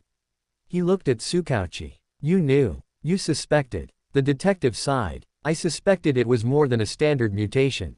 I didn't suspect a passenger." All Might's brow furrowed in confusion. A passenger. Izuku closed his eyes. This was it. The point of no return. 6 months ago, I found a man dead in an alley. He was a scientist, I think. From a company called the Chrysalis Corporation. He had a canister. It broke. The thing inside, it bonded with me. It calls itself venom." He opened his eyes. The room was utterly still. Nezu's beady eyes were wide with intense interest. Eraserhead's glare had sharpened. All Might looked horrified. "It's a symbiote," Izuku continued, the words spilling out now, a flood he couldn't stop. "A separate, intelligent, alien life form. We share a body. We share senses. I provide a host. It provides power, protection. It wants to survive. And it sees threats, differently than I do. The feral symbiote in the city. The one the police have had sightings of," Tsukauchi said quietly. "It's the same species." Izuku nodded. "There was another. It failed to bond properly. It's instinctual. Wild. I've encountered it twice. Nezu was the first to recover, his mind racing behind those dark eyes. Fascinating. A true symbiotic relationship. And Chrysalis. They created it, or found it. They're looking for it. For us. They sent a team to Mustafu. I fought them. In the sewers. Detective Tsukauchi cleaned it up. All Might's hand came down on his shoulder, gentle but firm. Young man, the danger you've been in. The danger he is, Eraserhead corrected, his voice cold. This, venom. It almost strangled a student to death. It called Bakugo, annoying. It enjoys violence. It does, Izuku admitted, the truth a confession. But it can learn. It's been learning. We've been training. I've been trying to teach it what heroism means. To value saving over hunting. It's difficult. But it's trying. Today, the pain, the threat, it overreacted. An overreaction that nearly resulted in murder, Eraserhead said. That's not a Quirk drawback, Midoriya. That's a hostile takeover. You are not in control of this power. You are its moderator, at best. And today, you failed. The verdict hung in the air. Izuku bowed his head. What are its capabilities? Nezu asked, his tone now purely analytical. Full extent. Izuku listed them, his voice monotone. Adaptive armor, near impenetrable to most physical and energy-based attacks. Enhanced strength, speed, senses. Regenerative healing for both of us. Shape-shifting into weapons, tools, tendrils. Thermal and kinetic energy absorption and redistribution. It can mimic appearances, within limits. It needs specific compounds to thrive, phenylalanine, taurine. And, it can think. Strategize. It communicates with me telepathically. The list was a damning inventory of a living weapon. And its goals. Nezu pressed. To survive. To grow. To be complete. It sees me as its partner. It wants to protect me, and what I consider territory, my home, my mother. It sees my desire to be a hero as a purpose. But its methods, he trailed off, are brutal, pragmatic, and devoid of mercy, Eraserhead finished. We saw its methods. I can control it, Izuku said, desperation clawing at his throat. I have been. 4 months. Today was a mistake. Kachan. Bakugo, he knew how to hurt it, to hurt us. It was a reflex. A reflex that speaks with your voice and wears your face, Tsukauchi said softly. The public already has questions about the Black Guard. If they were to learn he is a UA student housing an alien entity. It would be a scandal that could shake faith in hero society, Nezu concluded. And it would paint a target on your back the size of Kamino Ward. Chrysalis would not be the only interested party. Villain groups, foreign powers, you would be a commodity. The office felt like it was shrinking, the walls closing in. This was it. They would expel him, hand him over to some government lab. His dream, his mother's sacrifice, it was all for nothing. Then All Might spoke. What is its opinion of me? The question was so unexpected, so simple, it cut through the tension. Izuku looked up at the skeletal hero, confused. It respects you. It calls you the ultimate shepherd. It sees your strength as the pinnacle. It listens when you speak. A strange light entered All Might's eyes. He looked at Nezu. Principal. This boy, he has been carrying this burden alone. He has been attacked by corporate mercenaries, hunted, and has still used this power to save lives. He saved his own mother. He saved another candidate during the exam. He has been trying, against incredible odds, to steer this power toward good. Eraserhead scowled. Trying isn't succeeding. He's a liability. He's a child with a problem no one has ever faced before. All Might's voice was firm. Are we in the business of solving problems, or of discarding them when they become inconvenient? UA's motto is, go beyond. This is the ultimate, beyond. A symbiotic hero. If it can be done, imagine the precedent. Nezu was silent, thinking. He looked from All Might to Eraserhead to Tsukauchi. The provisional acceptance was based on potential and unknown risk. The risk is now known, and it is extreme. The potential, however, may be even greater than we imagined. He turned his gaze to Izuku. Young Midoriya, can you, right now, in this room, have a conversation with Venom? Let us hear it. Izuku's heart hammered. This was the final test. He closed his eyes, focusing inward. They want to talk to you. Directly. Be careful. Asterisk. Understood. Initiating vocal modulation. Asterisk. Izuku opened his mouth, but the voice that emerged was not his own. It was the deep, resonant, dual-toned growl from the gym, though quieter, more measured. "We are listening." The effect in the room was electric. All Might tensed. Eraserhead's hand went to his capture scarf. Tsukauchi's eyes widened. Nezu leaned forward, utterly fascinated. "You are Venom," Nezu stated. "We are Venom. And Izuku Midoriya. We are one. You attempted to kill a student today. The explosive one was a threat. He damaged our biomass. He threatened the host. Threats are neutralized. It is the prime directive. Even threats who are children. Classmates." A pause. "The host says classmates are not threats in the same way. The distinction is emotional. Illogical. But the host values it. We are learning." "What do you want?" Eraserhead asked bluntly. "To live. To grow. To be strong. The host wants to be a hero. To protect the weak. We can achieve this. Together, we can be the ultimate protector. All threats will fear us, and the weak will be safe." It was its vision again. Peace through terror. "And if we try to separate you from Izuku?" Tsukauchi asked. The voice turned cold, a subsonic threat vibrating in the air. "Separation would kill the host. His biology is our biology. To attempt it is to declare war. We would defend ourselves. You would not like the result." The threat was clear. They were a package deal. Nezu steepled his paws again. "Interesting. A fully realized consciousness with its own drives, integrated with a human host who possesses a strong moral compass. A constant internal conflict. This is not a quirk. This is a diplomatic incident housed in a 15-year-old boy." He looked at the others. "The choices are these. 1. We expel Midoriya and turn him and Venom over to government authorities for containment and study. 2. We attempt a forcible separation, which Venom claims would be fatal, and given its capabilities, would likely result in significant collateral damage. Or 3. We double down on our investment." All Might's eyes brightened. Eraserhead looked deeply skeptical. Tsukauchi was neutral, waiting. "We keep him in UA," Nezu continued. "But under new, far stricter conditions. The provisional status becomes a probation. He will be under 24/7 monitoring on campus. His sessions with Hound Dog and Recovery Girl become daily.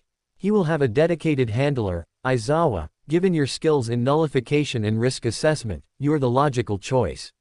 You will be responsible for his training, his control, and you will have the authority to use your quirk on him at any sign of Venom's autonomous aggression." Eraserhead's jaw tightened, but he gave a curt nod. "Understood." Furthermore, Nezu said, his secret remains just that, a secret.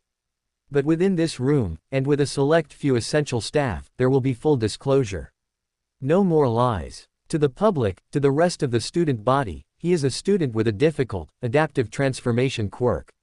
The incident today will be explained as a stress-induced quirk malfunction, which is technically true. Bakugo will be dealt with.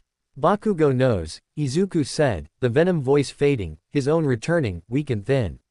He saw. He won't keep quiet. Bakugo, Nezu said with a small, sharp smile, will be given a choice. He can accept the official story and receive disciplinary action for provoking a dangerous quirk reaction, or he can attempt to go public with a story about an alien monster at UA and be dismissed as unstable, possibly facing expulsion for his role in the incident. I believe he is arrogant, but not stupid. He will choose to continue his path to heroism. It was ruthless. Brilliant. It was Nezu playing the board. And Chrysalis? Tsukauchi asked. An external threat. UA's security will be upgraded. Detective, you will liaise with us. We will treat them as a hostile organization targeting one of our students. If they make a move on UA grounds, they will be dealt with as villains. The plan was a fortress being built around him, a prison of safety and scrutiny. Young Midoriya, All Might said, turning to him, his eyes earnest. This is your last chance. You must commit, fully, to learning control. To teaching Venom. You must trust your teachers, even when it is hard. This path will be the most difficult one you have ever walked. Do you accept? Izuku looked around the room, at Nezu's calculating intelligence, Aizawa's grim resolve, Tsukauchi's weary hope, All Might's unwavering belief. He had no other path. This was the only way forward. And within him, Venom pulsed with a sense of anticipation. The shepherds offer structure. A clear chain of command.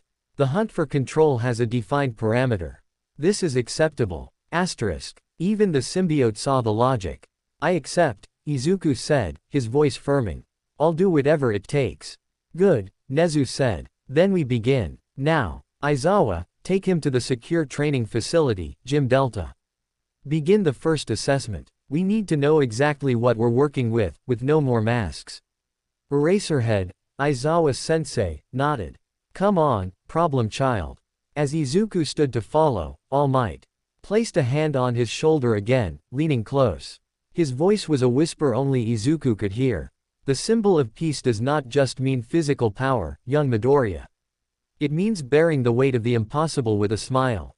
You are bearing a weight few could imagine. But you are not alone anymore. Remember that. Tears pricked at Izuku's eyes. He nodded, unable to speak. He followed Aizawa out of the office, down new corridors, deeper into the heart of Ua. The path ahead was a gauntlet of tests, of therapy, of constant watchfulness. But he was still here. He was still a student. He had told the truth, and the sky hadn't fallen. It had just become a ceiling he would have to learn to push against, every single day. The secret was out, to the people who mattered. The war for his soul now had officially recognized generals on both sides. And the first battle of the new campaign was about to begin. Chapter 14. Gym Delta wasn't a gym. It was a vault. Buried deep beneath the main UA campus, accessed by a retinal and biometric scan from Aizawa, the door hissed open on silent hydraulics to reveal a cavernous space of dull, gray metal. The air was cool, sterile, and dead, absorbing sound. The lights were a flat, white glow from panels in the high ceiling. There were no windows, no markings, just a vast, empty floor and a single observation booth behind thick, one-way glass. It was a place for containing things that shouldn't exist.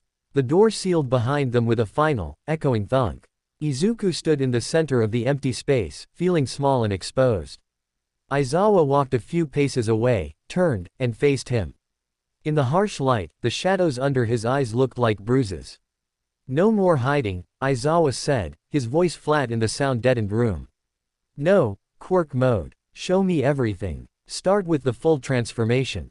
Slowly. This was it. The dissection. Izuku took a steadying breath. He closed his eyes, reaching inward. Okay. No holding back. But no aggression. This is a demonstration. An assessment. Understood. Initiating full manifestation. Biomass deployment at 100%. It began at his feet. The black substance seeped from his pores, not in a violent surge, but in a smooth, silent wave that climbed his legs, his torso, his arms. It was a living shadow consuming him. He felt the familiar, cool embrace, the sensory expansion as the symbiote's awareness merged with his own, the world sharpening into data-rich clarity. Spines, small and defensive, formed along his forearms and shoulders. The helmet closed over his head, the smooth, blank visor forming. He resisted the instinct to form the smile. The face remained featureless, a dark mirror. He stood before Aizawa, a figure of sleek, silent power. He could hear his own heartbeat, the hum of the lights, the faint rustle of Aizawa's scarf. Aizawa's hair lifted, his eyes glowed red.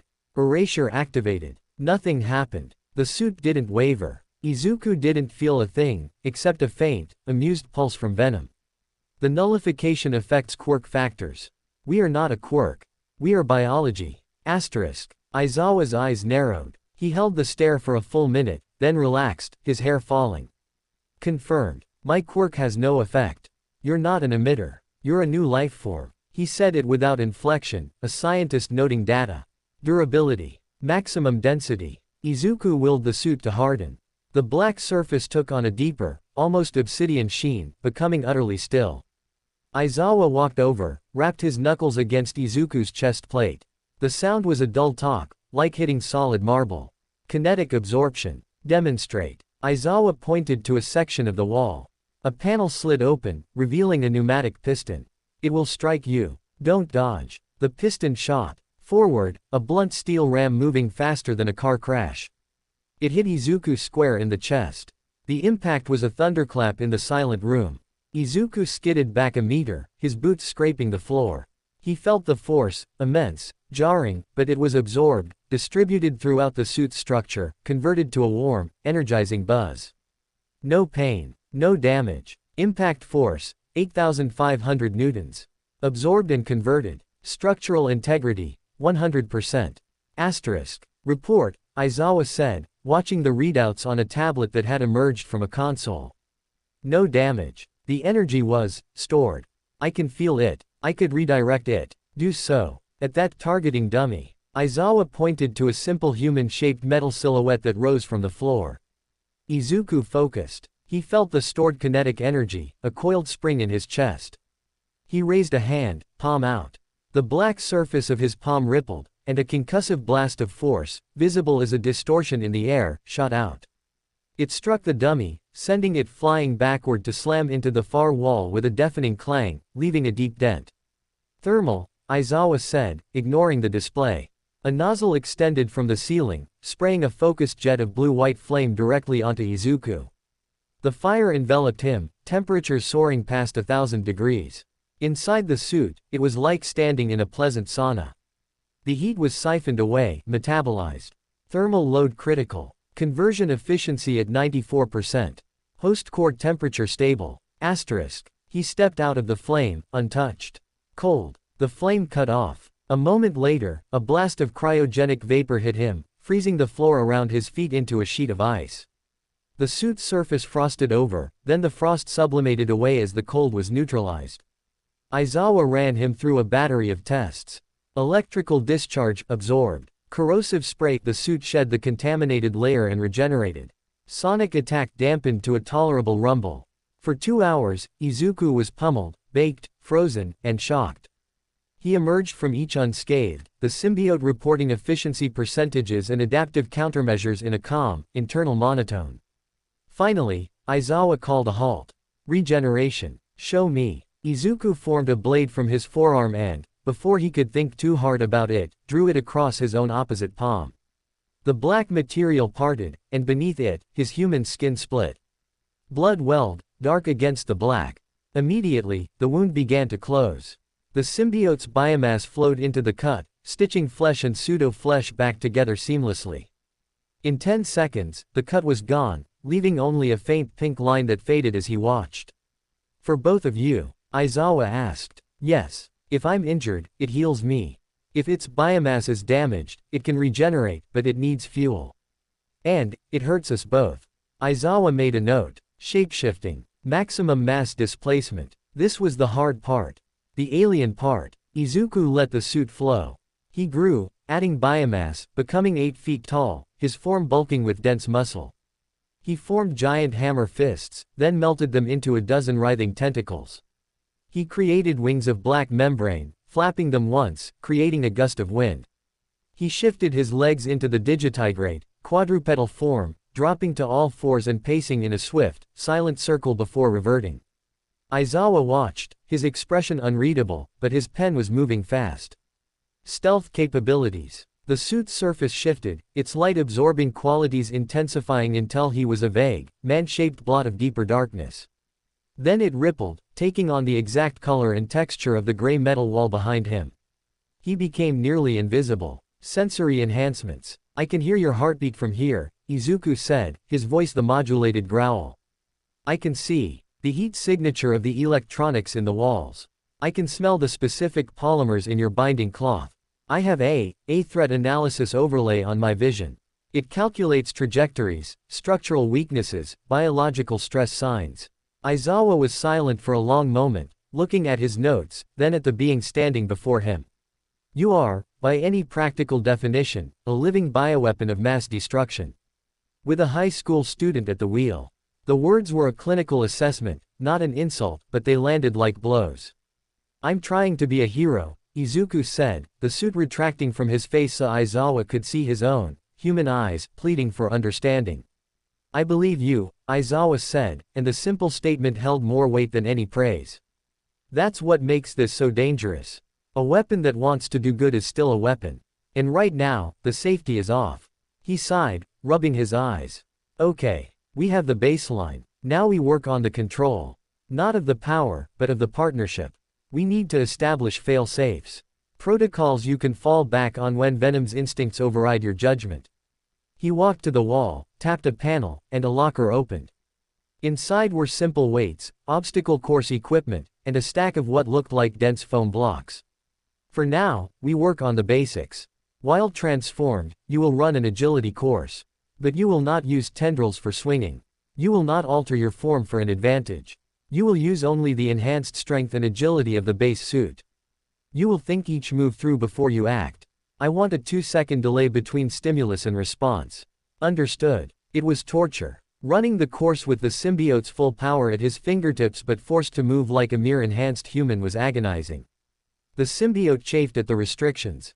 Inefficient. The obstacle could be cleared 0.8 seconds faster with a TENDRAL assist. Asterisk. Just do it, Izuku grunted, landing awkwardly from a jump he could have easily cleared with a glide. Aizawa watched, critiquing every hesitation, every tiny, instinctual flare of biomass that he hadn't authorized. You twitched. Your right hand started to form a grappling hook. Suppress it. It was a grueling, humiliating exercise in stripping away everything that made them effective in rebuilding from the ground up with human deliberation. By the end, Izuku was drenched in sweat inside the suit, his mind exhausted from the constant internal battle of suppression. Enough, Aizawa finally said. Detransform. We're done for today. The suit melted away. Izuku stood in his gym clothes, panting, his muscles trembling with a fatigue that was more neurological than physical. Aizawa handed him a bottle of water and a high-calorie protein bar. Eat. The symbiote needs it after that expenditure. As Izuku ate, Aizawa spoke. Your first fail-safe will be a keyword. A phrase that you, and only you, will associate with absolute, immediate de-escalation. When you hear it, you will drop everything, retract the suit, and assume a non-threatening posture. We will drill it until it's a spinal reflex. For you, and for Venom. What's the word? Izuku asked. We'll decide that later. For now, your homework is to think of one. Something meaningful to you, but not obvious. Not, stop, or, surrender. Aizawa's eyes met his. This isn't just about stopping a rampage. It's about giving you an off switch when you feel yourself losing the argument inside your head. A lifeline you can throw to yourself. The concept was a relief. A tangible tool. Secondly, Aizawa continued, you will begin daily meditation with Hound Dog. Not just talking. Actual mindfulness. You need to be able to find the quiet space in your own mind, separate from Venom's constant commentary. You need to know where you end and it begins. Izuku nodded. It made sense. Third, and this is non-negotiable, you will have no unsupervised contact with Bakugo. None. If he approaches you, you walk away. If he confronts you, you notify me immediately. He is a trigger. We are removing triggers until you have better controls. That, too, was a relief. They left Gym Delta. The outside world felt overwhelming, full of color, sound, and life after the sterile vault.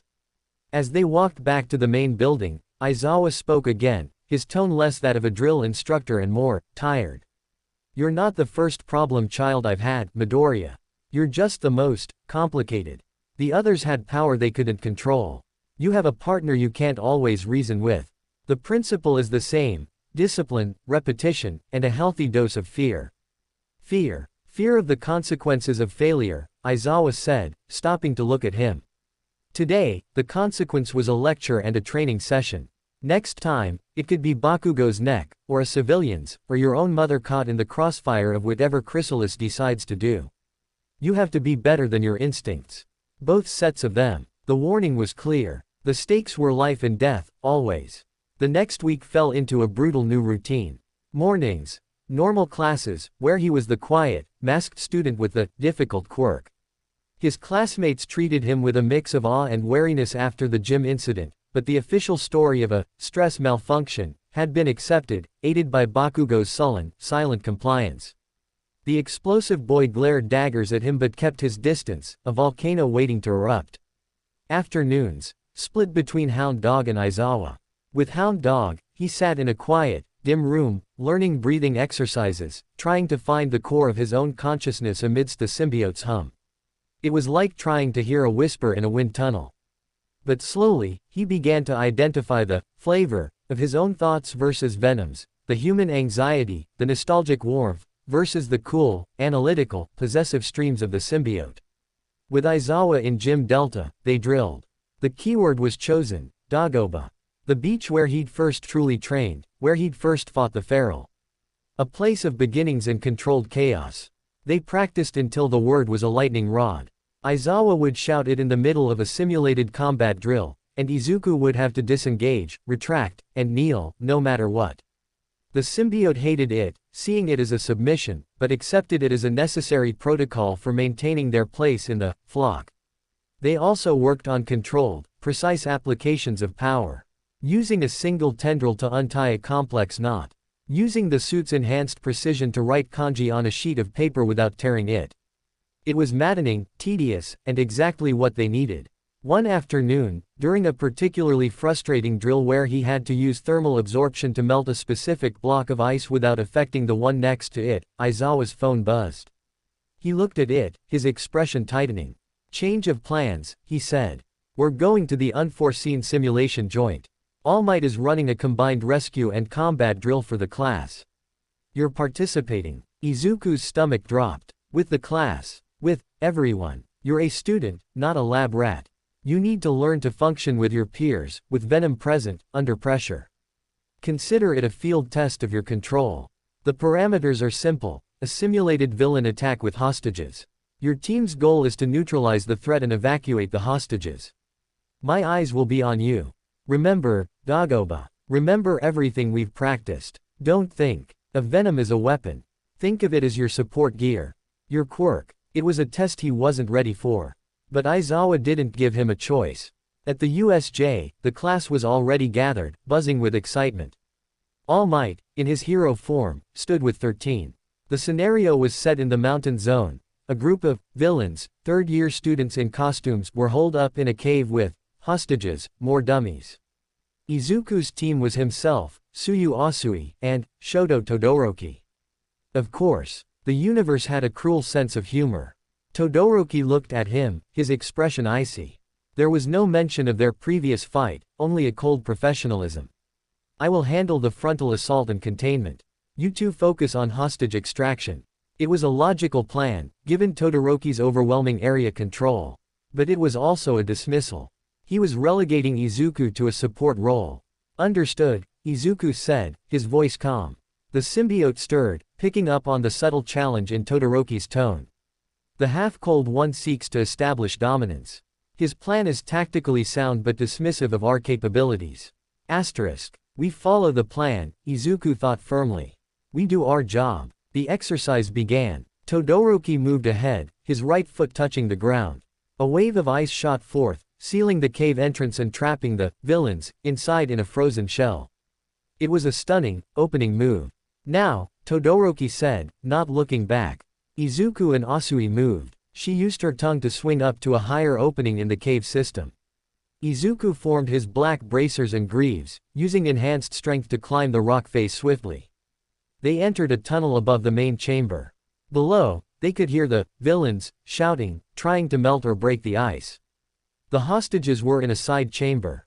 The plan was working. Then a villain, with a vibration quirk, struck the wall. The cave, destabilized by Todoroki's ice, shuddered. A section of the ceiling above the hostage chamber cracked, and a cascade of rocks began to fall. "Kiro!" Asui cried out, leaping to pull a dummy out of the way. Izuku moved without thinking. He didn't form a shield. He didn't calculate. He acted on the instinct forged in 100 scenarios with his mother. Black biomass exploded from him in a wide, flat, net-like sheet, stretching across the entire chamber ceiling. It caught the falling rubble, holding it aloft like a black spiderweb suspending a ton of stone. The strain was immense, he felt it in his bones, a grinding pressure. The symbiote analyzed the load, reinforced the net's nodal points. Structural stress at 87% of tolerance. Holding. Get them out. He gritted out to Asui.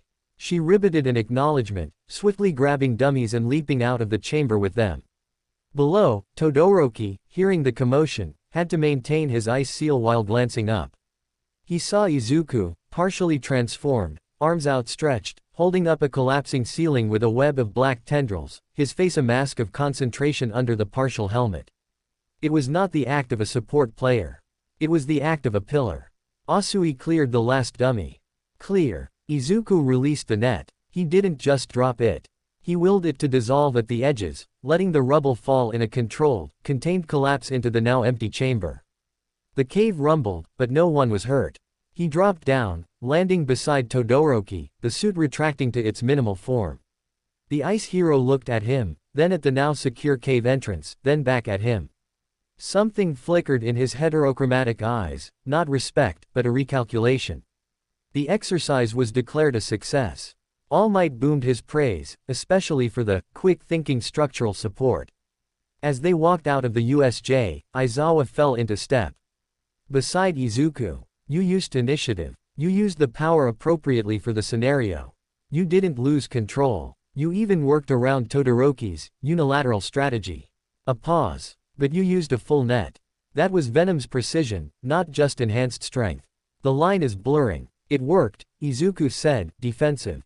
It did. This time. Aizawa's gaze was heavy. Just remember, Midoriya, every time you let it do the thinking for you in a crisis, you're teaching it that its way works.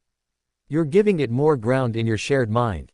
Today, it used that ground to save people. Tomorrow, the threat might be different. And its solution might be permanent. The warning lingered as they headed back to the main campus. Izuku had passed the test. He had functioned with the class, saved the day, even earned a flicker of something from Todoroki. But Aizawa was right. The victory felt different. It hadn't been just him. It had been the synthesis, the seamless blend where his will and Venom's capability met without conflict. It felt good. It felt right. And that was the most dangerous feeling of all.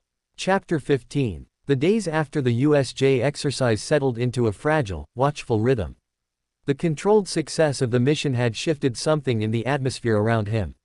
His classmates' wary glances held less outright fear and more a kind of bewildered respect.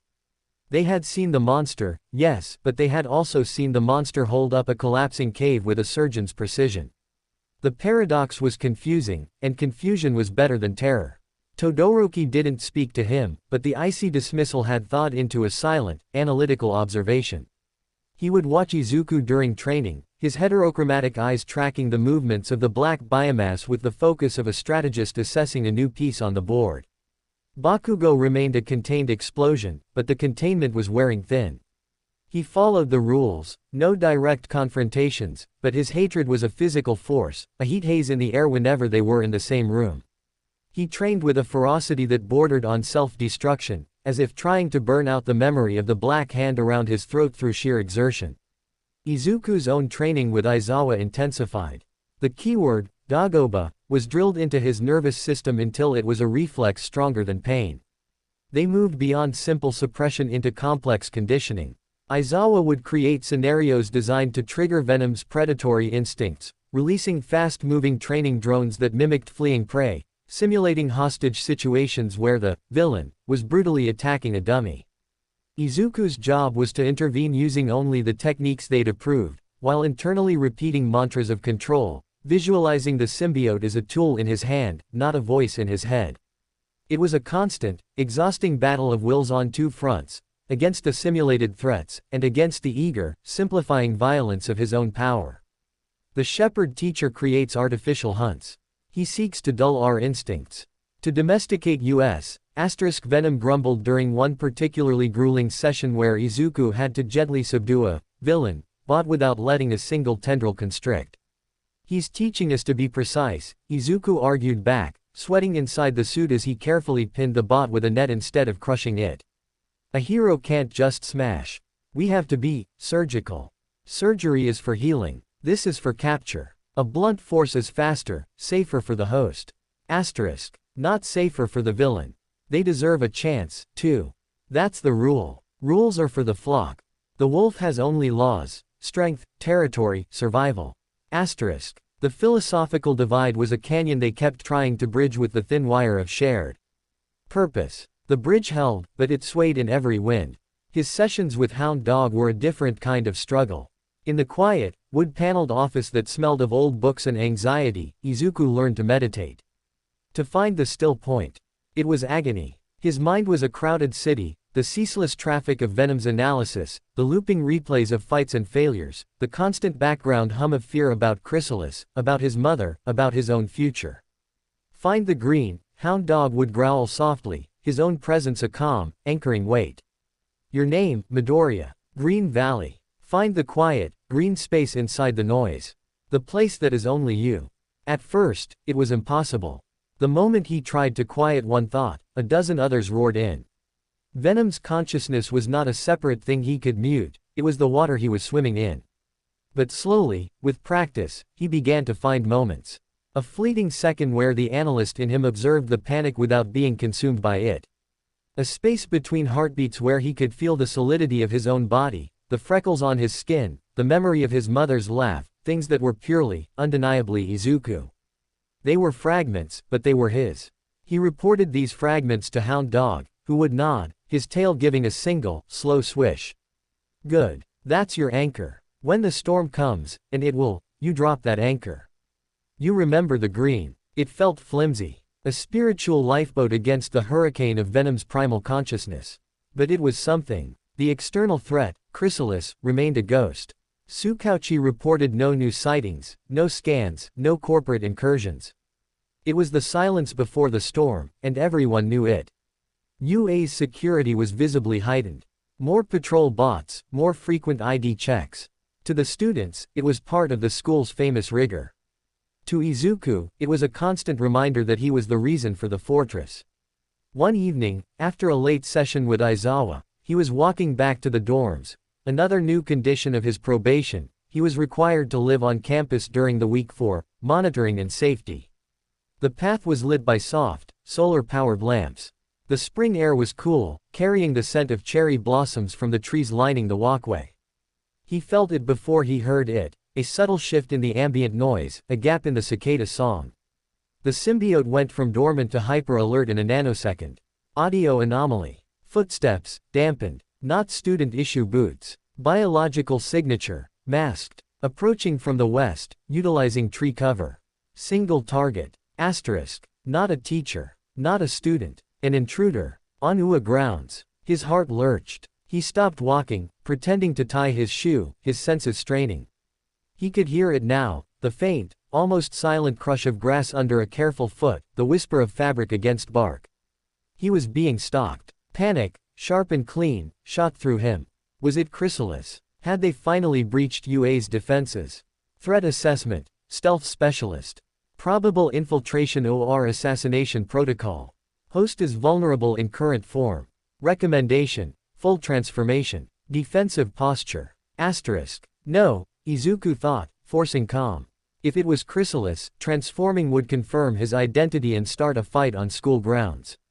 If it wasn't, transforming could start a war over a misunderstanding. He had to be sure. He stood up slowly, continuing to walk, but angled his path towards a more open area of the quad, away from the deep shadows of the trees. His fingers brushed against the panic button on his upgraded UA ID card, a direct alert to Aizawa and security. The stalker mirrored his move, shifting trajectory to keep cover. They were skilled. He reached the open quad. The dormitory lights were 100 meters away. He was exposed. The footsteps behind him ceased. Silence. Then, a voice, low and distorted by a modulator, spoke from the darkness to his left. Don't press the button, Midoriya Izuku. This is a conversation, not an abduction. Izuku froze, his finger hovering over the button. The voice was genderless, synthetic. It knew his name. Who are you? He asked, not turning his head, his body tense. A friend. Of a friend. I have a message from AF. AF. The mysterious benefactor. The trainer of weights, the provider of the costume and mask. His heart hammered against his ribs. This was a delivery system he hadn't expected. Prove it, he said. A small, metallic object arced out of the shadows and landed at his feet with a soft clink. It was a data chip, sleek and unmarked. The proof is on there. Along with a warning. Chrysalis is not the only player interested in symbiotic lifeforms. A faction within the HPSC, the Hero Public Safety Commission, has taken an interest in the Mustafu Blackguard incident and the UA recommendation anomaly. They are compiling a file. They see you not as a student, but as an asset of strategic value. Or a strategic threat. The Hero Commission. The government body that oversaw all hero activity. The idea was a new, deeper layer of dread. AF has friends in places. The file is stalled. For now. But the interest remains. Your performance here is being watched by more eyes than you know. Your probation isn't just a school matter. It's a probation imposed by Nezu to keep you out of the Commission's direct custody. The pieces clicked into place with a sickening clarity. Nezu's investment wasn't just educational philanthropy. It was a political power play. UA was asserting its independence, claiming jurisdiction over a unique asset to keep it from being nationalized. What does AF want? Izuku asked, his voice barely a whisper. For you to succeed. On your terms. To become a hero that proves Nezu's gamble right. AF believes symbiosis can be a new paradigm for heroism. But you must be perfect. You must be in control. Any more public incidents, any loss of control that results in excessive property damage or questionable force, will give the Commission the leverage they need to take you. And they will not be as gentle as Eraserhead. The message was clear, the leash wasn't just UA's. It was held by distant, powerful hands in government offices. Why tell me this? So you understand the true stakes. You are not just fighting for a grade, or to control a monster. You are fighting for your own autonomy. Your very personhood is under review. A pause. The chip also contains schematics.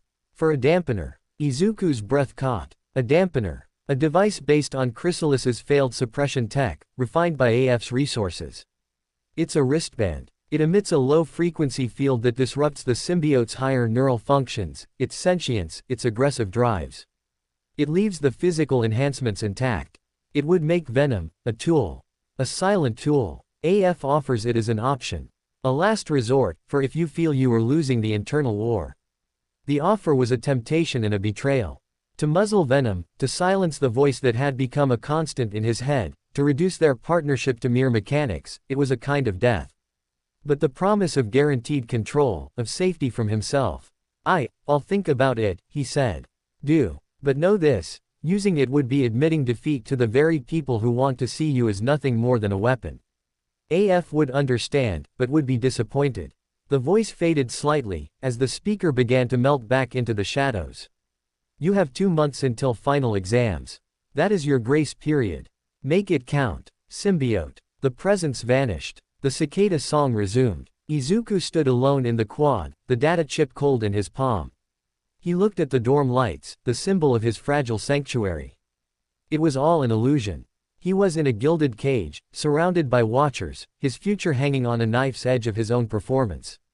He pocketed the chip and walked to the dorms, his mind reeling. Back in his room, a single, Spartan space, he locked the door and inserted the chip into his laptop, a heavily secured UA-issue device. The files were exactly as described. Dossiers linking Chrysalis to HPSC black budget projects. Internal memos discussing the UA asset. And the schematics for the dampener. It was elegant, brutal. A collar for the wolf. He didn't look at it for long. He closed the files, encrypted them behind a password Venom helped him generate, a complex algorithm it found amusing, and sat on his bed, head in his hands. The symbiote had been silent during the encounter, observing. Now it spoke. The hidden shepherds wish to leash us. The friend offers a muzzle. All paths lead to restraint. Asterisk. They're afraid of you, of what we can do. We should make them more afraid. Fear brings respect. Respect brings freedom. Asterisk. The old, violent logic. It was so simple, so clean. No. Fear brings cages. Or bullets. We have to earn real respect. By being better than they think we can be. The host's path is harder. The risk is greater. Asterisk. I know. He lay back on the bed, staring at the ceiling. The weight of it all was crushing. The internal war, the external threats, the political games.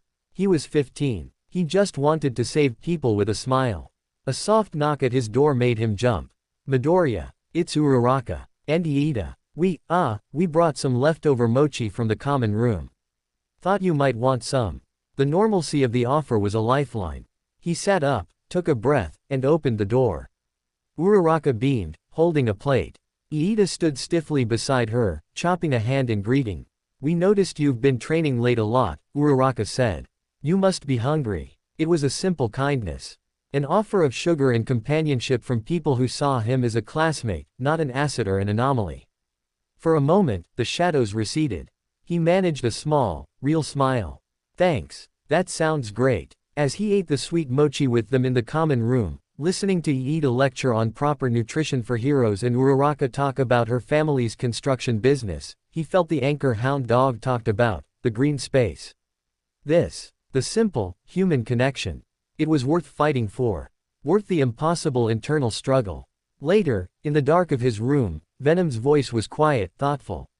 The small gravity girl and the loud engine boy, they offer sustenance without demand. Their loyalty is to the class. A social structure. Yet it feels strong. Asterisk. It is strong, Izuku whispered. It's a different kind of strength. One you can build without breaking anything. We do not understand it. But we observe its effect on the host, positive. Biochemical markers improve. Stress levels decrease. Data suggests this, friendship, has survival value. Asterisk. It was analyzing friendship as a survival trait. It was a start. 2 months. Final exams. He had to be ready. Not just to pass, but to be impeccable. To be a hero so clearly, undeniably good that not even the HPSC could justify taking him away. He had to master the monster, not with a muzzle, but with a partnership so seamless that the monster became the man. The chip with the dampener schematics sat in his desk drawer, a silent specter of failure. He would not use it. He couldn't. But its presence was a reminder. The path of control was a narrow ledge, and the fall on either side was catastrophic. Chapter 16. The revelation from the shadowy messenger sat in Izuku's gut like a lump of cold iron. The HPSC's interest, the dampener schematics, it reframed every interaction, every class, every glance from a teacher. The UA campus was no longer just a school, it was a chessboard, and he was the most contested piece. The pressure, which had been a constant hum, became a piercing, high-frequency whine only he could hear. He trained harder. His sessions with Aizawa took on a new, desperate edge. It was no longer about basic control or fail-safes. It was about mastery under simulated extremes. Aizawa created scenarios in Gym Delta that were psychological as much as physical. He'd have Izuku fully transformed, holding up a structure while civilians, advanced, vocalizing drones, screamed in panic around him. Then, he'd introduce villains, combat bots that would attack not Izuku, but the civilians. The symbiote's instinct was to lash out, to eliminate the threat with maximum prejudice. Izuku's task was to prioritize the rescue, to use his biomass to shield and evacuate while using only minimal, precise force to disable the bots, a tendril to trip, a shield bash to stun. It was like trying to perform brain surgery while being punched in the face. Your partner wants to solve the problem by removing the pieces, Aizawa would say, his voice calm over the din of simulated chaos. You have to solve the puzzle without breaking the board. Izuku learned to compartmentalize. He would give Venom a specific, violent task, destroy that incoming projectile, to satisfy its aggressive drive, while he focused the majority of his attention on the delicate work of salvation. It was a negotiation, a constant internal diplomacy. Granting US the destruction of inanimate threats is acceptable. It channels the urge. The host remains focused on preservation. Synergy increases. Asterisk. It was a breakthrough. They were learning to split responsibilities, to work as a team with specialized roles. Venom, the shield and the sword. Izuku, the strategist and the savior. But the cost was a creeping exhaustion that went beyond physical. The mental strain of constantly managing the symbiote's consciousness, of being the rational governor on a powerful engine of instinct, was draining his humanity. He found himself speaking less in class, his responses becoming more clipped, more analytical. He saw the world more and more through Venom's threat assessment overlay, calculating angles of attack, structural weak points, the metabolic stress signs in his classmates. The green space hound dog helped him find was becoming harder to reach, buried under layers of tactical data. Uraraka and Iida's kindness became a lifeline he clung to with quiet desperation. Their normalcy, Uraraka's cheerful chatter about her parents' struggles, Iida's bombastic lectures on tradition, was a beacon of the human world he was afraid of losing. He'd sit with them at lunch, eating in silence, just listening, soaking in the simple, messy, emotional noise of their lives like a plant turning towards the sun. One afternoon, during a free study period in the library, he was researching advanced rescue techniques when Suyu Asui ribbited softly and sat across from him. Your quirk is very versatile, Midoriya, Kiro, she said, her large, unblinking eyes fixed on him. But you always look like you're carrying the library on your back. The observation was so blunt and accurate it startled him. It's a difficult quirk. It requires a lot of focus. I understand difficult quirks, Kiro. Mine affects my body and my speech. People think it's weird. But you act like yours is a secret you're afraid will get out. Her perceptiveness was unnerving. She had seen him at his most vulnerable, holding up the cave ceiling. She had seen the monster in the gym. And yet, she spoke to him without fear, only a calm, amphibian curiosity. It feels like a secret sometimes, he admitted, the truth slipping out. Like if people knew everything it could do, they wouldn't see me anymore. They'd just see it. She considered this, a finger to her chin. But it's part of you, Kiro. Like my tongue is part of me. You can't hide part of yourself forever. It's too heavy. Her words echoed Hound Dog's advice, but from a peer, they landed differently. She wasn't telling him to find an anchor, she was telling him to stop trying to be two separate people. The conversation stayed with him. That night, during his mandated video call with his mother, he saw the worry in her eyes. She could see the strain, the distance growing in him. Izuku, are you making friends? She asked, her voice gentle. I think so. Uraraka and Iida. Asui, maybe. Good. That's good. Remember to be Izuku, too. Not just the student. Not just the hero. He promised he would try. But being Izuku felt like a luxury he couldn't afford. Izuku was the boy who cried when All Might told him he could be a hero. The boy in the alley, terrified and alone. That boy was too soft for the war inside him. The external threat, mercifully, remained quiet. No chrysalis, no HPSC agents knocking on the door. But the silence was its own kind of pressure, the drawn bowstring before the release. Aizawa, sensing his psychological plateau, changed tactics.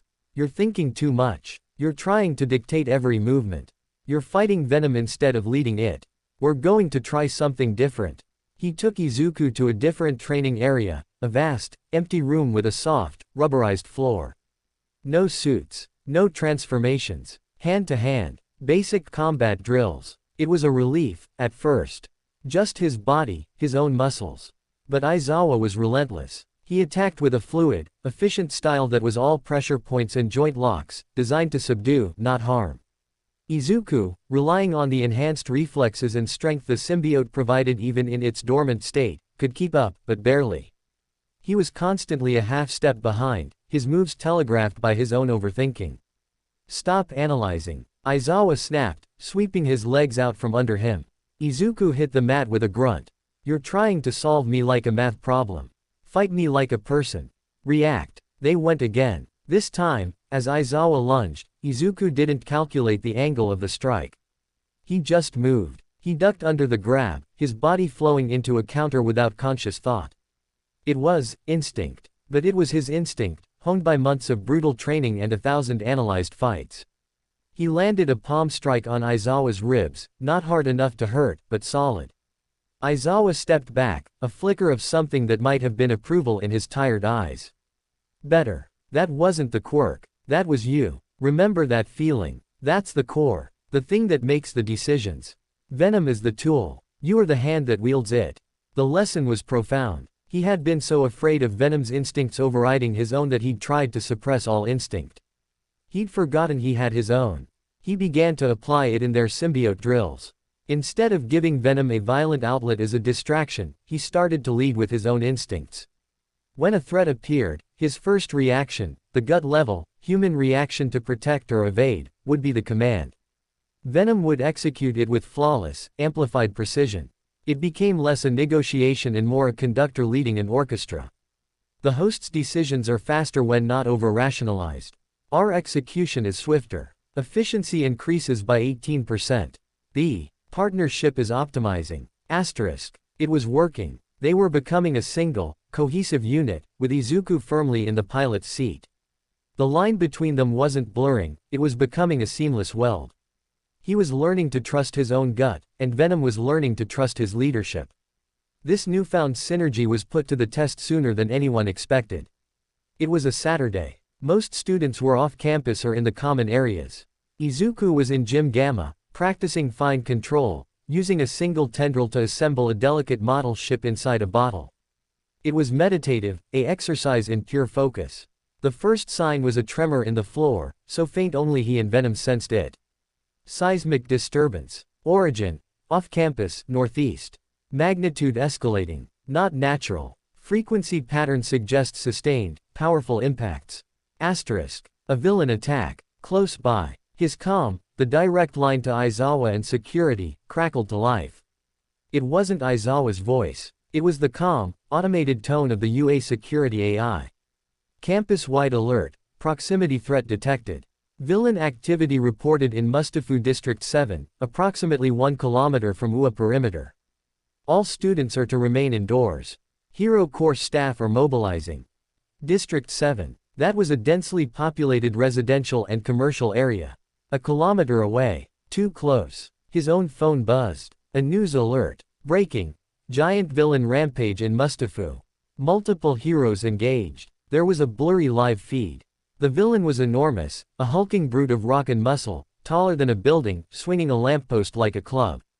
He recognized it from the news, a villain called Gigantomachia, a lesser, regional copycat, the article clarified, not the legendary fiend. Several pro-heroes, Backdraft, Death Arms, others, were trying to contain it, but it was plowing through buildings, heading southwest. Towards UA. Towards the densely packed apartments between the school and the fight. His blood ran cold. The heroes were focusing on the giant, trying to stop its advance. But the collateral damage, the people in those apartments. The comm crackled again. Aizawa's voice, tight with urgency. All UA staff, proceed to defensive positions on the perimeter. Students, lockdown is in effect. Midoriya, a pause, heavy with unspoken conflict, return to the dorms. Now. It was the order. The safe order. The correct order for a student, for a probational asset. Izuku looked at the live feed on his phone. He saw a building crumble under a backhand swipe from the giant. He saw tiny figures running. He thought of his mother, safe at home across the city. He thought of the people in those apartments. People like Uraraka's parents, like the old bookseller he'd saved. He thought of the HPSC, watching. Of Nezu, gamble. Of AF's warning. This was the test. Not in a controlled gym. In the real world, with real lives at stake. The threat is massive. Collateral damage is imminent. The shepherds are containing US. Host's directive. Asterisk. Venom's question was pure, expectant logic. It was waiting for his instinct. Izuku Midoriya's instinct was not to hide. He was out of the gym in a flash, not towards the dorms, but towards the nearest service gate on the northeast wall. He moved with the silent, enhanced speed Venom provided in its passive state, a shadow flitting across the campus. Midoriya, stand down. That is an order. Aizawa's voice snarled in his calm. People are going to die in those apartments if that thing gets any closer, Izuku said, his voice calm, a strange certainty settling over him. The pros are focused on the giant. I can get the people out. You are not authorized. You trained me for this, Izuku cut him off, something fierce and final in his tone. He reached the high wall. Without breaking stride, black tendrils shot from his back, anchoring to the top and yanking him over in a smooth, silent arc. He landed on the street outside UA grounds. I'm going. He ripped the comm unit from his ear and crushed it in his palm. The connection died. There was no going back. He ran. The suit flowed over him, not the monstrous form, but the sleek, full-coverage hero suit, the integrated costume. The world snapped into hyper-detailed focus. He could hear the distant roars, the screams, the crumbling concrete. He could see the plume of dust rising a few blocks away. He didn't head for the giant. He headed for the line of apartment blocks directly in its path, the ones the evacuation orders had likely missed or couldn't reach in time. The streets were chaos, people fleeing, cars abandoned. He ignored them, leaping onto the side of a 6-story apartment building. He didn't climb, he flowed up the wall, the suit's adhesive properties letting him move like a spider. He burst through a window on the top floor. An elderly couple was huddled in their kitchen, terrified. "Ooh, a hero student," he announced, his voice the calm, modulated tone of the suit. "The building is unsafe. I need you to come with me." They stared at the black-suited figure. He didn't have time for reassurance. A tendril gently wrapped around each of them. Hold on. He backed out the window, and using a combination of tendrils and controlled falls, he lowered them 3 stories to a waiting police cordon that had just formed below. He deposited them gently. Get them clear. He barked at a stunned officer, and was already scaling the next building. He became a machine of salvation. He moved through the threatened apartments like a ghost. He didn't smash doors, he melted locks with focused thermal energy. He used his tendrils as extra arms, carrying families, the elderly, the disabled. He formed slides and chutes of black biomass to evacuate whole floors at once. His threat analysis overlay highlighted structural stress points. He avoided those areas, shoring up others with quick, temporary supports. He worked in tandem with a few other arriving heroes, a sidekick with a teleportation quirk, a local with wall walking. He coordinated with them wordlessly, pointing out where people were trapped, handling the most physically demanding rescues himself. All the while, the battle with the giant raged closer. The ground shook. A piece of shattered building facade sailed over his head and smashed into the street. He was pulling a young mother and 2 children from a 3rd-floor apartment when the giant stumbled, its foot coming down on the corner of the building next door. The structure groaned, tilting. Izuku's building shuddered violently. Imminent structural failure. Building will collapse inward in approximately 12 seconds. Asterisk. Go. Go. He yelled, shoving the family towards the stairwell that was still intact. They fled. He was alone on the buckling floor. The ceiling above him cracked. He looked up. He could jump, save himself. But the building next door, the one the giant had stepped on, was full of people too. He could hear their screams. The pros were still fighting the giant, no one was going for them. 12 seconds. He didn't jump. He ran into the failing building, towards the shared wall with the next one. He slammed his hands against it. Black biomass exploded from him, not in tendrils, but in a thick, spreading latticework that shot across the wall, through the cracks, into the adjoining building. It was like injecting a massive dose of reinforcement directly into the building's skeleton. He poured everything into it. He felt the strain in his bones, a screaming pressure as the symbiote worked to hold 2 collapsing structures together. The biomass glowed with the strain of redistributing immense forces. Structural integrity at 41% and holding. Biomass depletion at critical levels. Host metabolism under extreme stress. Asterisk. He held. Teeth gritted behind the featureless visor. He could hear the sounds of evacuation from the other building, people scrambling out as the pros finally noticed the secondary crisis and moved to help. He held until the last scream faded, until he felt the building stabilize, no longer on the brink of total collapse. Then, with the last of his strength, he retracted the biomass, the latticework dissolving. He stumbled back, the suit retracting to its minimal form, his body trembling with exhaustion and caloric debt. He stood in the ruined, empty apartment, dust settling around him. He could hear the battle moving away, the giant being driven back by a coordinated assault from the arriving top-tier heroes. It was over. He limped out of the building into the chaotic street. Sirens, cries, the shouts of rescue workers. He saw backdraft creating water barriers to douse fires. He saw death arms helping lift rubble. And he saw Aizawa. His teacher was standing at the edge of the cordon, his capture scarf half unwound, his eyes fixed on him. There was no anger on his face. Only a deep, unreadable assessment. Izuku walked towards him, every step an effort. He stopped a few feet away. Aizawa looked him up and down, at the dust-covered black suit, at the faint tremor in his hands. He said nothing for a long moment. Then, he simply nodded. Once. Go back to campus, Aizawa said, his voice flat. Recovery girl will want to see you. We'll debrief later. It wasn't praise. It wasn't condemnation. It was acknowledgement. As Izuku turned to make the long, weary walk back to Ua, he saw something else. On a rooftop overlooking the devastation, partially hidden behind a ventilation unit, was a figure in a dark suit, watching him through binoculars. Not a hero. Not police. The figure lowered the binoculars, gave a slow, deliberate thumbs up, and vanished. AF's watcher. Or the HPSC's. He didn't know. And in that moment, he was too tired to care. He had made his choice. He had used the power, his way. He had saved dozens, maybe hundreds, without causing a single injury. He had held up 2 buildings with his will and alien strength. He had passed the real test. Now, he just had to live with the consequences. Chapter 17. The walk back to UA was a trudge through a landscape of ringing ears and cotton-filled limbs. The symbiote was a silent, depleted hum, its biomass drained to critical levels, its usual voracious hunger replaced by a deep, metabolic ache that mirrored Izuku's own. Every step was a negotiation with gravity.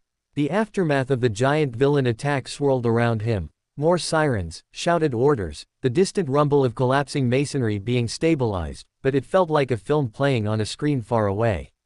His world had shrunk to the burning in his lungs and the relentless pull of the ground.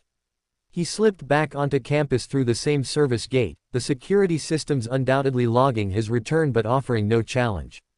The UA grounds were eerily quiet, locked down, a serene bubble untouched by the chaos just beyond its walls.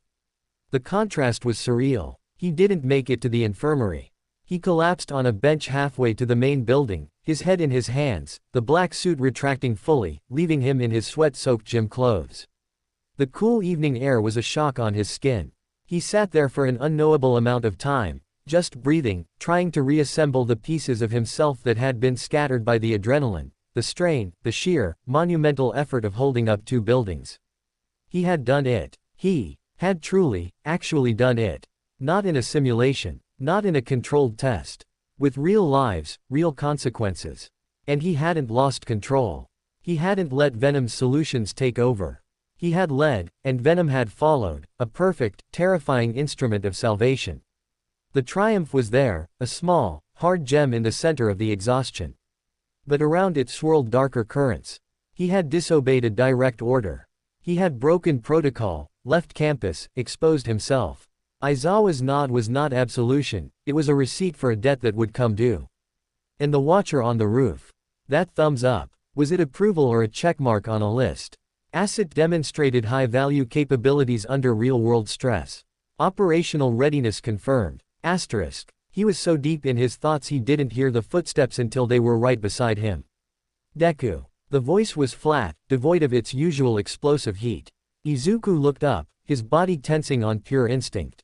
Katsuki Bakugo stood there, still in his casual clothes, his hands shoved deep in his pockets. He wasn't sparking. He wasn't sneering. He was just there. His crimson eyes were fixed on the distant plume of smoke rising beyond the UA wall. Izuku said nothing. He was too tired for another fight. Bakugo didn't look at him. He kept his gaze on the smoke. They're saying on the news. Some black-clad, mystery hero, evacuated 3 apartment blocks single-handedly. Held up a collapsing building long enough for everyone to get out. A pause. The words seemed dragged out of him, each one a stone. That was you. It wasn't a question. Izuku nodded, a faint, weary motion.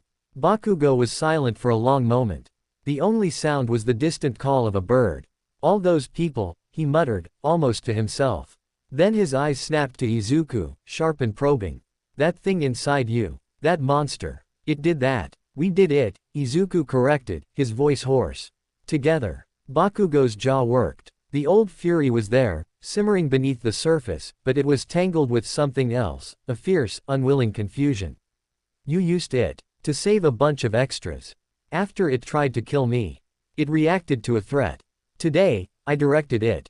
There's a difference. TCH. Bakugo looked away, scowling at the ground. Still cheating. Using some alien to do the work for you. Is it cheating when you use your explosions? The retort was out before Izuku could stop it, born of exhaustion and a sudden, sharp frustration. It's part of me, Kachan. Just like your sweat glands are part of you. You can hate it. You can hate me. But you saw what it can do when it's pointed in the right direction. So what's your problem? That I have power now. Or that I'm not using it the way you think I should. Bakugo flinched as if struck. His hands clenched in his pockets. For a second, Izuku thought he would explode, literally. But the detonation didn't come. The blonde's shoulders hunched, a defensive, almost vulnerable motion. You were supposed to be weak, he finally ground out, the words so quiet they were almost lost. You were the benchmark. The zero. I was the one who was going to be the hero.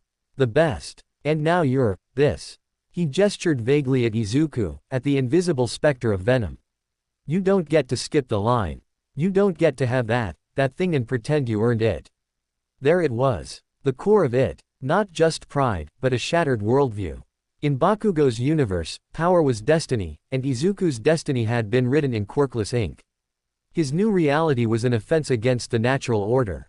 Izuku looked at his childhood tormentor, saw not just the anger, but the bewildered boy underneath, the one whose entire identity was built on being the powerful one. He felt a pang of something that was not pity, but a bleak understanding. I didn't skip anything, Kachan, he said, his voice quiet.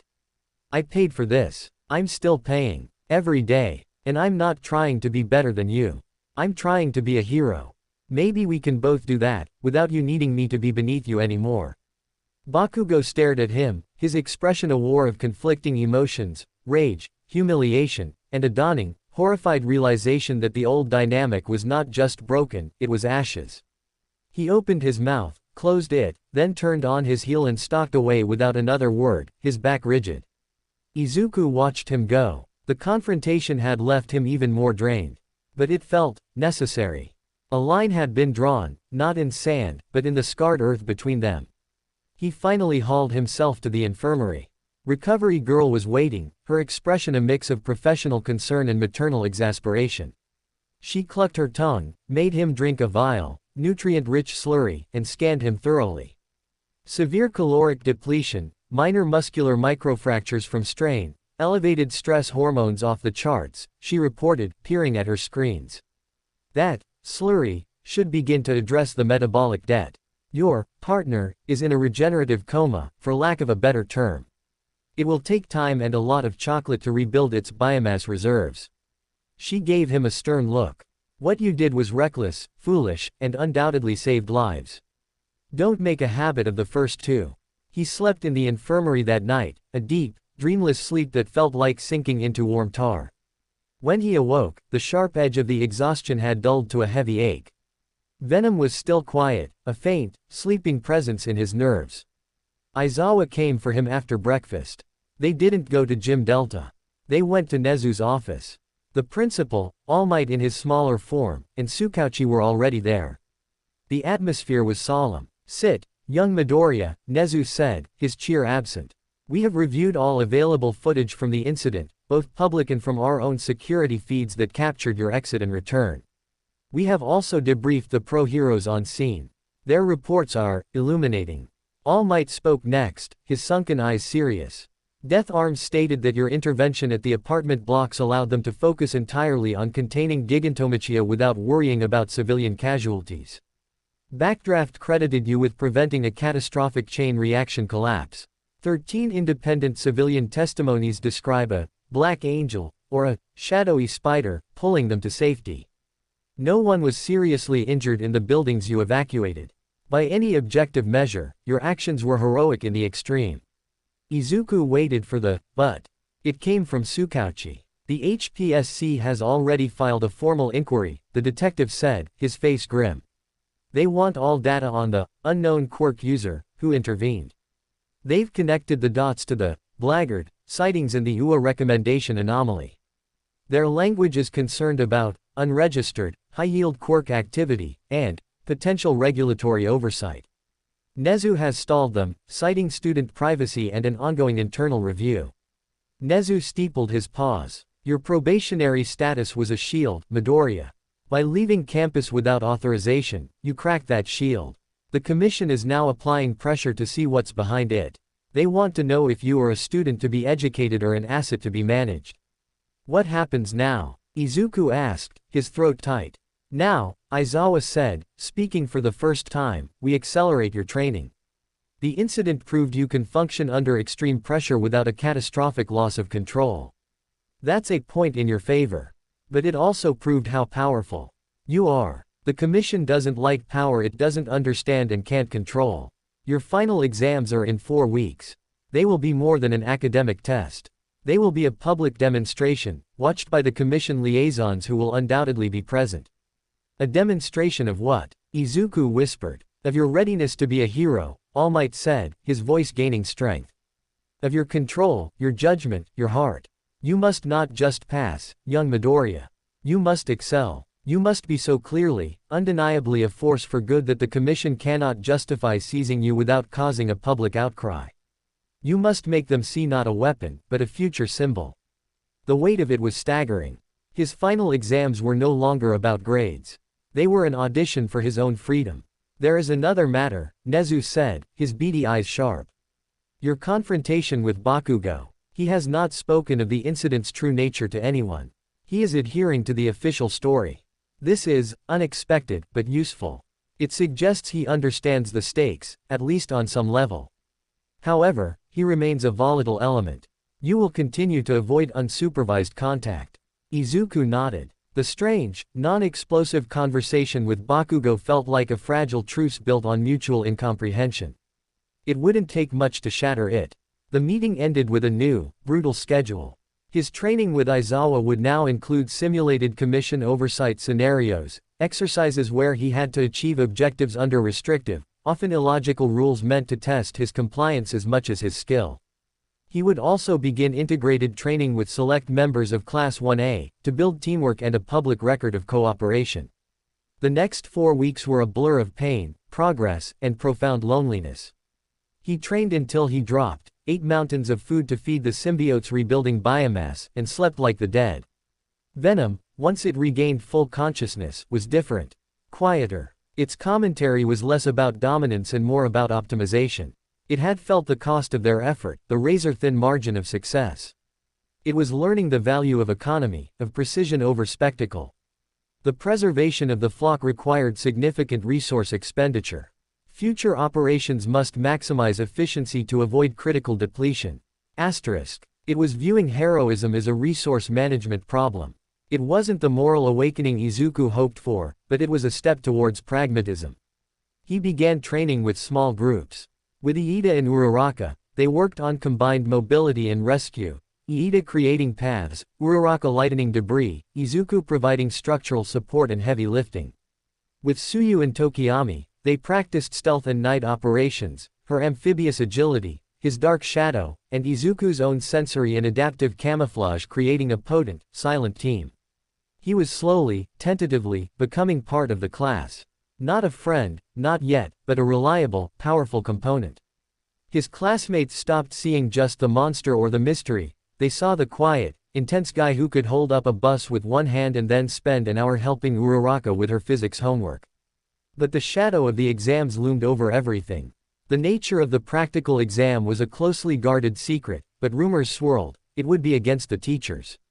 The ultimate test. 3 days before the exams, as Izuku was doing a final, solo review of rescue protocols in Gym Delta, Aizawa entered.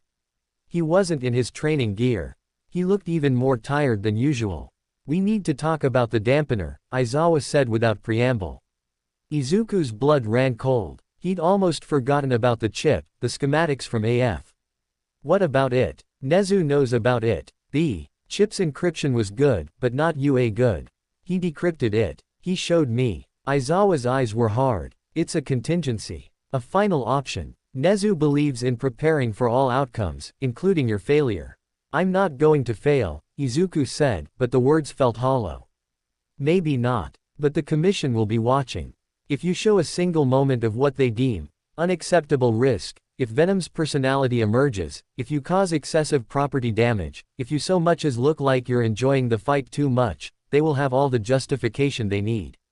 And if they move to take you, Nezu will have a choice: wage a political and possibly physical war with the government over you, or hand you over with the dampener already installed to ensure you go as a tool, not a time bomb. The reality was a kick to the gut. Nezu's protection had limits. UA was powerful, but it wasn't a sovereign nation. The dampener would silence Venom, Izuku whispered. It would turn it into a puppet. It would save your life, Aizawa said bluntly. And it would keep a weapon of mass destruction from falling into the hands of bureaucrats who might use it worse. It's a hellish choice. But it's on the table. I'm telling you this so you understand. These exams aren't a game. They are the last, best chance to prove the dampener is unnecessary. You have to be perfect. Not just strong. Not just good. Impeccable. The pressure, which had been a constant weight, suddenly became a vice, crushing the air from his lungs. Perfect. Impeccable. No room for error, for a misstep, for a moment of pain or anger that might let Venom's grin slip through. He left the gym feeling hollowed out. He wandered the campus, not heading anywhere, just moving. He found himself at the edge of the training grounds, looking out at the forested area that bordered Ua. A presence settled beside him on the bench. Not Aizawa. Not a teacher. Shoto Todoroki sat down, a respectful distance away. He didn't speak for a minute, just looked out at the trees.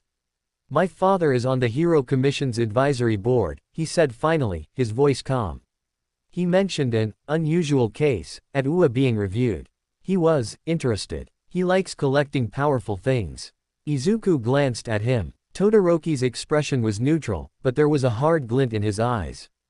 Are you warning me? I'm stating a fact. Endeavor sees the world in terms of utility.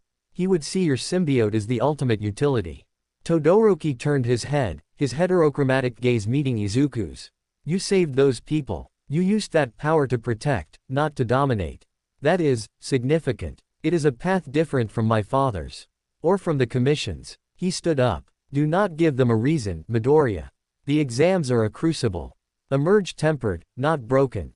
He walked away, leaving Izuku with another piece of the puzzle, another voice in the chorus of expectation and warning. That night, in the silence of his dorm room, Izuku took out the data chip. He plugged it in, not looking at the schematics, but pulling up the raw footage from the villain attack that news agencies had captured. He watched the black-clad figure moving through the dust, swift and sure, tendrils snatching people from windows, forming shields against falling debris, a relentless engine of rescue. He saw himself. Not a monster. A hero. He felt Venom stir, its consciousness a warm presence alongside his own as they watched the playback. We were efficient. We were necessary. We were, Izuku agreed aloud. And we need to be again. In 4 days. But we have to be more than that. We have to be flawless. Flawless is a theoretical construct. But we can be optimal. We can be the solution the scenario requires. It wasn't a promise of morality. It was a promise of competence. It would have to be enough. He made a decision. He deleted the dampener schematics from the chip, then physically broke the chip in half.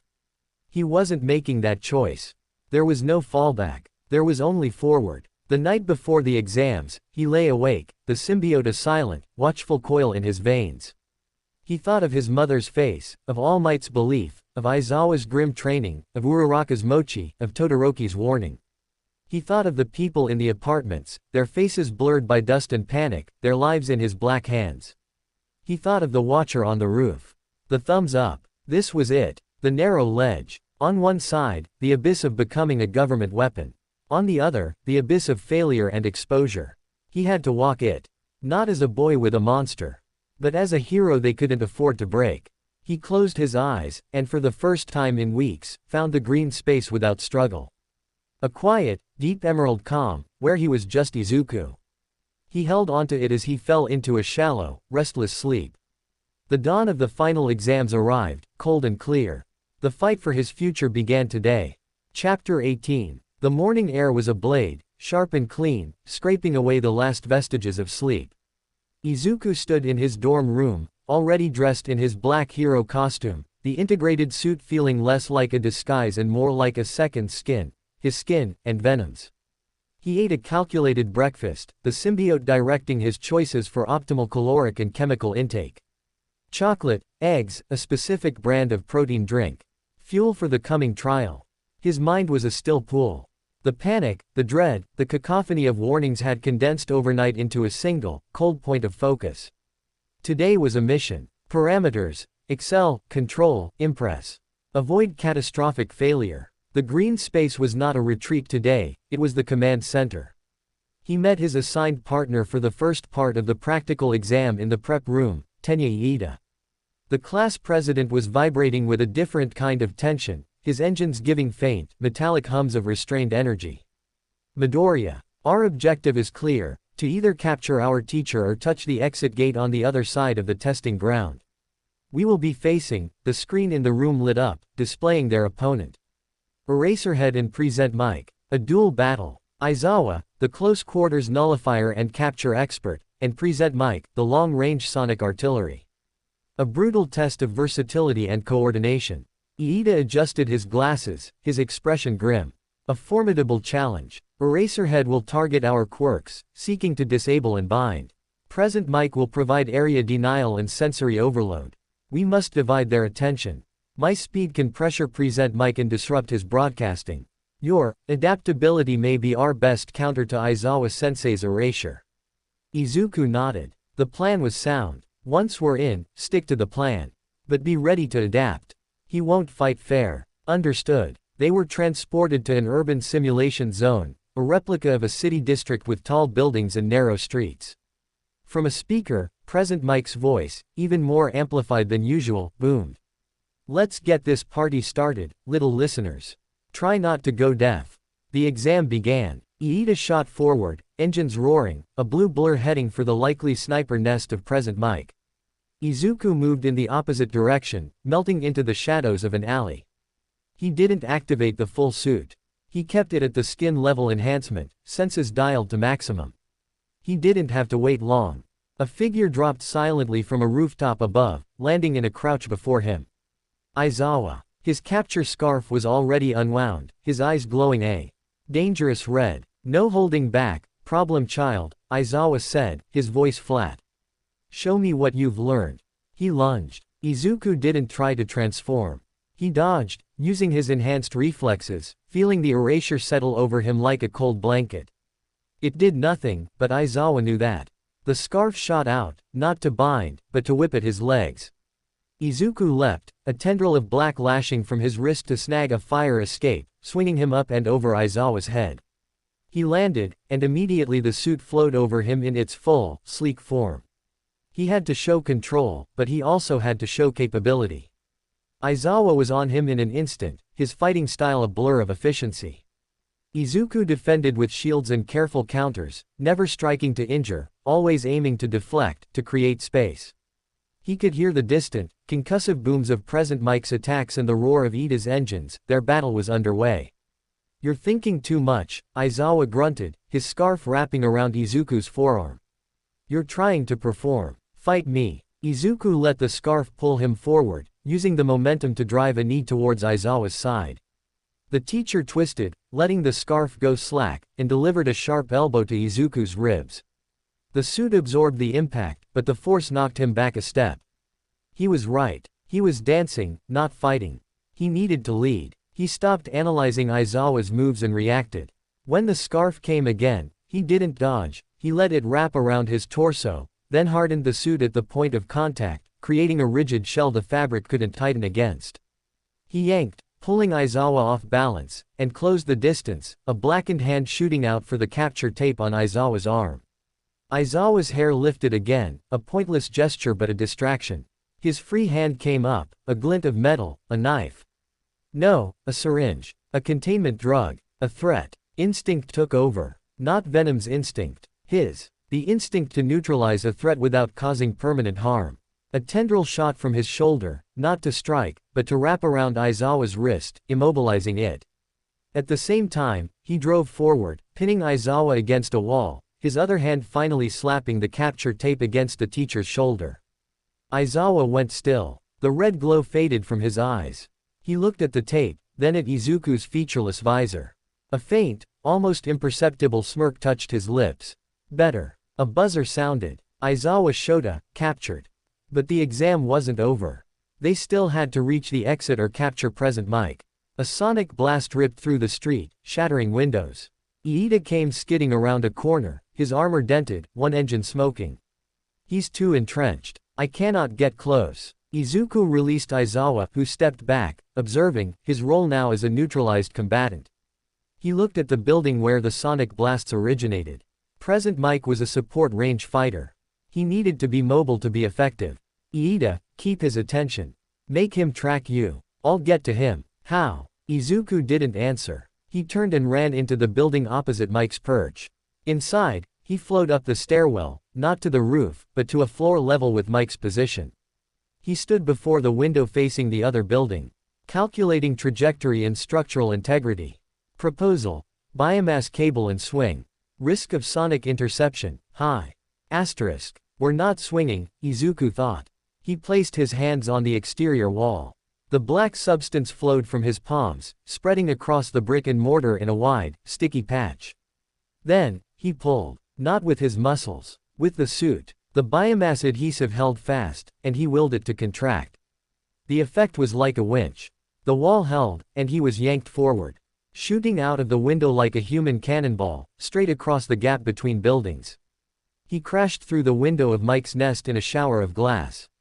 Present Mike whirled, his directional speakers aiming point blank. Not bad, little. Izuku didn't let him finish. Before the sound could form, a thick, sound-dampening pad of black biomass shot from his chest, smothering the speaker grill. At the same time, two tendrils wrapped around Mike's legs and yanked, dropping him to the floor. Izuku was on him in an instant, capture tape appearing from his fingertip. He pressed it to present Mike's jacket. Silence. Then, the buzzer. Yamada Hazashi, captured. Exam cleared. Participants: Midoriya Izuku, Iida Tenya. Izuku stood, retracting the suit to its minimal state, breathing heavily. Iida arrived, panting, looking between the two captured teachers and Izuku with awe. Magnificent coordination, Midoriya. That maneuver across the gap was unprecedented. Present Mike sat up, brushing glass off his jacket, a wide grin on his face. You kids are a riot. Total silence. My one weakness. Good job. Aizawa just gave another nod, that same unreadable approval. They had passed. Cleanly. Efficiently. No property damage beyond the necessary windows. No showboating. Just effective, controlled hero work. But it was only the first round. The rest of the day was a gauntlet. Written exams that he aced, his analyst's mind easily handling hero law and theory. More practical tests. A rescue simulation where he had to extract victims from a chemical spill. He used the suit to form airtight seals and filtration membranes, moving with a calm, methodical precision that impressed even the stern-faced proctors from other hero schools who were observing. He could feel their eyes on him.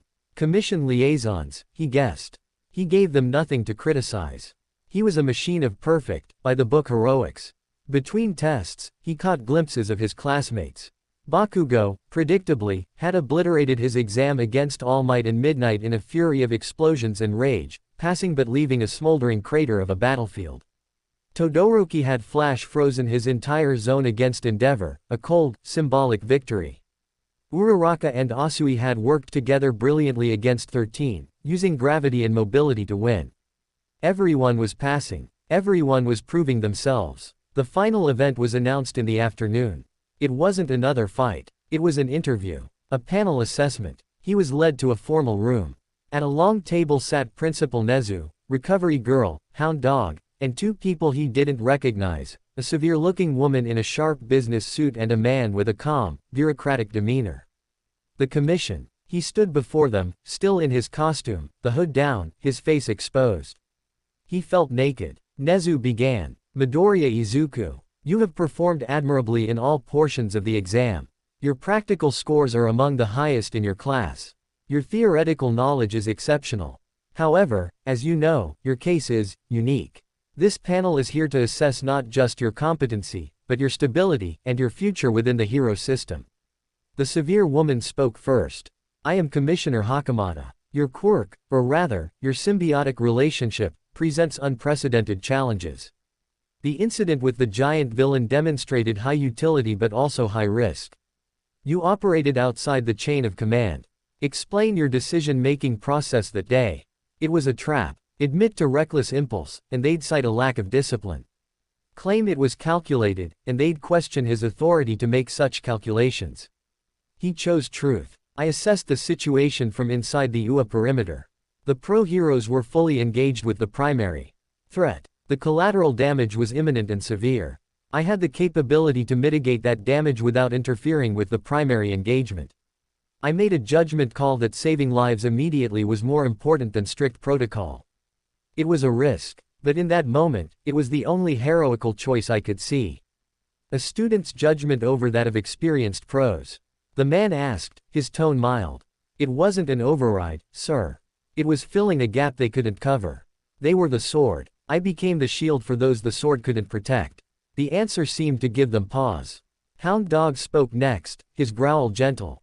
Your psychological evaluations show remarkable improvement in emotional regulation and symbiotic integration. You speak of, we, now. How do you differentiate your desires from Venom's? Another minefield. We have shared goals. But we have different emphases. I want to save people. Venom wants to protect its host and territory. Our methods are aligning because I have shown it that saving people is the best protection. The differentiation is in motivation, not in action. I am the conscience. It is the capability. Recovery Girl added medical data, citing his improved biological synchronization, the lack of rejection signs, the stable metabolic needs.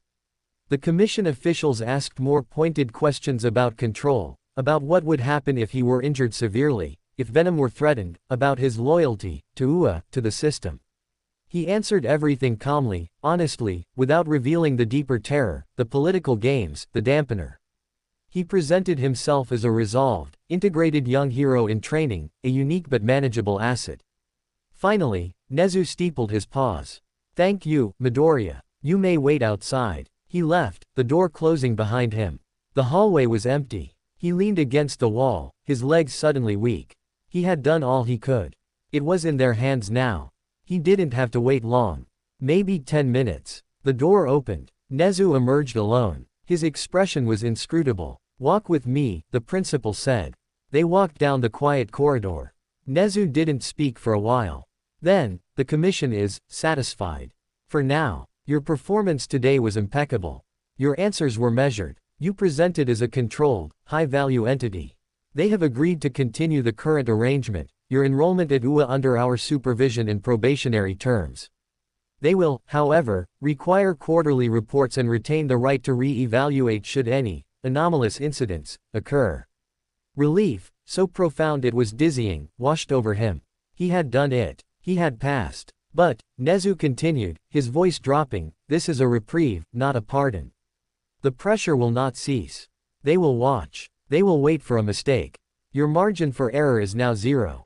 He stopped and looked up at Izuku, his beady eyes serious. You have proven you can be a hero in a crisis. Now you must prove you can be a student, a teammate, and eventually, a symbol, every single day. The internal war is not over. It may never be over. But you have won the right to keep fighting it here, with us. He was dismissed. The exams were over. He had survived. He walked back to the dorms in a daze. The sun was setting, painting the campus in tones of gold and violet. He saw his classmates gathering in the common room, celebrating, comparing stories.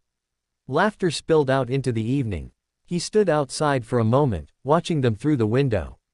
Uraraka was animatedly describing her match, Iida chopping the air. Kirishima was bragging about taking a punch from All Might. Even Bakugo was there, scowling in a corner but present. They were a class. They had all passed. They were all moving forward. Together. For the first time, he felt not like an imposter, or a prisoner, or a specimen, but like he might, possibly, belong. He took a deep breath, the cool air filling his lungs. He had made it through the gauntlet. The immediate threat was pushed back. But as he stepped towards the door, towards the light and noise of his celebrating classmates, a single, cold thought crystallized in the quiet part of his mind, the part that was always watching, always assessing. He had won the battle for his place. But the war for his soul was just entering a new, more subtle phase. And the most dangerous battles were never the loud ones. Chapter 19. The relief was a sweet, fleeting poison. It lasted through the evening's celebrations in the common room, through the clatter of pizza boxes and the roar of 20 teenagers letting off 6 months of steam. Izuku sat in a corner, nursing a soda, allowing the noise to wash over him. He smiled when Uraraka dragged him into a recount of her match, nodded when Iida proclaimed the importance of post-exam camaraderie.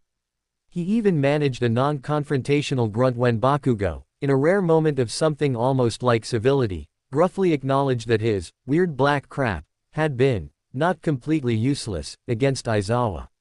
But beneath the surface, Nezu's warning echoed. Margin for error, 0. The reprieve was conditional, a stay of execution.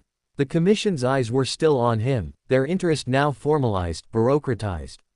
He was a filed case, a watched stock. And within him, Venom was quiet, contemplative. The exams had been a series of solved puzzles. It was sated, for now, by the efficient application of their power and the clear victory. But Izuku could feel its restless energy simmering just below the calm, a predator that had been fed but not allowed to hunt.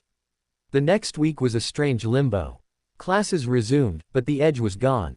The frantic push towards the exams was over, replaced by the steady grind of the second term. The focus shifted to more theoretical work, public image, ethics and heroics. For Izuku, it was another layer of the performance. He had to be the model student, the one who could quote hero law chapter and verse, who engaged in ethical debates with sober thoughtfulness, who never raised his voice, never showed frustration. It was exhausting. The constant self-monitoring was a cage. He caught himself calculating the risk of every action, every word. Was this answer too assertive? Was this opinion too radical? Would this look like instability to a hidden observer? His only respite was the continued, tentative bonds with his classmates. He started studying with Momo Yaoyorozu, whose brilliant, methodical mind complemented his own analytical one. They would discuss quirk theory, and he found he could speak more freely about the mechanics of venom, its adaptive properties, its energy requirements, framing it as a fascinating biological puzzle rather than a personal horror. She listened with rapt, intellectual curiosity, asking insightful questions that had nothing to do with fear or control. He also found an unexpected connection with Tokiyami. The bird-headed boy's own struggle with the darkness within, his sentient quirk, dark shadow, created a bridge of unspoken understanding. They rarely spoke of it directly, but sometimes, during quiet moments, their eyes would meet, and a flicker of mutual recognition would pass between them. I know what it is to house another. It was a comfort, but the pressure had to vent somewhere. It found its outlet in his now unmonitored night runs. With the exams over and his probation technically still in place but less intensely scrutinized, he resumed his secret excursions. Donning the black GI and mask, he would slip out. After curfew, using the symbiote's enhanced abilities to move through the city like a phantom. It wasn't about heroics. It was about movement, about freedom, about feeling the power flow through him without a teacher's critique or a commission's judgment. He ran across rooftops, through storm drains, over construction sites. He pushed their speed, their agility, their endurance. It was during one of these runs, a week after exams, that he found the trail. He was in a decaying industrial sector on the far edge of Mustafu, a place of rust and silence. The symbiote, ever alert, picked up a residual signature. Biological trace detected. Frequency, symbiotic, feral variant. Concentration low but recent. Within 48 hours. Asterisk. The feral. It was still out here. Surviving. Growing. A part of him knew he should report it. To Aizawa, to Tsukauchi. But another part, a part that was growing stronger, recoiled at the idea. Reporting it would mean more oversight, more restrictions, more people with scanners and containment protocols tramping through the shadows that had become his sanctuary. And it would mean someone else deciding the feral's fate. Capture. Dissection. Termination. He followed the trail. It led to the mouth of a vast, disused storm culvert that emptied into a concrete riverbed, dry save for a trickle of filthy water. The scent was stronger here, mixed with the smell of rust, damp earth, and something else, a crude, animal musk. He stood at the entrance, peering into the absolute blackness. His suit's low-light vision activated, painting the tunnel in shades of green and gray. He could see scuff marks, scratches on the concrete, the remains of a devoured rat. The feral is nesting. Its territory is established. Approach carries high risk of aggressive response. Asterisk. We're not here to fight, Izuku murmured, his voice echoing softly in the tunnel. We're here to observe. To understand. He moved in, silent as the dark itself. The tunnel branched, a labyrinth of concrete and forgotten pipes. The feral's traces were everywhere, scrapes, discarded bits of assimilated metal and plastic, a pervasive, psychic residue of mindless hunger and territorial pride. He found the nest in a large junction chamber where several tunnels met. It was a grotesque masterpiece of instinct. The feral had hauled in junk, mattress springs, car parts, shopping carts, and fused them together with its own black biomass into a rough, spiked fortress in the center of the space. The biomass here was different. It was thicker, crusted with mineral deposits and rust, less liquid, more like a cancerous growth on the environment. The feral itself was coiled within the nest. It had changed. It was larger, more defined. It had a crude, centipede-like body formed from the junk, with dozens of black, articulated limbs. At its front, a mass of shifting darkness served as a head, from which several glowing, yellow slits, not the intelligent white of Venom's eyes, but feral, hungry points of light, peered out into the dark. It was sleeping, or in a torpid state, its form pulsating slowly. It was no longer just a puddle of instinct. It was becoming something, a creature. Izuku watched from a high pipe, hidden in shadow. He felt a strange, twisted sense of kinship. This was what Venom could have been. What it might still become, if he failed. A thing of pure environment, adapting to survive, without purpose beyond consumption and territory. As he watched, a rat scurried across the chamber floor. In a flash faster than sight, a black tendril shot from the nest, speared the rodent, and dragged it back into the central mass. There was a wet, crunching sound, then silence. The feral had fed. It was a predator. Simple. Efficient. A part of the ecosystem, however. Grotesque. He left as silently as he came, the image of the nest burning in his mind. He didn't report it. That night, he lay in his dorm bed, wrestling with the decision. Was he protecting it, or was he protecting his own tenuous connection to the wild, untamed part of his power? Letting the feral exist felt like keeping a secret even from his keepers. It was a rebellion, small and silent. The next day, a new kind of pressure arrived. It was subtle, a change in the air. It started in Hero Informatics class. The topic was public perception and media management. They were shown news clips of various heroes, analyzing their press conferences, their public appearances. The teacher, a retired hero with a slick media background, played a clip from the giant villain attack. There he was, the black-clad mystery hero, moving through the dust. The clip focused on his more dramatic saves, catching falling civilians, holding up debris. The narration was positive, but the teacher paused it. Note the aesthetic, the teacher said, pointing at Izuku's black, featureless form on the screen. Anonymous. Unreadable. Efficient, yes. But does it inspire hope? Or does it inspire unease? The public needs a face. A smile. Something to connect to. Mystery has its place, but for a frontline hero, trust is built on transparency. All eyes in the class turned to him. Izuku felt his skin prickle under his uniform. He kept his gaze on the desk. Later, during a practical workshop on heroic presentation, they were tasked with refining their costume designs or hero personas. Izuku had nothing to refine, his costume was a functional, integrated suit. But Aizawa pulled him aside. The commission's feedback, Aizawa said, his voice low. They've suggested, strongly, that your current presentation is non-conducive to public trust building. They want you to work on a more approachable image. Something that downplays the otherness. It was a gentle order. Start looking less like a monster. That evening, in his room, he stared at his reflection in the black visor of his costume. The featureless surface gave back nothing. It was a void, a perfect shield. He thought of All Might's blinding grin, of even Endeavor's scowling, recognizable face. They had personas. He had a mask. Venom stirred within him, sensing his turmoil. The shepherds wished to brand us.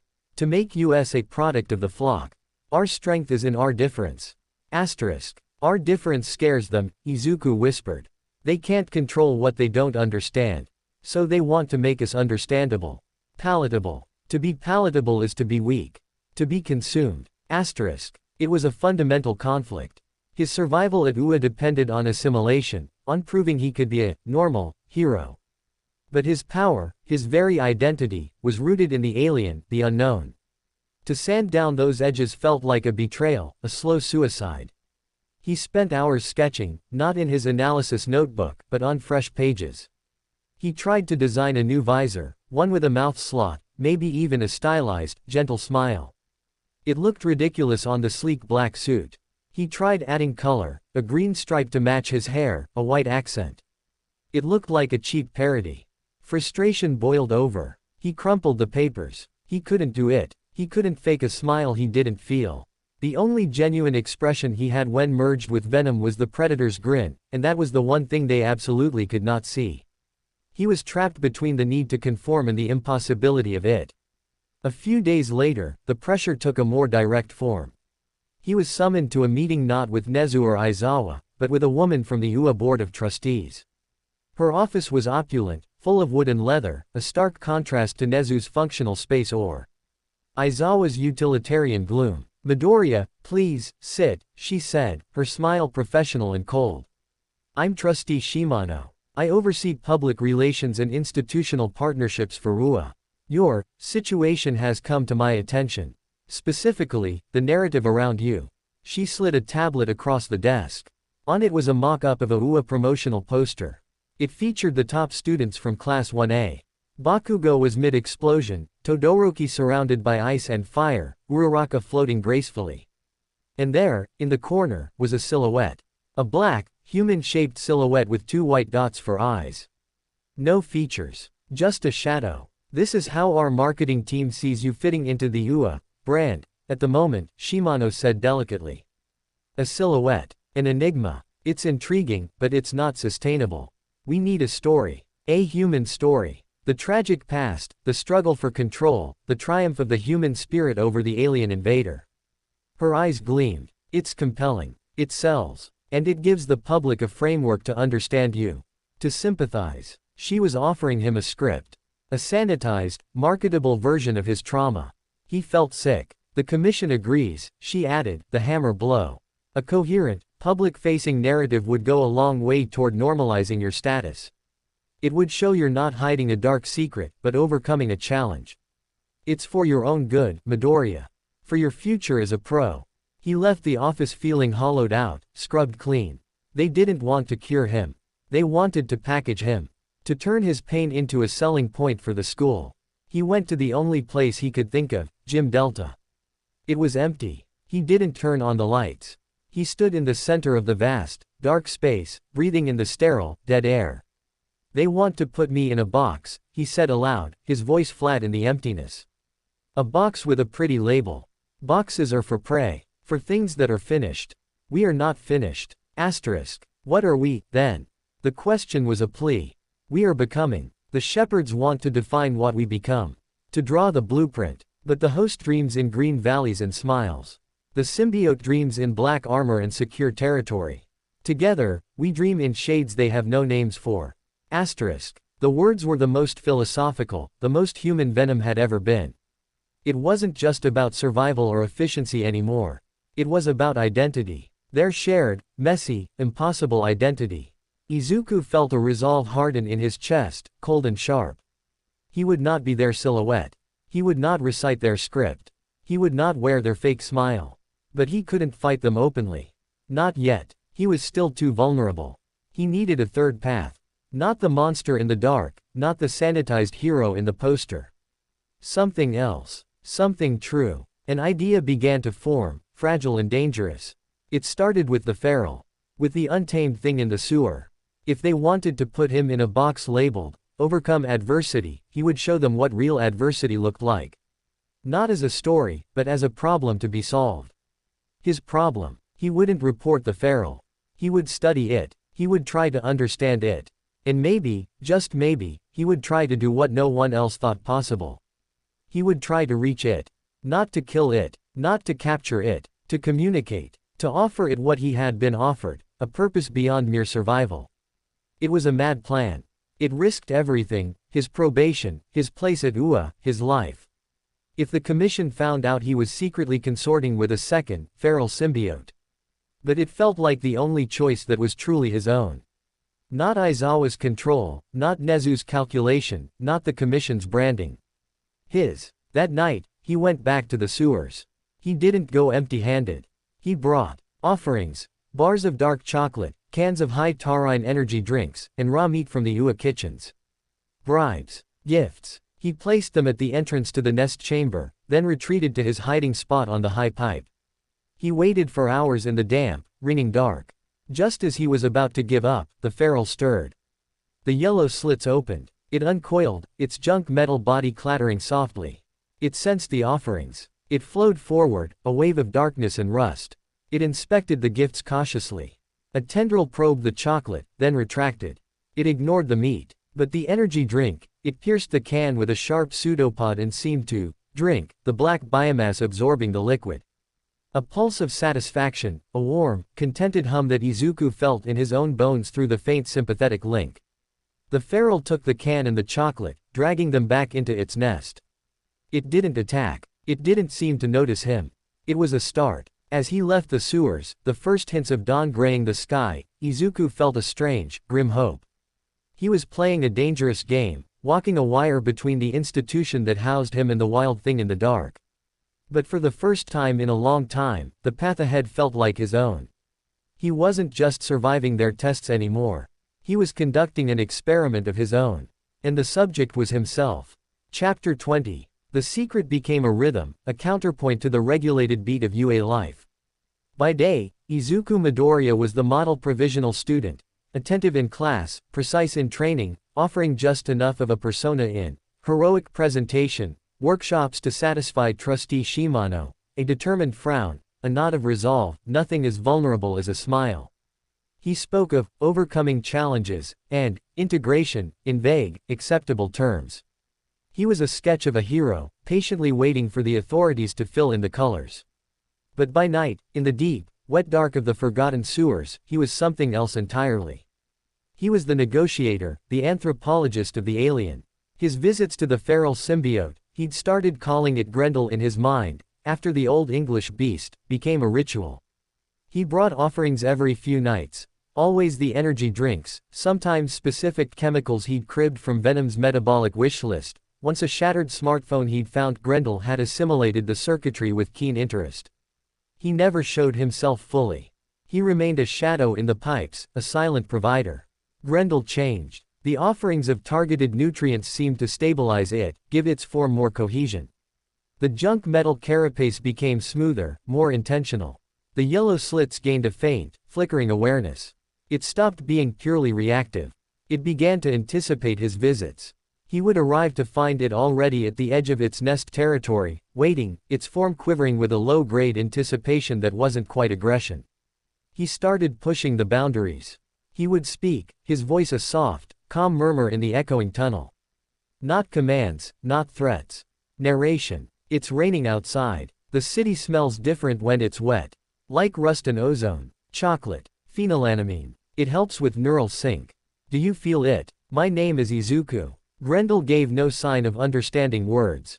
But it listened. The chaotic, mindless hum of its presence would still, orienting towards the sound of his voice. It was learning the pattern, the ritual of his presence, meaning safety and sustenance. Venom observed all this with a mixture of fascination and deep-seated territorial unease.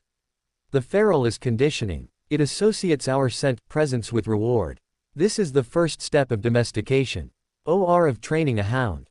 Asterisk. It's not a hound, Izuku thought back, watching Grendel carefully absorb the electrolytes from a sports drink.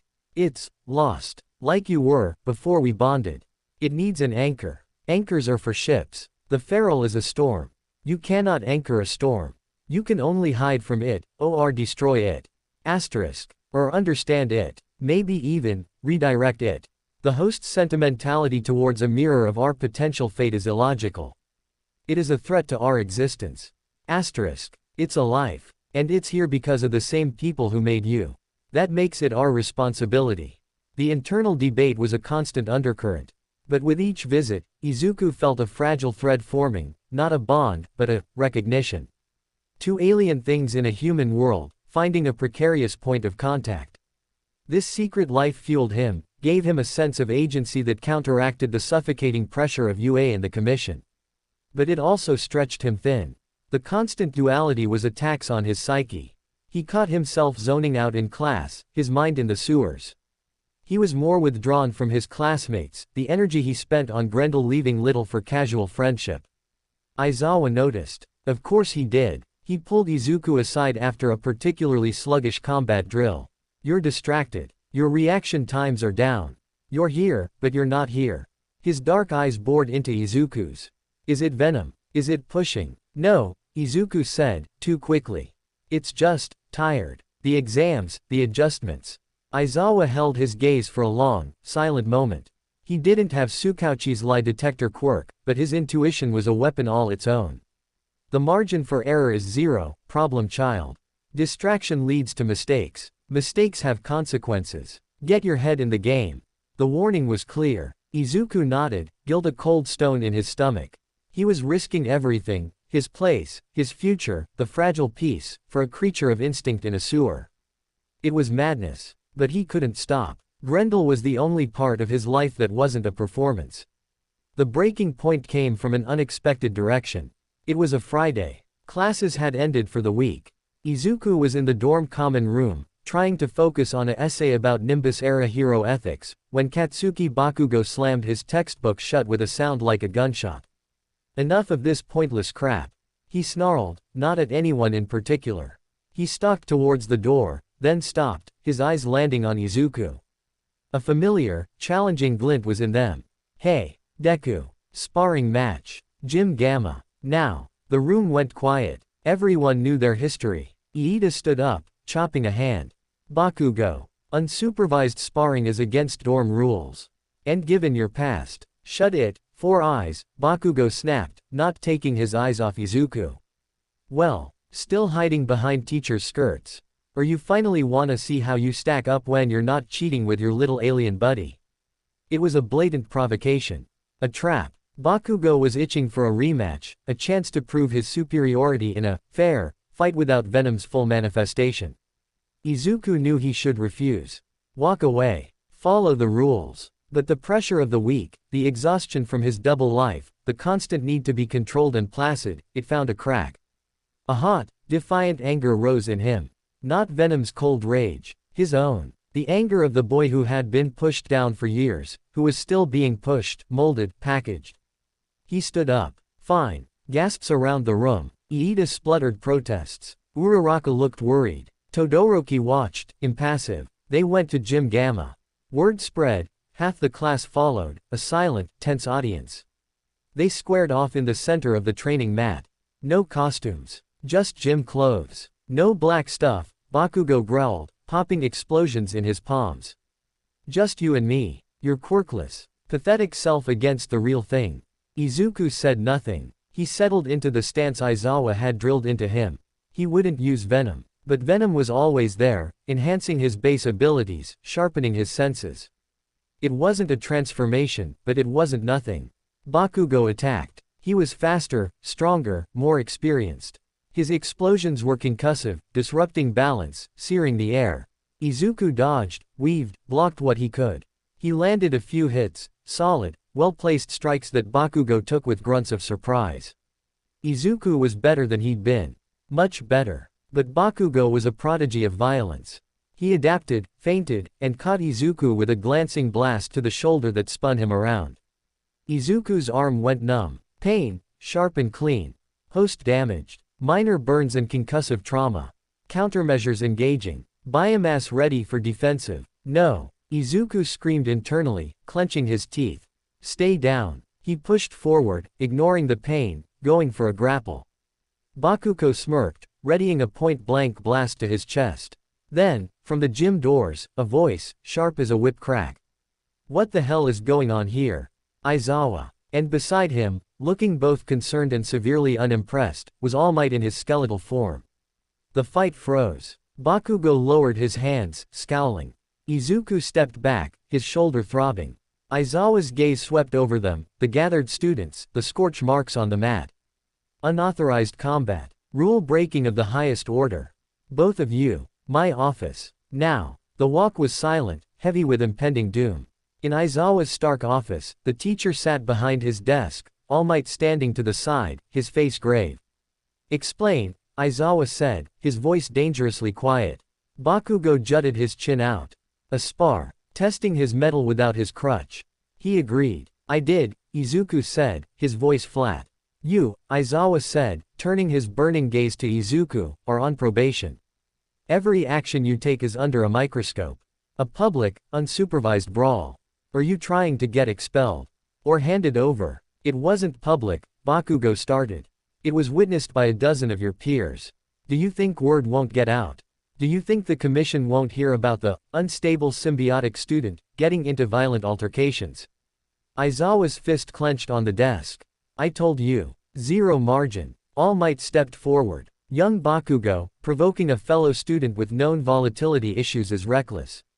Young Midoriya, rising to that provocation shows a profound lack of judgment. You both have endangered his standing here. He looked at Izuku, disappointment etching deep lines in his face. After all the progress, why? The question hung in the air. Izuku had no answer that wouldn't sound like a childish tantrum. Because I'm tired of being managed. Because he called me out. Because for a second, I wanted to fight my own fight. It was my fault, he whispered. Damn right it was, Aizawa said. But Bakugo shares the blame. Detention for both of you. For the next month. And Midoriya, he leaned forward. Your probation is now under review. Again, I will be filing a report. The commission will see it. You have just given them exactly the kind of anomalous incident they were waiting for. The world tilted. This was it. The mistake. Over something so stupid, so petty. All his careful control, his secret missions to the sewer, his delicate balancing act, shattered by a schoolyard fight. The punishment was severe. Detention meant scrubbing Gym Delta, cataloging support gear, tedious, mind-numbing work under Aizawa's watchful eye. It also meant no night runs. No visits to Grendel. For a week, he was a ghost, going through the motions, a hollow shell filled with dread. He waited for the summons from Nezu. For the commission agents to arrive at the gate. It never came. But the silence was worse. The axe was hanging, and he couldn't see the string. The strain fractured his focus completely. During a routine rescue simulation in the USJ, tasked with retrieving a dummy from a simulated flash flood, he misjudged a current. A tendril meant to anchor slipped. He wasn't fast enough to correct. The dummy was swept away into the danger zone, a failure. It was a small mistake. Any other student might have gotten a point deduction. For him, it was a catastrophe. Aizawa's look said it all. See. This is what distraction costs. Asterisk. That night, locked in his dorm with detention over, the need to see Grendel, to touch the one part of his life that wasn't failing, was a physical ache. It was reckless. It was beyond stupid. But he was past caring. He slipped out. The journey to the sewers felt frantic, desperate. He didn't bring offerings. He just went. He found Grendel agitated. A week without the routine, without the gifts, had disrupted whatever fragile calm Izuku had fostered. Its nest was in disarray. It was pacing, its form rippling with frustrated energy. It sensed him the moment he entered the chamber. The yellow slits fixed on his hiding spot. A wave of pure, undirected hostility washed over him. Grendel didn't see the provider. It saw an intrusion, a variable in its unstable environment. It attacked, not with the mindless lunge of before, but with a frightening, coordinated assault. Junk metal limbs swung. Black pseudopods, sharp as blades, shot from its mass, aiming to impale. Izuku barely dodged, scrambling backward in the tunnel. Grendel, stop. It's me. He yelled, his voice swallowed by the din. It didn't stop. It was a storm, exactly as Venom had said. A storm he had foolishly thought he could calm. He had no choice. He couldn't reason with it. He couldn't outrun it in the confined space. To survive, he had to fight. The black suit flowed over him. He met a swinging metal limb with a hardened shield, the impact ringing up his arm. He sliced through a pseudopod with a blade formed from his own biomass. Grendel shrieked, a psychic blast of pain and fury that made Izuku's vision swim.